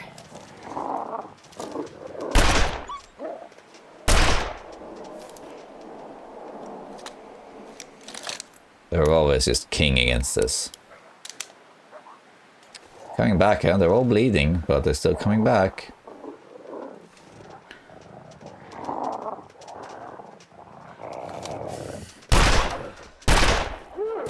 Yeah. Morale broken. Might as well just kill them. You're cold now. We don't have that much health. So now would be a good time to maybe light a fire and warm up. But Thomson's Crossing is right there. Like, it's right there. So, we'll be fine. Like, you lose quite a bit of health when you're cold. 20% per hour, which is about 5 minutes real life. But we're at like 30 something. We're not going to die. Even with exhaustion, we're not going to die by the time we get there. I don't think. But if the Timberwolves come back, yeah, plunk a fire down, put a piece of coal on it, and stay warm, and get rid of them. Don't take unnecessary chances. Of course, this is story mode, and you have save points, so you could just, if you fail, you just load the save. And then you're good. I mean, that's all there is to it, really. So you have a lot of options in that sense. But yeah, it's best to... the bow, as you can see, is not really that useful in this episode because you can use it for hunting, and of course it's silent. But there's not really any side missions or even main story missions that kind of needs the bow. You don't even need the rifle because unlike the other episodes, there's no actual hunting missions really in this game. Like, you do encounter animals, particularly Timberwolves, so you have to engage with Timberwolves quite a lot. But so you need a weapon, ideally anyway. But you don't really need the bow for anything. Don't even need the rifle, but the rifle helps. So if that's the case, why have the bow, right? It's just it's a light version of the rifle that is arguably more powerful than a rifle. It's got renewable ammo, kind of, but it's just it's not really worth it from a combat encounter point of view. So if I were you, I would always carry the revolver, carry the stress pistol, of course, once you get it, and you can carry the rifle if you want. The end. The end. The revolver is enough. And with Timberwolves, just if you don't have a campfire, you'll probably be okay with just the revolver because you can just shoot them. It takes a little while to reload, but you can always switch. What you could do, you could switch to the stress pistol, shoot. If you need a moment, switch to the stress pistol, shoot at them, and they'll flee for a bit. Reload the revolver, repeat. You know, you'll be fine. But the best, safest is to just plonk down the campfire. And by the way, I didn't mention this, but very important, creating a campfire in this game is the same as having a campfire. So if you start making a campfire, that acts as an active campfire. So the Timberwolves will not attack you while you're making the campfire. That's very important. So if you encounter Timberwolves and you're a bit scared, you want to take your time, you know, make sure you don't mess this up, just plonk a campfire down, and once it's burning, then take your time and shoot at the Timberwolves or throw torches or marine flares or whatever at them, and they will break. There we are. As you can see, decent amount of health left. Yeah. Right. Logan, you are gonna go in this bed. There we go. That's how's what's his name doing? I'll look at him later. Here is Logan. Boom. Get some rest now. You need it. How's this guy doing? Okay, Logan, yeah. Okay, so he's done too. And now, as you can see, we got some more supplies, of course, we can put in here. Let's do that first. Not as much wood as I hope, because, you know. But we can put this coal in here. Maybe keep one piece of coal for now. We got 3 antiseptics. That's good. We don't need any of this food for them, but we have the stress pistol. This one's loaded, so I should really unload it first. Actions unload. So they can have that one. And then we have kerosene. We actually are close to it anyway. Let's put this jerry can in there, and then that's done. Now we're actually only needing 2 antiseptics and just a little bit of wood, really, and then that's it. Then we're done. It's even more more kerosene in the storm lantern here, which I think I'm going to carry around now. Let's just have a quick look at something else I can dump in here. We can keep the accelerant just because it's good. Bunch of stims, I haven't used any of them. We don't need the painkillers. We don't need all this food either. Like the crackers are enough. Don't have much water, but that's okay, I guess. We don't need all these fishing tackles anymore. Don't really need a hacksaw, but I'm going to carry one anyway. All these flares. Don't need the rifle ammo. I'm going to put the bow back. Now I'm very light. There you go. And now what's left is this survivor who's in the birch forest, the bunker which is right here, and the last tall tale which is there. And I also have to return the church artifact, which is also right here. So like now it's only really the smaller things really close by that's left, and then we've done everything except for that forest stalker note. So we're pretty close to the end now. But I am going to sleep for, well, 11 hours, let's say. I just need to have some water. Is this enough water? We could just quickly check in the toilets. It's going to sound weird, but toilets have water. I guess we can't interact with this one because it's in a story place. Might have to make some water. I gave it all to Logan. But this will, how much will this give us? What we have? I made us basically hydrated. Let's leave 11 hours.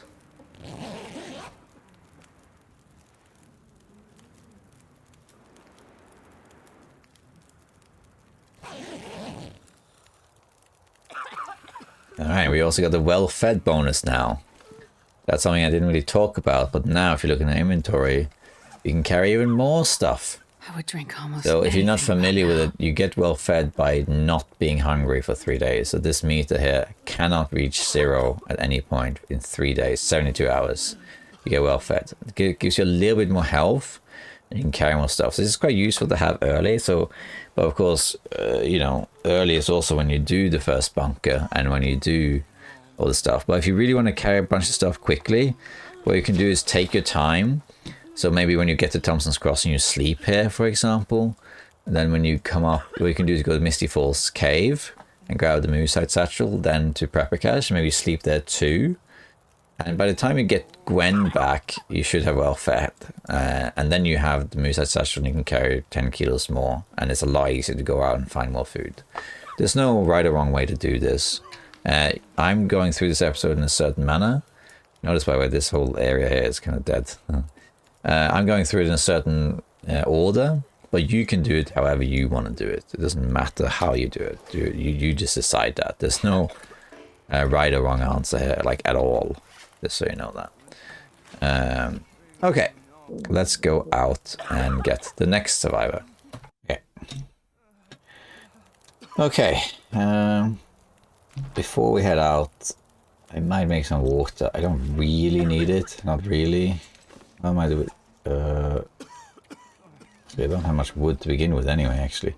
Tell you what, I might make some water out there rather than here. So now I want to go, actually, because also we're going to go to the bunker, and then there might be water in there. So what we're going to do now, we're going to go to the Joplin's bunker, and then depending on, we might actually drop right back to here. And then we'll go to the Tall Tales, and then up here, and then we're pretty much done. Not much left. Let's go to Joplin's first. I was going to make water.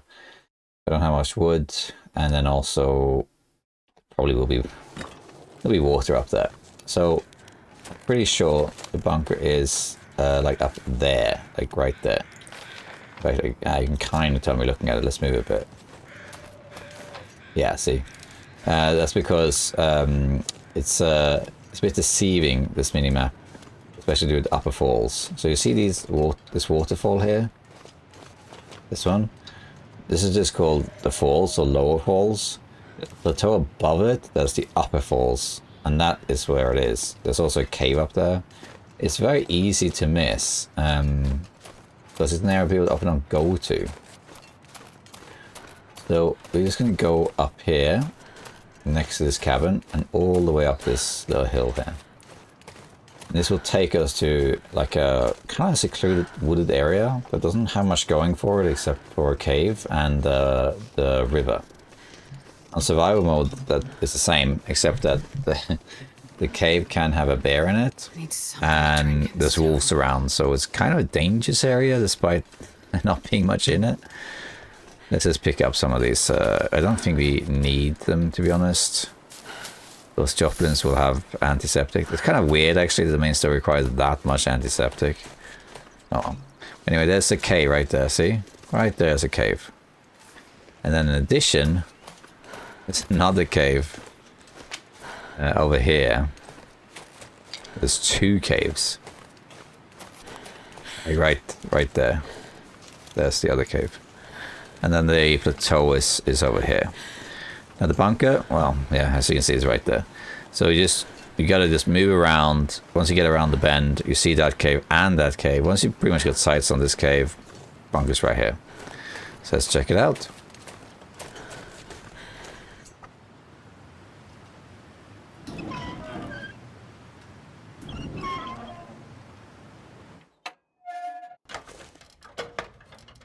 Go. Now the mission is completed. Seems like the sound is bugged again. And we have everything except wood and antiseptic, and that's pretty much it. So I can light this lantern for better visibility. And as you can see, there's tons of supplies. There's so much stuff. We don't actually need any of this stuff. We're almost done with the episode. I think I can use For the sake of argument, I can pick this stuff up, but look at this. There's so much stuff. This is the final bunker also. Mackinac jacket, combat pants, mucklocks, air wrap. Really good stuff. Fire logs. These weigh an absolute ton, but they do burn for a long time, so we're going to take those. Look, I'm not even heavy. I picked up 10 kilos now of this. But because of well-fed and the backpack, I'm still not heavy. You don't need any of this stuff. I'm going to pick up the shells, though, just for the sake of it. How much tin do I have? Take one of these, just in case. Revolver ammunition, rifle ammunition, load of food. I'll take it. Another revolver. We don't need that. Flare shell. Look at all this stuff. There's so much stuff in there. And then all of this food. And this is on hardened mode. MRE. There's so much. Look at all those MREs. So if you still haven't gotten... I still haven't gotten everything you need for the quest. There's just so much stuff here. We got antiseptic. This stuff will come in handy. Okay, I think that's pretty much it. Let's eat something just to fill up the meter. Let's eat these energy bars. They have quite a lot of calories. And then we can just fill up on hydration with these sodas and the water. And then I don't even have to make anything. Let's take these with us. We don't really need anything else, but we might as well take a couple MREs. I wonder if I can drop. And that's pretty much it, I would say. Heavy, but that's okay. Let's just convert this stack of papers to tinder. Alright. Up we go. And now I just head back, really. You can check out that. Okay, that's just weird. I guess it's the fire down here, and this is blowing through the... Yeah, it's blowing... It's so windy, it's blowing through the mountains. Yeah, that's what's happening, look at that. That's weird. Okay. But, yeah, the wind can't make up its mind, it seems. That's funny. Okay, so let's just give him this stuff. How am I doing with I have 1 antiseptic and I have 3. Yeah, okay. So you got that. So you got the main story done now, except for the last survivor, which we'll also go and get. But before we do that, we'll do the tall tales. This cave that's up the road. Let's dump all this stuff first.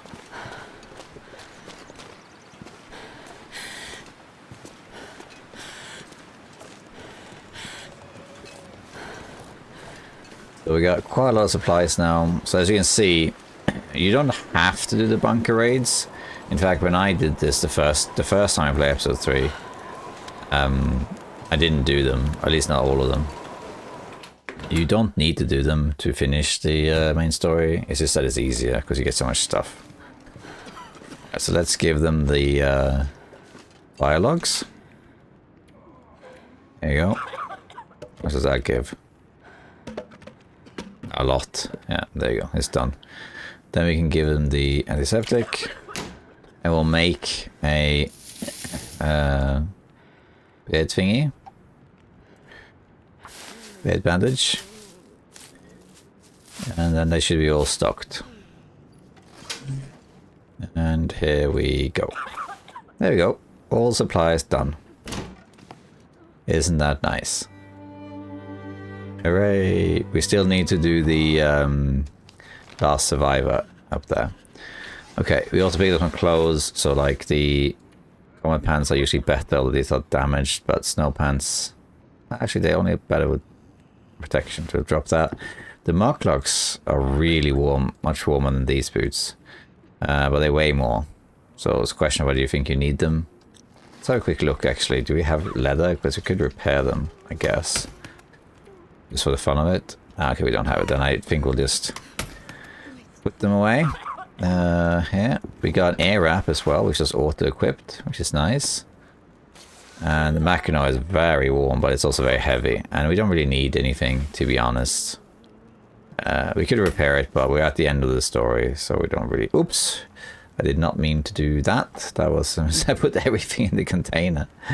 I didn't mean to do that. That's okay, we can take that out. That... We can actually tidy it a little bit this way. We don't need the matches, but we'll take 10. We'll take 4 bandages. Take all the stims. A couple goes. Guess that's it. No clothes. We'll take a tea. Benji bars. An MRE. Grape soda. A couple of these ones. More grape soda. And water. Tools. We will take bedroll. Flare gun. Fishing tackle, a flare, all the flare shells. We might as well take the hack, so a couple marine flares, psycho can, a trusted revolver and all the bullets, and my lantern. Guess that's it. We're actually really light, so I might actually take my rifle as well. And the cleaning kit too. So I'm actually going to clean that a little bit now, because you see the revolver is quite low condition and you don't want it to jam. Actually, tell you what, we can just leave it in case it does jam. Okay, now we can go to the cave. So this is another cave people don't go to. So down here there is a cave, Tall Tales. I'm actually glad there's a quest to go here. This cave I almost never see people go to. It's in survival mode, but it's a good cave. Like, it's completely sheltered from predators. In survival mode, there's usually a deer carcass there. There's rabbits. Sometimes you can get coal inside the cave. If you're in survival mode, head from Thomson's Crossing to Mystery Lake, which is the exit is here. Instead of following the road, you can just go across like this. And very often it's a good idea to go across into this cave, drop stuff to cure and make a fire or stay warm in the cave, and then continue, for example. So it's a decent enough cave. We're gonna go there. Find a Sasquatch.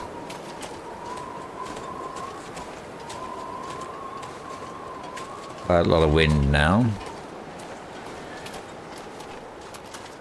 Is that one of the Timberwolves? Yeah, it is. Look at that. It's one of the Timberwolves I shot. It's got its head in the snow. And up here is the cave. Straight ahead now on the map. So it's kind of in the middle of nowhere. You kind of have to know that it's there. From those areas, like, why would you even go up here? There doesn't seem to be anything to it. It's something in survival mode you just learn by playing the maps and discovering things. Or you have to be told it's there, because you wouldn't really stray into an area like this. As you can see, there's rabbits up ahead. And I'm going to grab a couple of sticks just for a fire, in case I need to warm the survivor.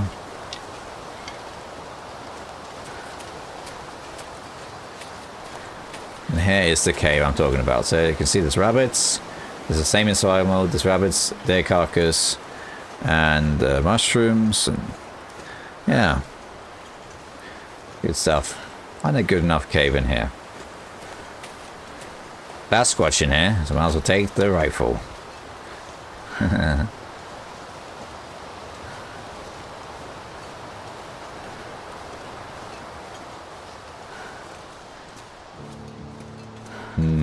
Where is that Sasquatch?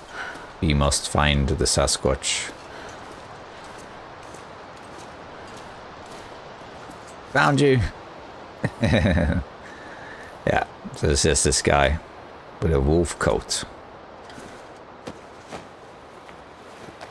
Hope nobody needs this New anymore. wolfskin coat. Very nice. And that's it. The local tells us Sasquatch. Literally just some guy wearing a wolfskin coat, which is a very good coat. Much warmer than what I'm wearing, but it also weighs more. And again, I don't really feel I need it. Not really. So I'm gonna not take it. Good though. And another bedroll. There's another bedroll for our collection if you want to. And now we have done all the side quests. This one, the Tall Tales, is arguably the only real side quest that is related to achievements, because all the other side quests you kind of do them by the main story, like the one about like doing the bunker raid, for example. Like, well, that's not a quest, but an achievement, but you very often would do it to complete this mission. But the Forest Stalker knows is locked inside Signal Hill to complete that, for example. And like Molly's gift, like you just get that when you come out of Thomson's Crossing, so you just complete it then and there. And then defeating a Timberwolf pack happens at the same time, so then you do that. So yeah, a lot of these side quests are just kind of they happen organically in the main story, and the achievements are also connected to it. The Tall Tales is kind of like the only achievement that you do. You kind of have to stray off the beaten path for a little bit, I guess. Yeah, well, that's all the side quests done. Now we just wrap up this story. We go and get this survivor. How heavy are we? Not particularly heavy. We could wait until the next day. It's a bit windy. They are here in the birch forest. Do I have coffee? No, I don't have coffee. Wind is pretty bad. I might go and do it now. I think. So nah, I don't really like going out when I'm so low on energy. So I think I will go out after resting. I don't really need to, but why live on the edge when you don't have to? So I'm going to go in here. And we'll rest a little bit. So the wind is really annoying. It's like right in my face. So that means you walk slower. Let's just go in here, spend the night, and go from there. Actually, we could maybe sleep in the church instead. It's a little bit closer. Maybe we could do that instead.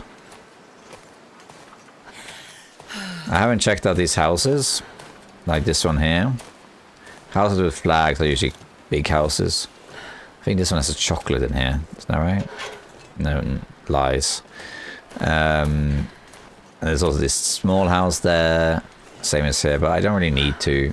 But you can loot them if you want to. There's a lot of small places I haven't been to because you don't really need to. But most of Pleasant Valley has been utilized in this story. The only places that haven't really been used is, well, these smaller houses, of course. There's some cars that are over here. They're not being used. This whole area is unused. There's like a barn here. That's not in it. There's also a cave here that's not really used, I guess. And the one here. So there's some smaller things, but for the most part, they've done a good job incorporating almost the entire map, pretty much. Okay, let's go in here. Let's have a little sleep. Did I not pick this up before? I guess not. What have we here?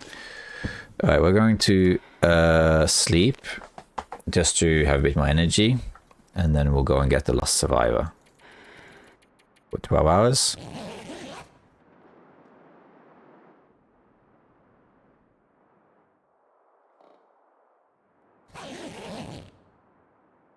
There we go, fully healed, but it's also like the middle of the night, so we're going to just pass a little bit more time.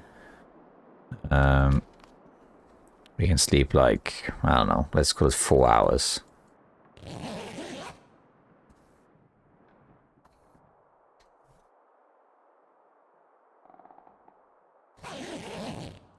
Yeah. Now, one thing I haven't really mentioned before, but if you really want to get well fed quickly, remember I said that in survival, in story mode, you can just sleep however long you want. You don't have to actually be tired. So if you do have a lot of food supplies, if you really wanted to, you could just sleep for 3 days straight. Just sleep 12 hours 6 times and make sure you drink and stuff in between. And you'll be good. Sweet. Forgot about these matches. These are actually better when they're... Wait, what? Well, we're not going to take them. So you could do that if you wanted to, if you have a lot of food. Just sleep 3 days straight, then you get well fed and you can carry even more stuff. Oh, we got fog.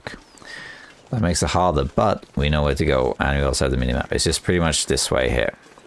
So you can see here, if you're not sure, again, check the map. A little bit more that way.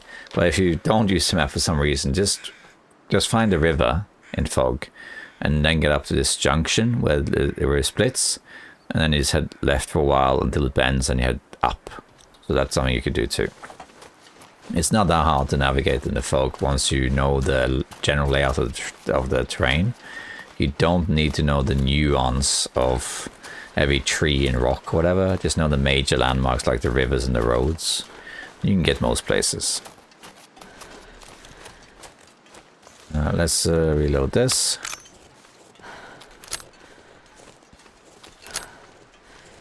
If you also need extra healing, which you don't really need because you've got so much healing opportunity. I haven't used any of the stims, for example.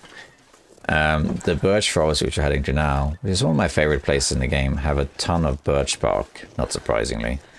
And if you make birch tea with that, and that gives you a little bit of healing, passive healing for a few hours.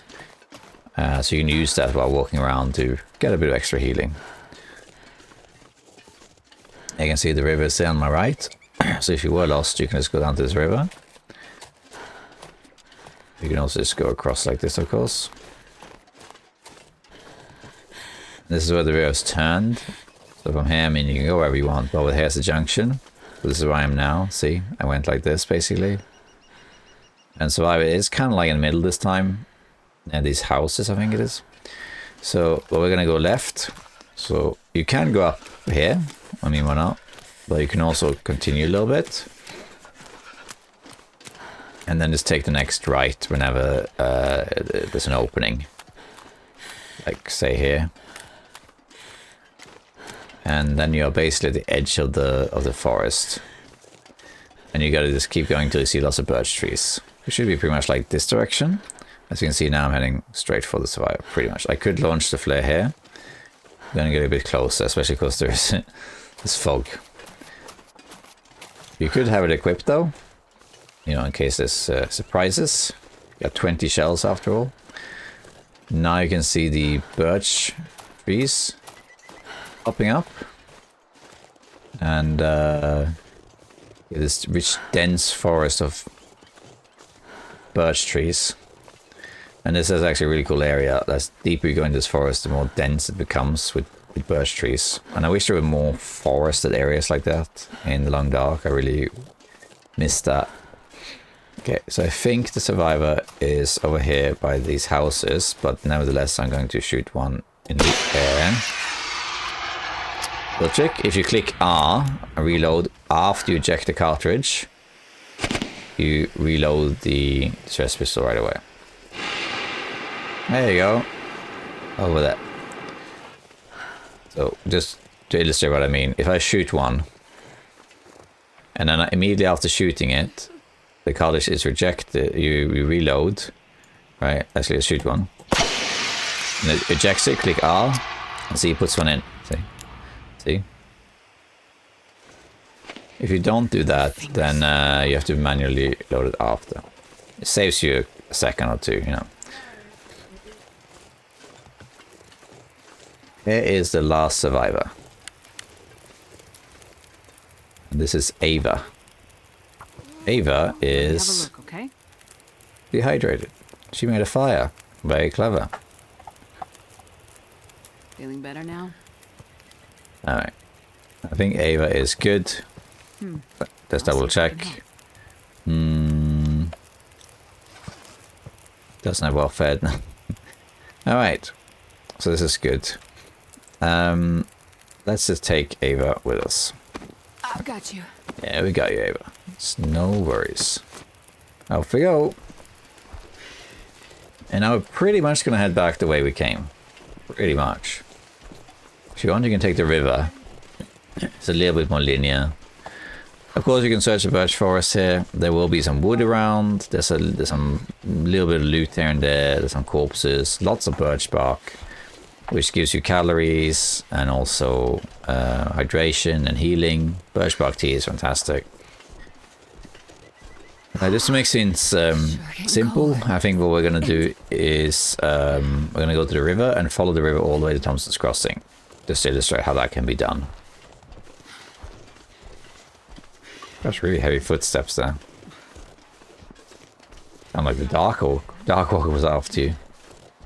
Green fire everywhere. Green fire, huh?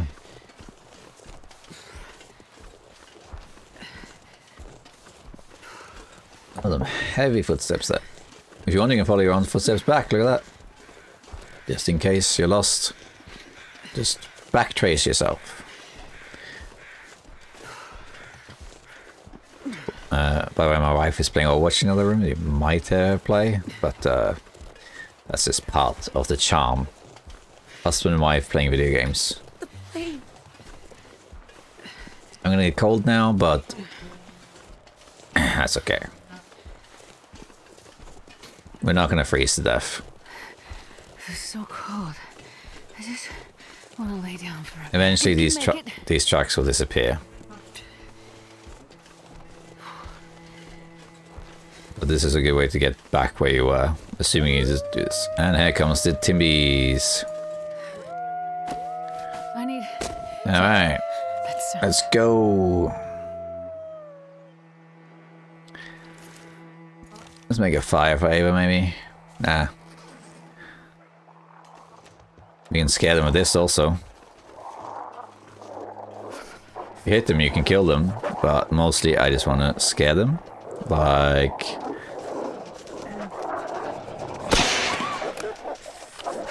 that broke morale. And here's this one. And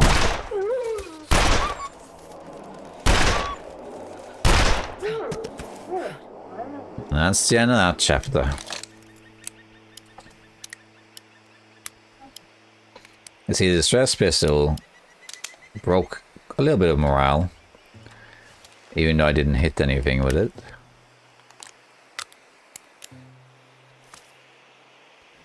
So it's a powerful tool. It's okay. That's an example of what I talked about earlier, scripted Timberwolves. Every survivor will basically have a scripted Timberwolf for the encounter.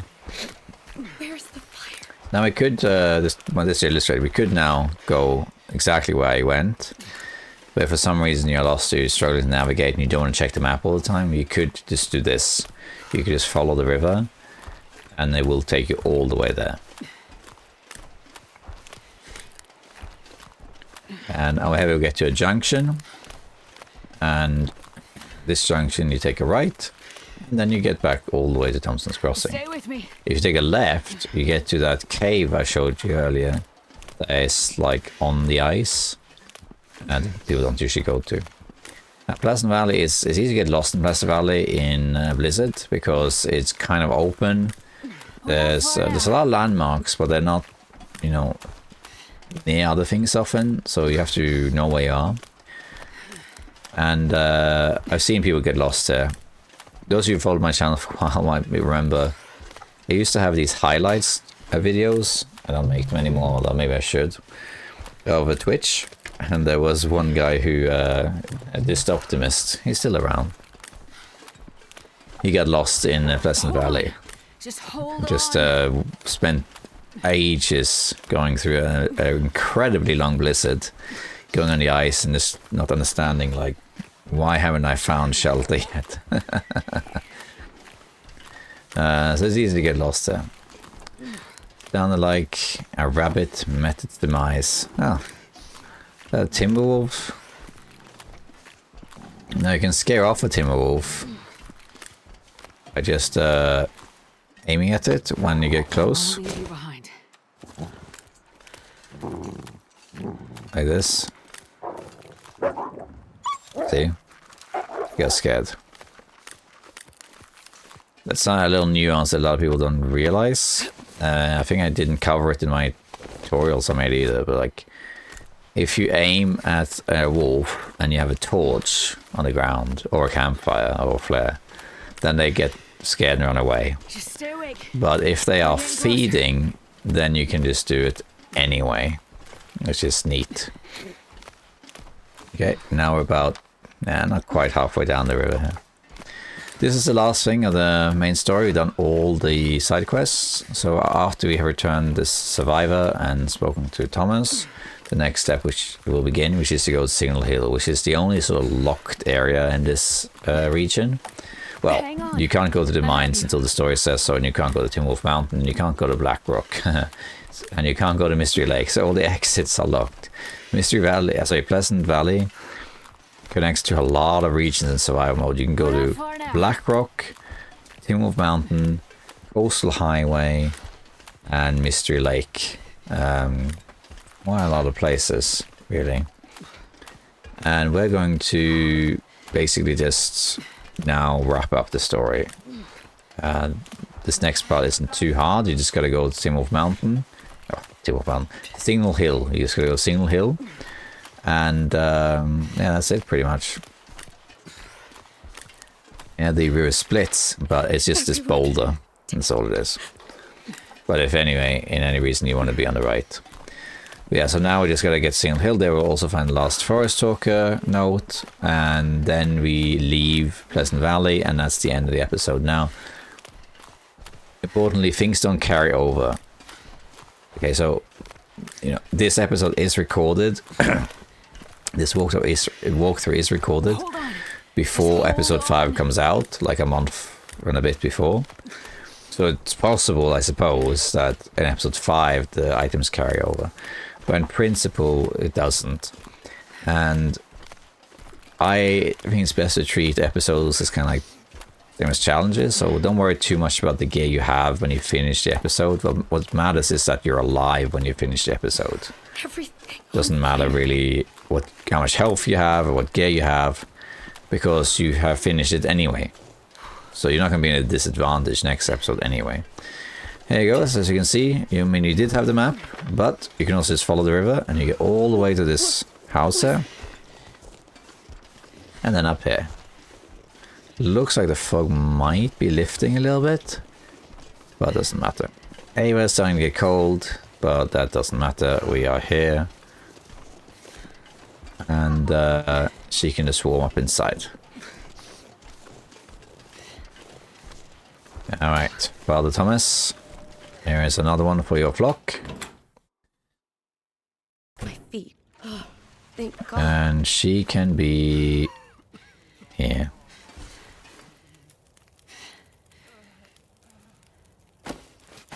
I'm right, you'll be okay. There we go. That's all the survivors. That also completed our mission. Now we talk to Father Thomas, and this will initiate the last part. Hello there. Right.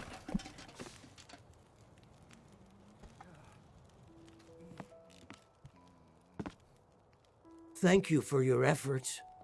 You have likely saved the lives of all these people. They now have a fighting chance to last through this storm. You have done God's work here, and He will forever look favorably upon you. Thank you, Father. Do you think while looking favorably on me, he could also help me find a way out of here? As I said, the usual paths are blocked. But the blizzard, it may have displaced enough snow to... To what? There is another route. It's a dangerous one. Through the mountains. I'll take my chances. I really need to get to Perseverance Mills. If things are this bad here, they'll be worse. Look, I just need to get there. Can you help me? An entrance to the old coal mine. If the blizzard moved enough snow, you might be able to get in there. It passes through the mountain. After that, you'll find the highway. It follows the coastline.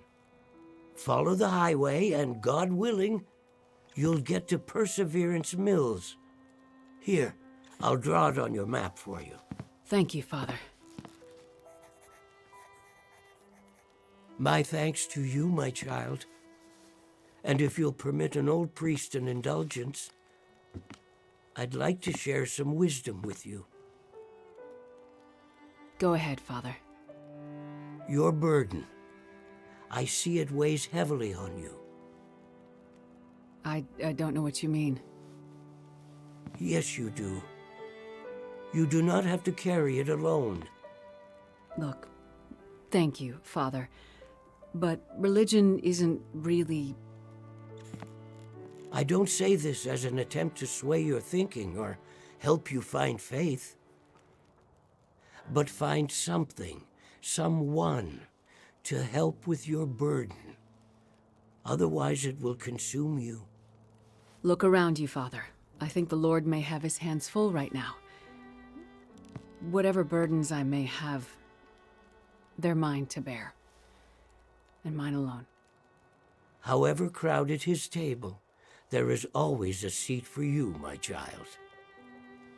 I'll keep it in mind, Father. Here, you should take this back. Keep it, my child. I fear you will have need of it before this long winter is done.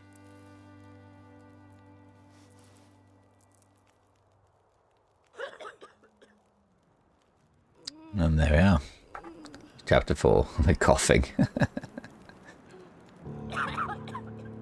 Alright. And now it seems like it is just to leave and go up to where the priest told us, which is the coal mine. It's quite easy to just go up here and it's like a little path. Pretty simple. But Molly is not going to let it happen that easily. So let's see what happens now. Alright.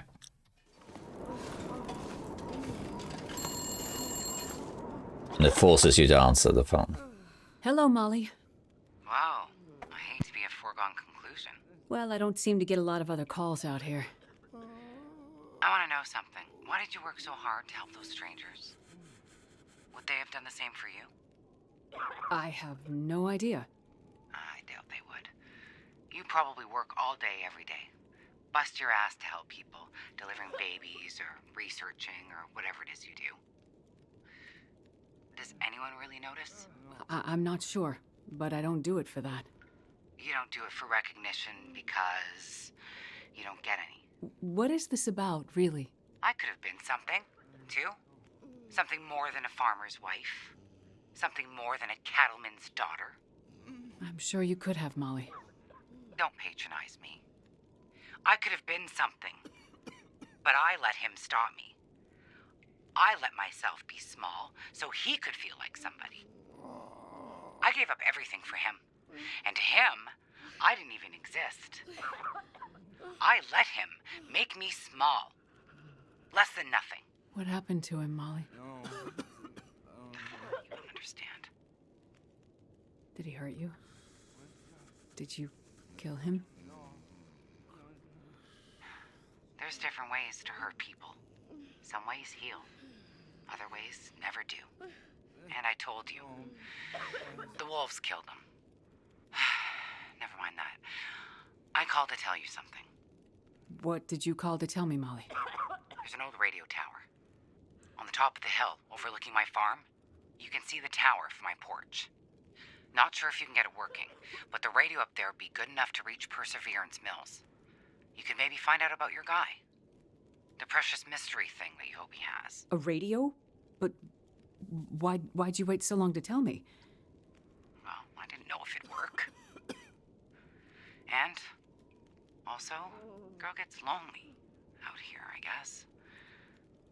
It was nice to have someone to talk to. Oh, ain't she sweet?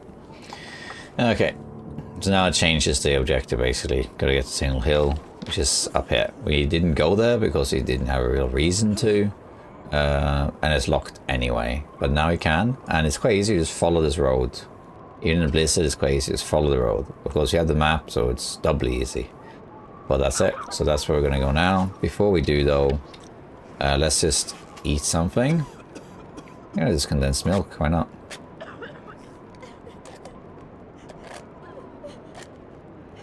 Kind of strange dialogue choice there. Astrid's like, what happened to him? Did you kill him? But you already know the answer to that. We talked about that earlier. Okay. I think this is good enough. Now it is time. I'll keep the rifle. Let's keep this in low condition. You'll see what happens if it jams. It's gonna be fun. Right, let's go. And now the blizzard has started, as you can see.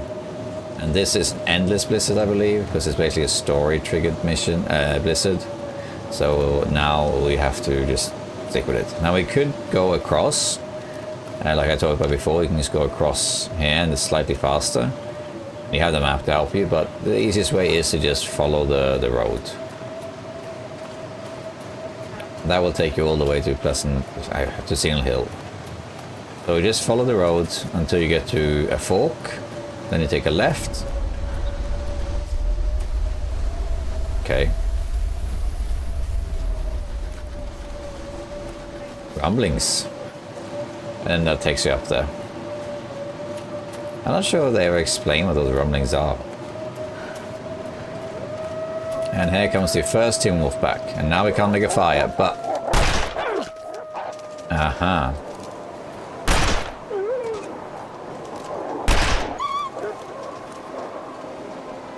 Yeah. That was a quick ambush, wasn't it?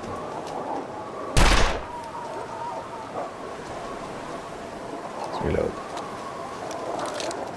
Oops.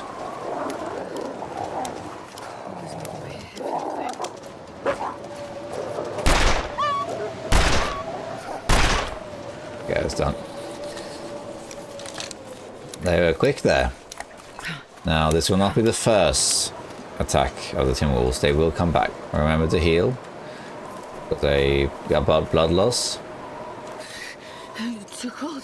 This is quite this is the hardest part, I guess, because you gotta get in the blizzard. And it's very, very cold. Oh, I went past it. See? This is where you have the map. This is the intersection back here. The Timberwolves distracted me. They showed up at the intersection and I didn't realize. Good to check your map. Let's go back. It was exactly where the intersection was, yeah. That's the Timberwolf. Here's the road. It's easy to miss because this is actual asphalted road. And this road is like this, a snowed in road. Now this revolver is going to jam soon. It's going to be interesting. But it's okay, we'll see what happens. You will be attacked at least one more time by Timberwolves. I think 2 more times.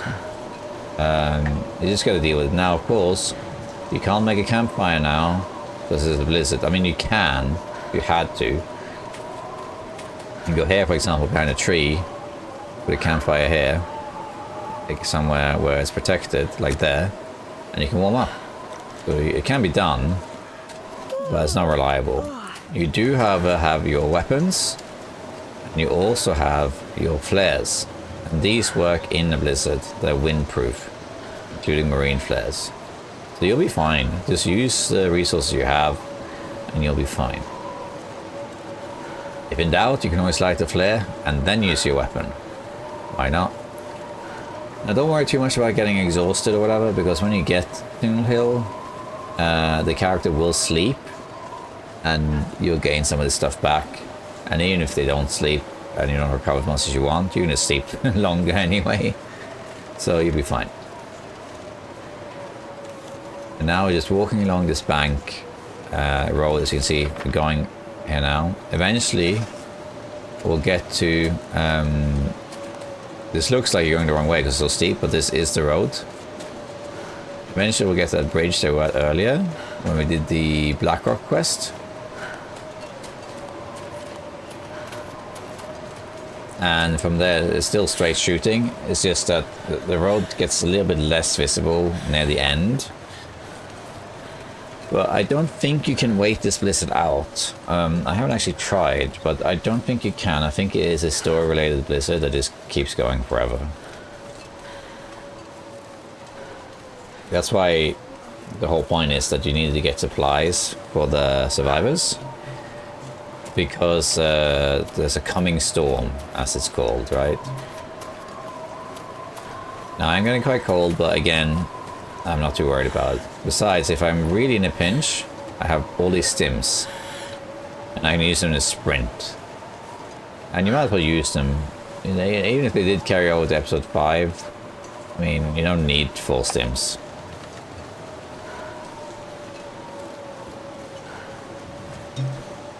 About halfway there, maybe? Yeah, pretty much halfway there.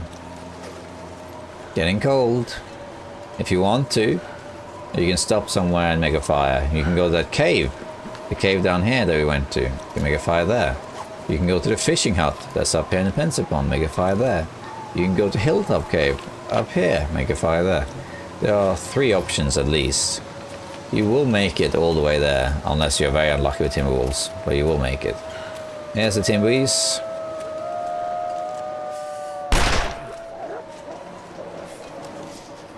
There's the next one. You heard them all. He's dead. There's the next one.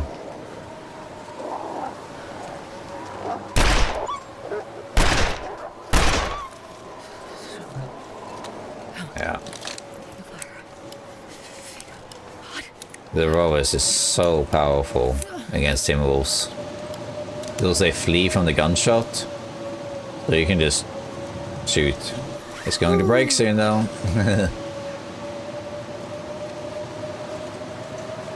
If that happens, you gotta switch fast. You'll hear them coming when they come back. They'll start growling.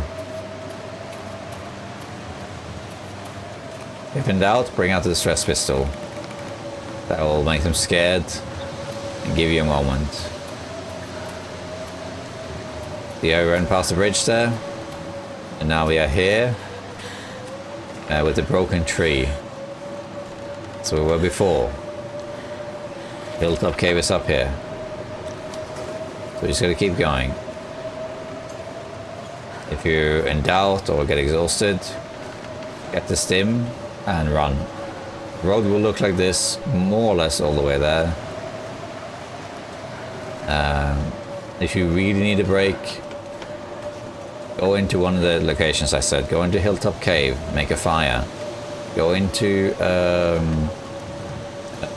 Pencil Pond, make a fire, warm up, and keep going. Remember also this is story mode, so you can save it, and if you fail you can come back to it. We're all human at the end of the day, we all make mistakes. I need to find a place to rest. He'll rest when we get there, Astrid. I think there's one Timberwolf that's still on me, but he's so far back there now, it doesn't really matter.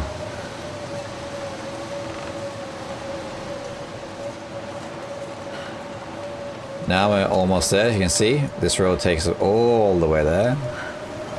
So at the end here, it's a little bit easy to get lost because the road is a little bit more ambiguous. Kind of flattens out near the end. Making you doubt yourself.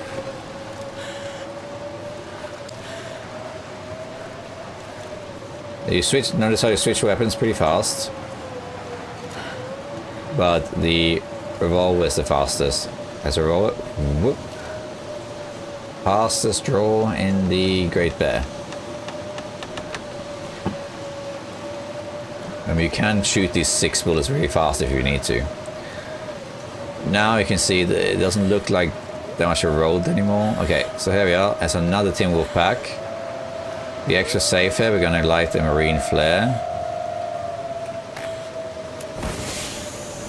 And then we're going to grab this.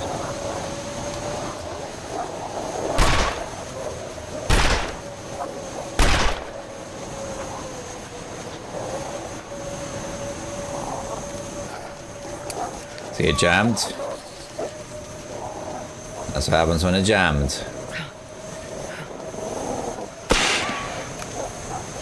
He reloads animation. Flare keeps him at bay. Grab the rifle instead.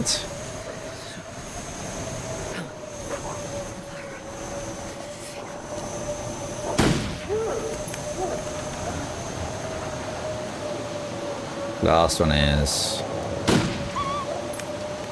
If you're not sure, don't leave the safety of this.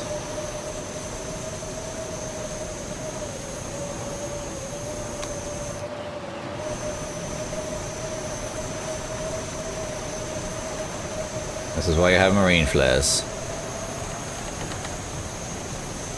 See, now it's easy to get lost. Like, where am I?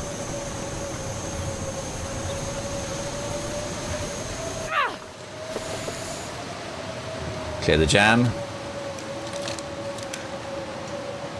Reload.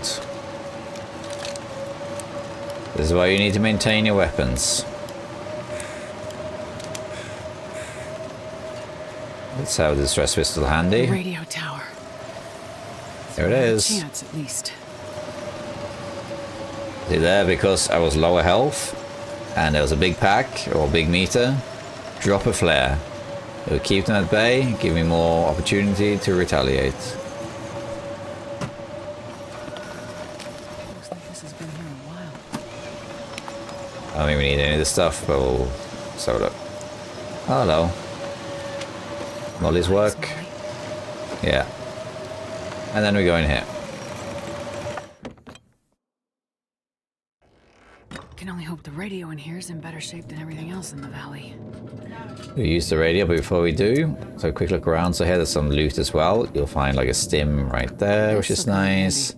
Gloves, another marine flare, which we can take. Normal flare shells, accelerant, bullets. Thank you, we'll take those. Oh, I didn't bring my pry bar, whoops. I forgot about that. Ski jacket, it's not, we don't need any of these things, but we'll take the flare. And more accelerant, bullets, more bullets, note. This is part 3. So here is the last forest token note, which will complete that side quest as well. We couldn't get there before because it was locked for story mode, but now that we're here, this is the last one. We should trigger that. And there we go. Collected all 6 notes, mission completed, and achievement completed as well. And that marks the end of the side quests. Oh damn, I forgot about the church. I forgot about the church. That's okay, we can just do that on the way back. I completely forgot about the church artifact. Alright, that's okay. I'm gonna loot all these drawers, we don't need to. That's funny though. You got coffee, water, you got some food, and your sort of flashlight, I think, around here. Maybe not. I think I can use My this. pants, more flares.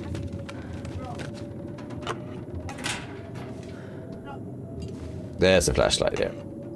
This can only be used in the Aurora, but still. And then we're going to trigger the story and interact with the radio, and you'll see for yourself what happens.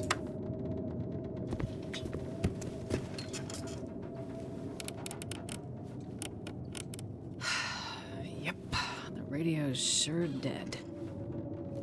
Well, that trip was a waste. I should get some shut-eye. Strike off for the mine Father Tom mentioned in the morning. It's time to say bye to Pleasant Valley.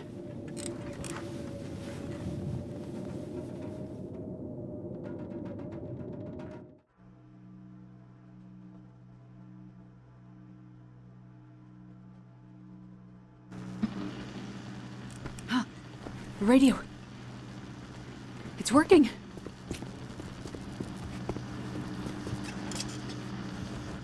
Damn. Why can't I get anything? Come in. This is Perseverance Mills. Hello? Come in. Hello? Can anyone hear me? Is this the radio station at Perseverance Mills? Can you hear me? We need help. There's some kind of quarantine situation. Hello? Mackenzie. What do you mean quarantine? Mackenzie, is that you? Is there a doctor with you? We need a doctor or medical assistance, anything. I can hear him, but he can't hear me. We're cut off. You're alive. Damn it, Mackenzie. You're alive. And on your way to Perseverance Mills. I've got to get there.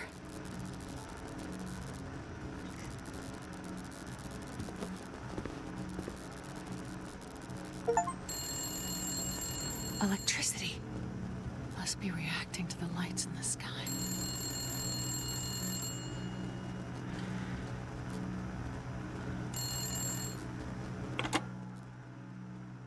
What is it, Molly? We have a lot in common, you and I. How's that? We both left our men behind. We both like to be alone. We're both hiding from our pasts. I don't know what you mean. Yes, you do. I didn't kill him, you know.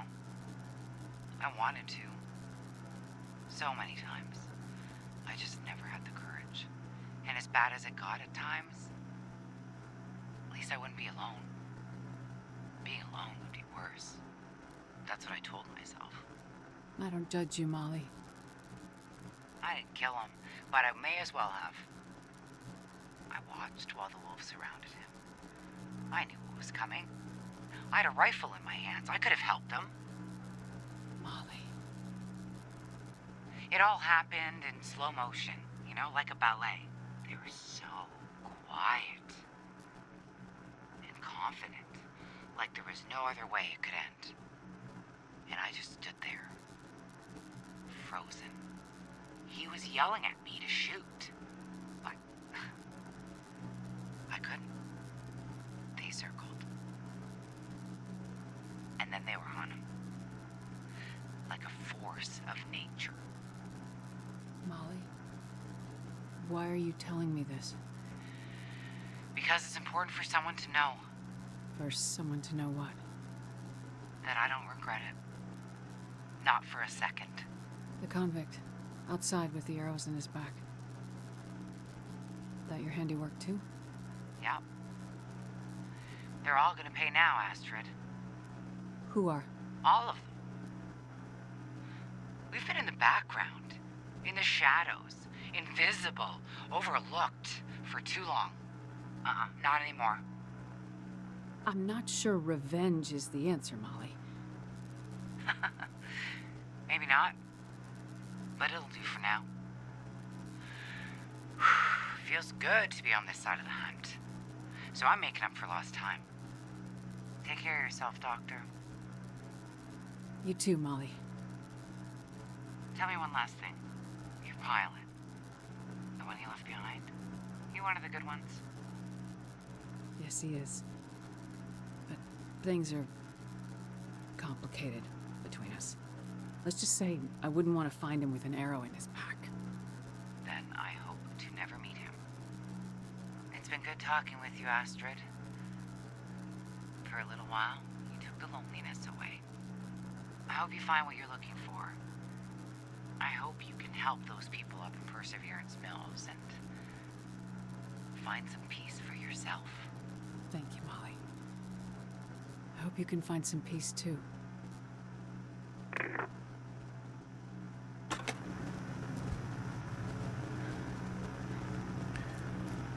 And there we have it. That was Molly. I think Molly's a great character. Geez, I got a lot of depth to it. This is where we're gonna go now. And we could go out right now. Like we could. But then we have an Aurora. The Aurora is ending now. You see it's green in the sky, but it's kind of going away. Well, if we do, we have like no health almost, so why do that?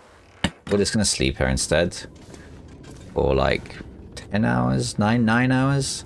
Let's eat something and go from there. Let's eat some peanut butter.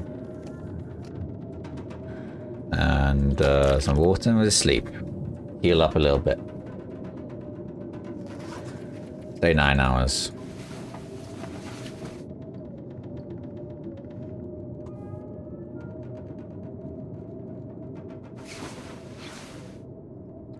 Okay, close enough in terms of health. And now we want to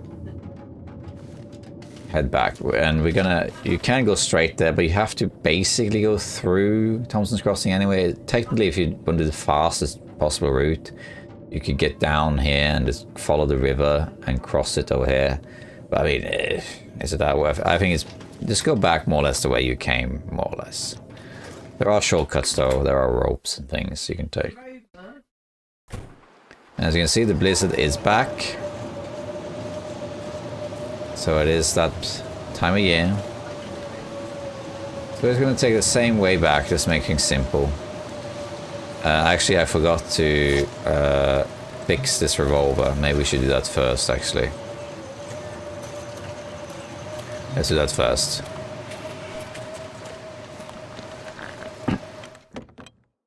Because we will encounter at least one more Timberwolf pack. So we're going to clean it with this firearm cleaning kit. You don't have to unload it first. That might be a good idea to do in the real world. But in the world of Long Dark, you can clean a revolver with bullets in it. It's perfectly safe.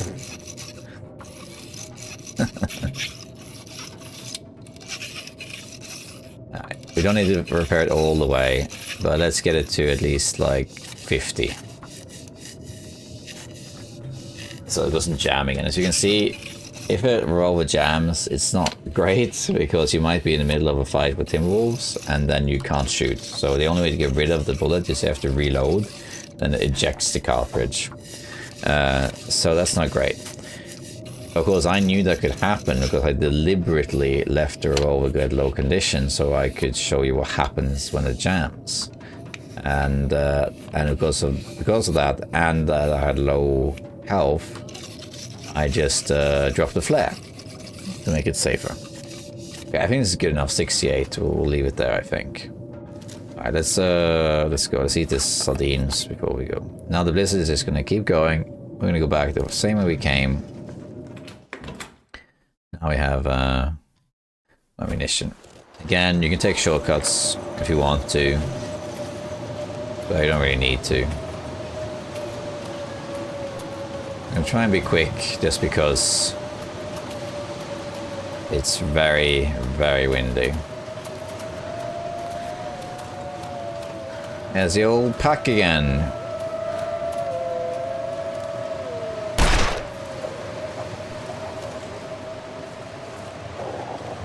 Hello. If they get scared like that, but you don't actually hit them, then you get a moment to shoot them. Ow.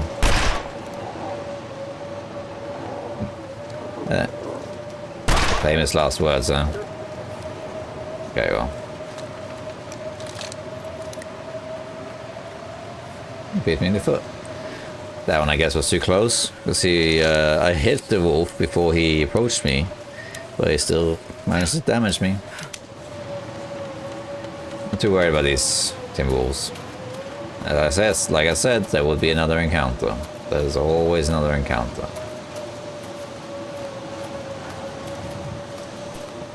We're just gonna run. Since it's cold, it's far. We're gonna stop at Thomson's Crossing to return this artifact that I kept forgetting to return. There's a downside of recording things like a walkthrough like this in segments. because you forget. But you know, it's just because this last part now I'm recording in a longer segment because things are going a bit better. But I really do. my kids have been sick, and then I had to stop recording so often. I lost track of details like that. Let's see. Let's just keep going. Don't lose track of the road. This is the road. See, it's got a little dent in the middle. Stuff on the side. Soon we'll get to the bridge. You can see we're nearing the bridge. Quite far from the Timberwolves now. I don't think they'll follow us, but even if they did, morale is basically broken.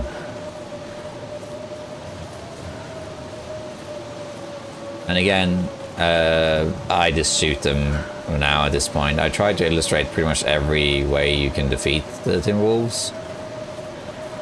But you can just shoot them with the revolver, to be honest. But to be safe, yeah, put down a flare and you'll be safe. Or safer. It does make your life a lot easier by dropping a flare. It can be a regular flare also. Marine flare are more powerful against them, but you can just drop a regular flare too. That will work as well.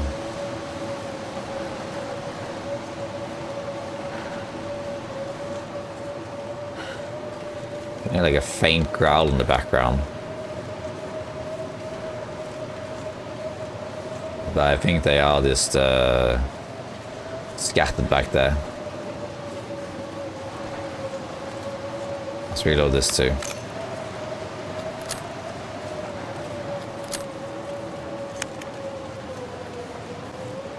That's loaded. Good. Let's keep going. Follow the roads. Aha. Where are you?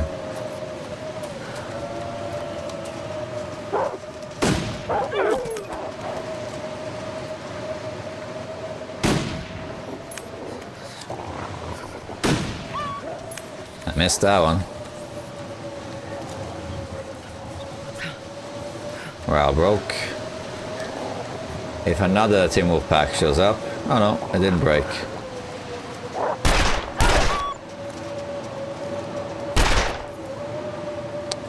Alright, well... did more damage there than I would have liked. That was a bit misleading. Because the morale broke. And I reloaded and it came back. Let's keep going. If another one shows up, we drop a flare. And we can always stim our way back.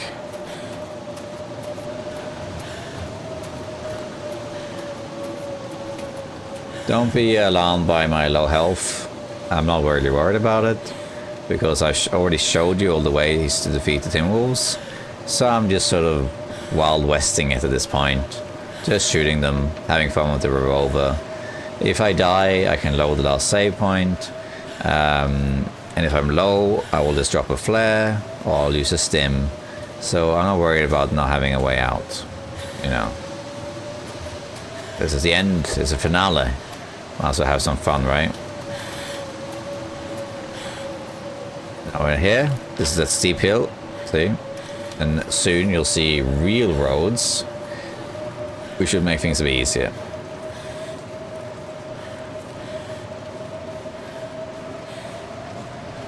Now, surprisingly, this might sound weird, if you didn't know this, but the blizzard does not actually impede your running. If you have wind against you, it slows you down, both when you walk and you run. Significantly if it's strong wind, which is really annoying. Blizzard doesn't. A blizzard is an even stronger wind, but it actually does not impact your movement speed.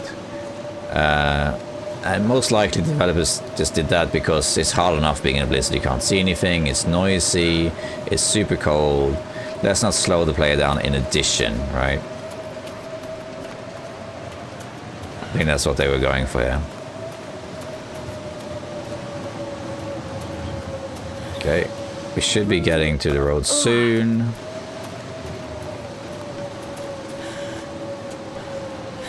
This could be a good illustration of using a stim. So here we are, now back at the intersection. This is where we had the other Timberwolf fight. We're right here. Right at the intersection, and we're very close, but we could, because we have quite low health, we're a bit tired, we could use this moment to pop a stim, which will give us 15% health and unlimited sprint for 1 minute, like this. Okay, now I can just sprint forever. If you let go of the sprint button for a second and click 2, you're quick to roll over. We can just run all the way there, no problem.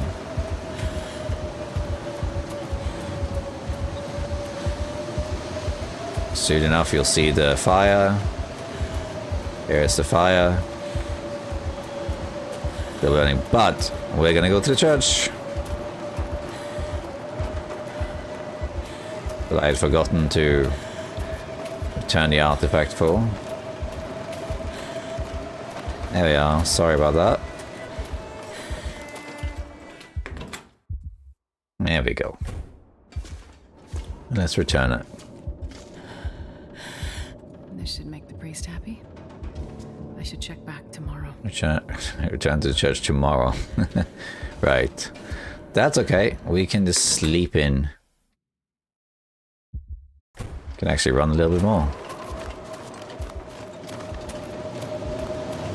Oh, so cold. We got enough to sprint all the way here.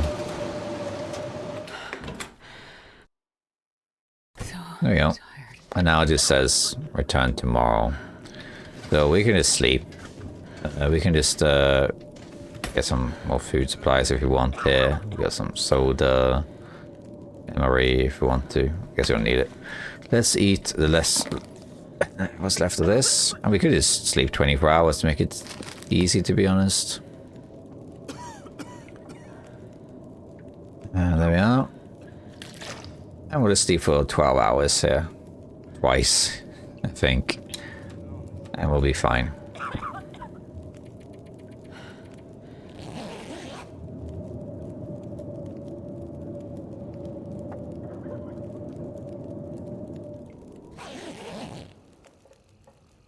There we go. It's now nighttime. And it still says tomorrow. Technically it is tomorrow now, but still. I would drink just about anything right now. We don't have to be picky. We can just sleep another 12 hours, why not? This has ended.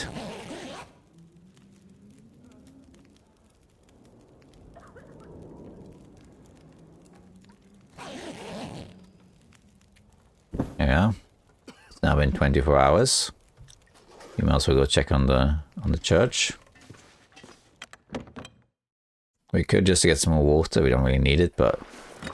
Hey, Blizzard's over! Hooray! It's good actually, the Blizzard, and I think the Blizzard is only eternal until you get to Signal Hill, but I could be wrong. I'm not 100% sure on that. I never tested, but the reason I mention it is because it would make sense that it doesn't go on forever. Because if you haven't wrapped up any side quests, then suddenly you're stuck and it's a little bit tricky to do the rest of the side quests, you know? So it's best to have it stop. But I never tested the ins and outs of the story-related Blizzard, you know, so whatever. But nice to have a nice, clear sky. Okay, check back to the church. 24 hours later. Now it's here. Again. Oh, is it this? Rabbit skin hat. Thank you, letter.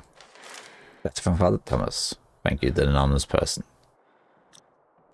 And you get a rabbit skin hat too. There we go. And this is the best hat, really, I guess, but we don't really need it. Tell you what, let's put it on for style. And now we have done everything, unlike before. So now we need to go up to this junction here. Oh, not this one. Down here. So we're going to do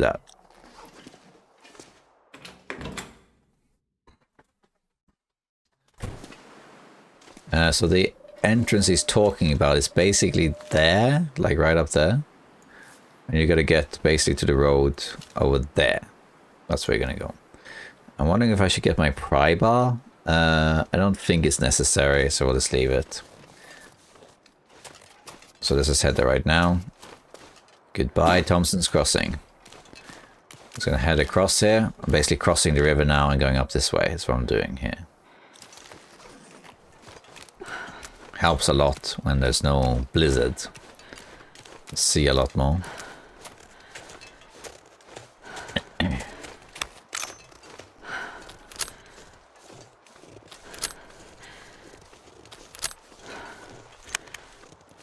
Alright. All locked and loaded. Good. There we go. And you can go up this way too, actually. Where I walked up to get to that Upper Falls cave. You can do that, but you don't really save that much time. But again, like, we're not here to optimize things. There's something that's very important with my walkthroughs. If you're watching this, you probably watched more than one already, but if you haven't, I make a lot of walkthroughs or tutorials. And with some exceptions, I'm not there to try and optimize things for you. You don't have to play things perfectly, you know. You gotta just play the game your way. And you have to allow yourself to make mistakes. I mean, that's something I think is a bit stupid. Like, people make mistakes. It doesn't have to be flawless. Like, this video is a 100% walkthrough. So it's important for me to have quality in this video, in the sense that I actually do 100% walkthrough. And I show as much as I can of different things and explain things. But it doesn't have to be flawless, you know. It doesn't have to be, you know, perfect. If that was the case, I would just re-record every segment until things fall in line flawlessly. Not miss a single or overshot type of thing. Why would I do that? That's not how people play. Again with the rumbling.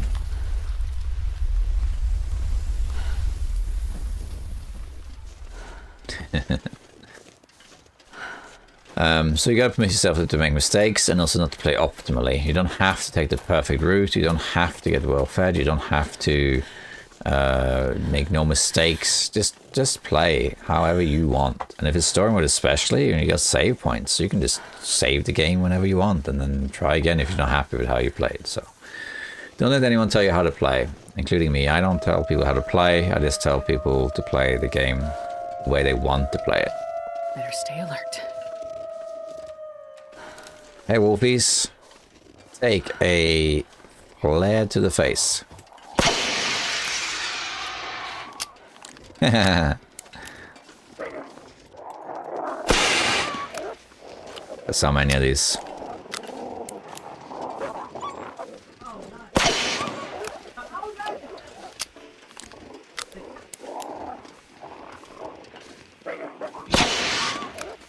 Might as well use them for the fun of it.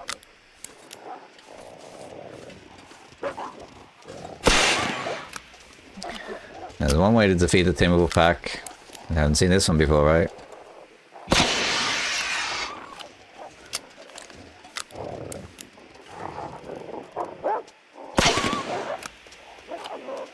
One more.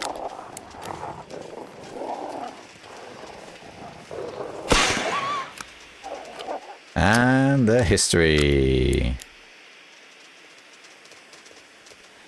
Ever seen this many flare shells in one location before? Wow. You just defeated a whole pack of Timberwolves, Astrid, with a bunch of flares. And what happens? You sprain your ankle. Glass angles Astrid strikes again. Well, that was a sight to behold. Made my point also. Let's just fix this ankle. Again, you don't have to play the game. Case in point, you have to play the game optimally. The optimal way to play there is maybe take campfire, carefully place your shots, boom boom.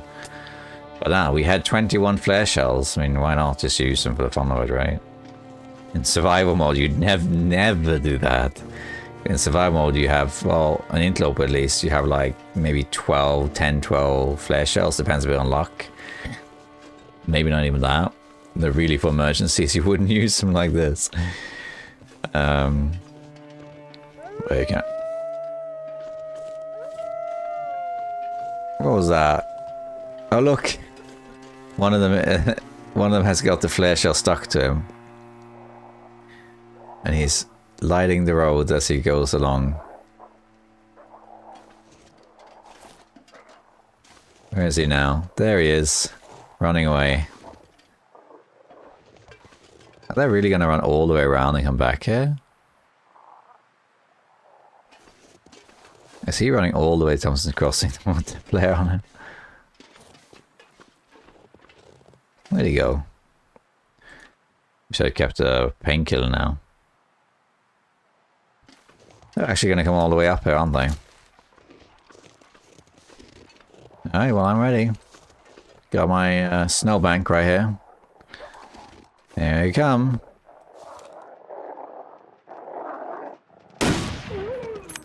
Bye.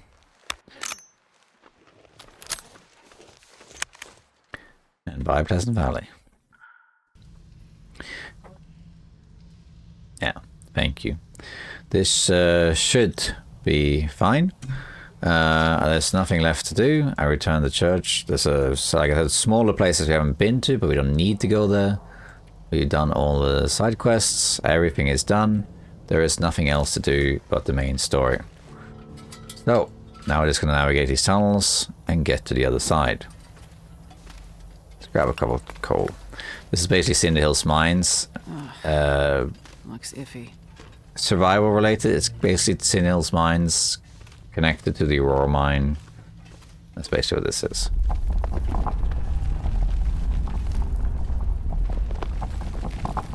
We're not going to worry too much about loot here because we have everything and we're just going to make our way through. If you take a left at junction, you end up here. Right. You don't have to go back. You come back, you come out over there. But you can just go down here. Or down here. You can choose. You know, it's fine.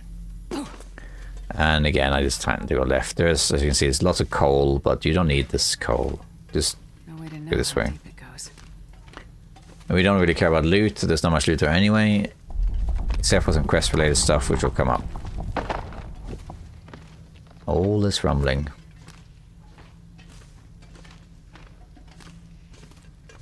This is locked here. I didn't bring my pry bar. I don't think it matters though.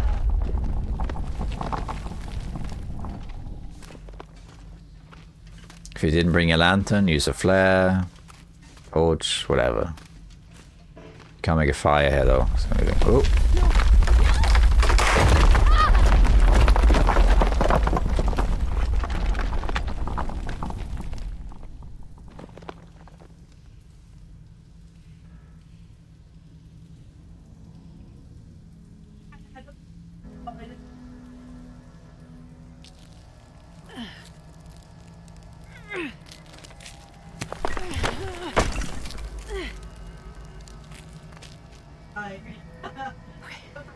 Nothing broken. Still breathing. Alright. We have now entered the Aurora mine. And now we have to get back. Into those rocks. This is the last step of the story. But we're now in Aurora. We have to fix a lift to get out of it. And that is pretty much it. There's a little bit of stuff to do here, but not too much.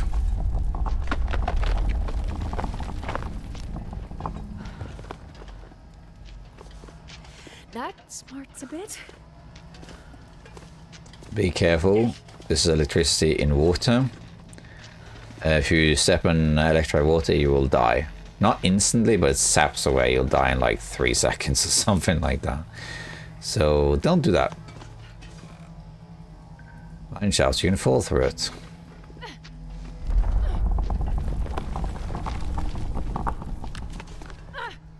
I took a right because the left said mine shafts, so I'm gonna go to the right instead.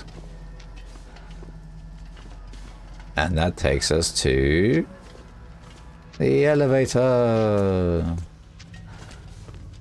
Fuse box, which we're gonna have a look at later. Here is the lift. This elevator looks like the only way out of here. Try the elevator. Sorry, I'm speaking more British English. I sometimes say lift, so I rotate. I need some first aid soon.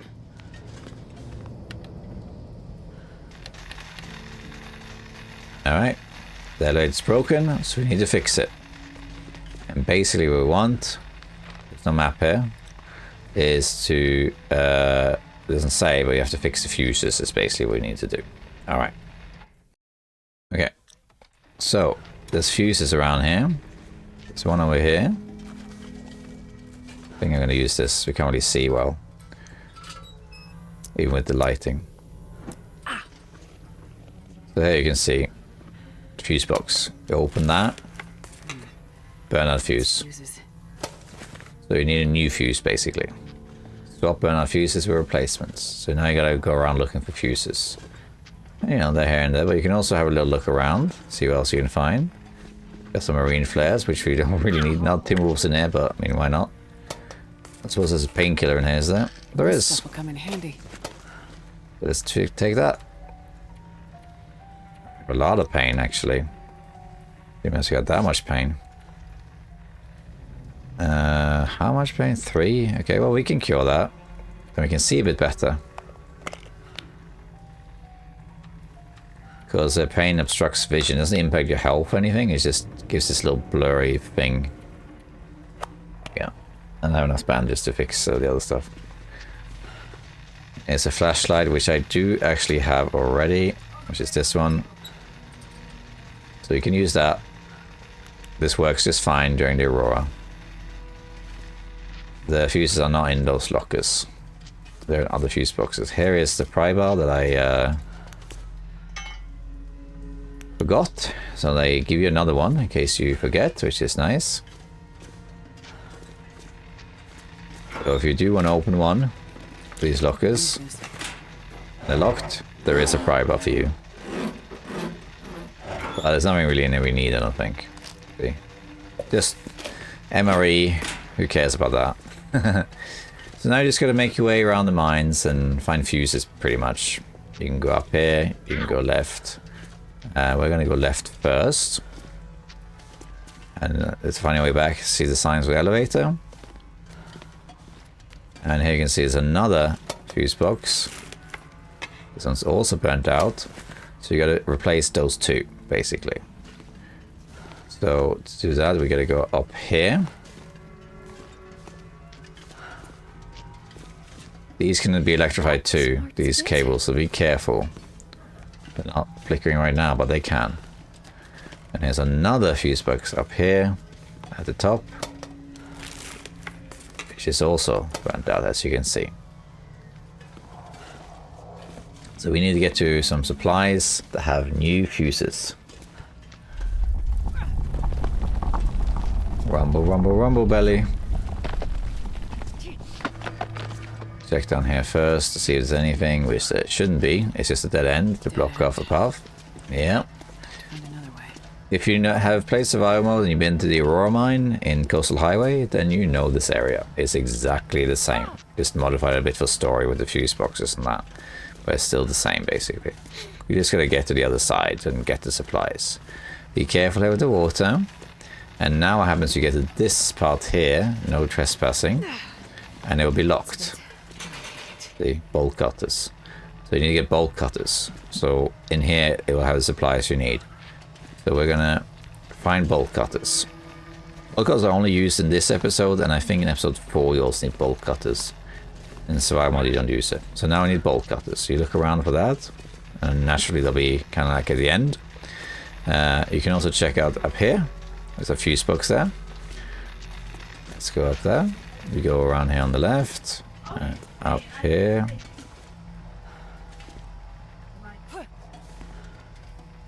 Up we get, come on. Up we get. There we go. And you can check the drawers here. For more painkillers in case you get electrocuted some more. And this one is a fuse box that has a proper fuse. Isn't that nice? I turned off the electricity here too, so that makes it safe. Hurrah! You can now jump down here and you're safe. That's neat, isn't it? And I'm gonna take this road, stick to the right. Shake, shake, shake, shake, shake.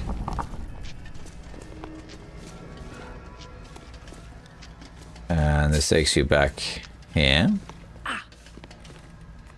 You can see there's another fuse box with some more lighting sources and stuff. Supply bin. As you can see, there's a bunch of flares in here.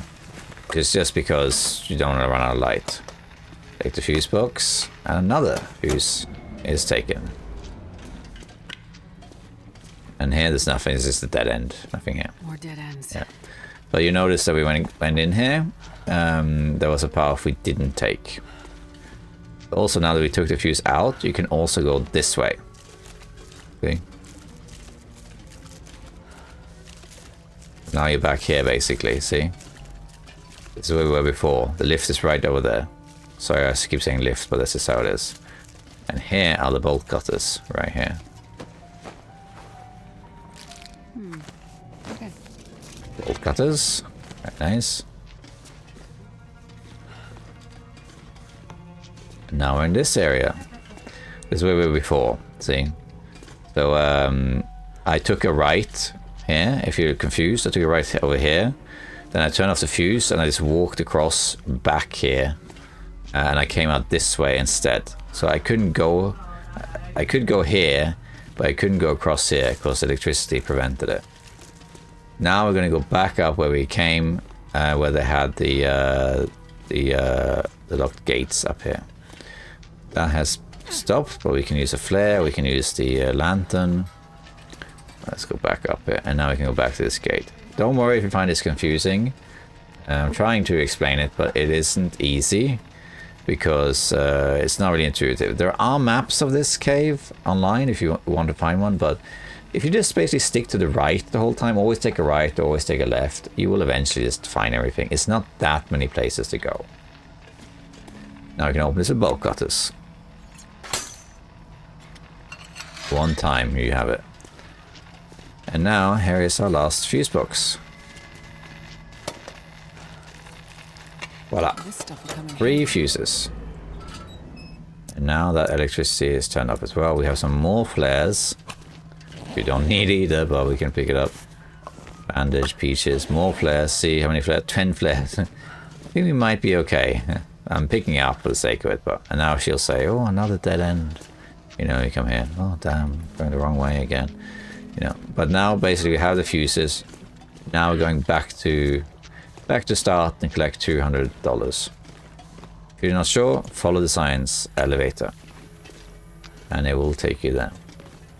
Because you have disabled the electricity, you can also step on the.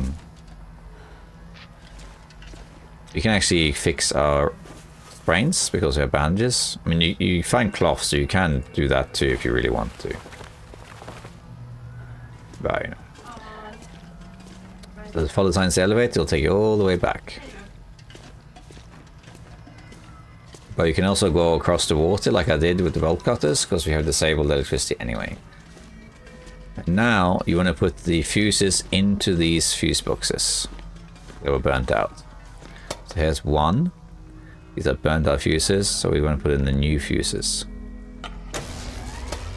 Whoop, electricity came back, but now you gotta be careful with these ones. You can just jump down here. That's probably the safest. Be careful of this cable right here, though. If you get burned, you got cloth there to make bandages. Then there was another fuse box on the right here. This is the one where if you walked across, you got to the bolt cutters. So that's here. The man with the bolt cutters is right over there. Don't stand in the water though, because if you do and put this in,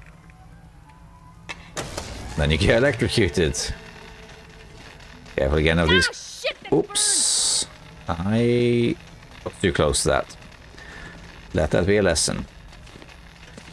See, we all make mistakes, but you can fix a burn with painkillers and bandage. I don't have bandage, but what I can do is I can douse this I got some cloth, and I can make bandages from the cloth. I don't need to fix this, by the way, at the end of the story, but it's to show you how it's done. If you really are bothered by it, you can take this bandage, use it for your burnt hand, and then also this painkiller for your burnt hand, and then you healed it. You lost health though, it's the only thing. It's like a flare in front of it. Okay, why is that? Out. And here's our last fuse box. We're going to put the last fuse in, and this should activate the elevator. Last one. There we go. And now the elevator works. We can take it up. And that is, my dear friends, fellow survivors, the end of episode 3. Let's shoot a flare up there. Here we come, Surface World. Oh. Wow. There we go.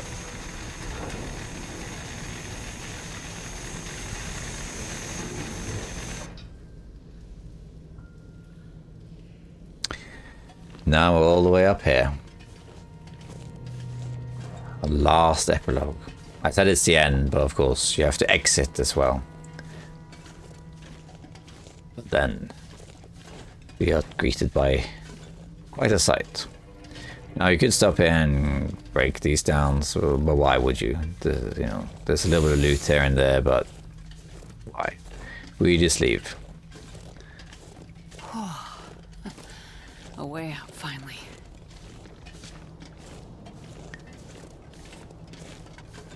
And that, fellow survivors, is the real end of episode 3.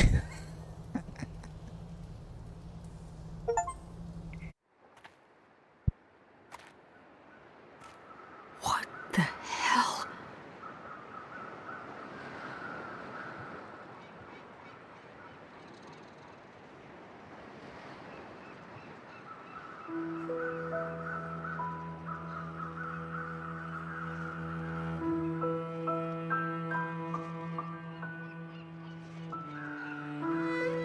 The world is changing. Has changed. The Aurora, the weather, wildlife. It somehow feels like Mother Nature is crying out. Or maybe she's warning us of what's to come. People like Molly or Father Tom, or the crash survivors. They're just the ones left behind. Damaged people. The hopeful and the hopeless. What will this new world do to them? Will it make them harder? Will it break them? I'm not sure I can help them. And I don't know what I'll find when I get to where I'm going.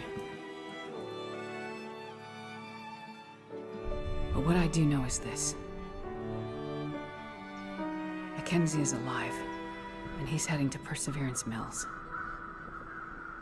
And that means I have to get there before it's too late. I may not be able to stop this darkness from coming, but I'll be damned if I'm gonna let it happen without a fight.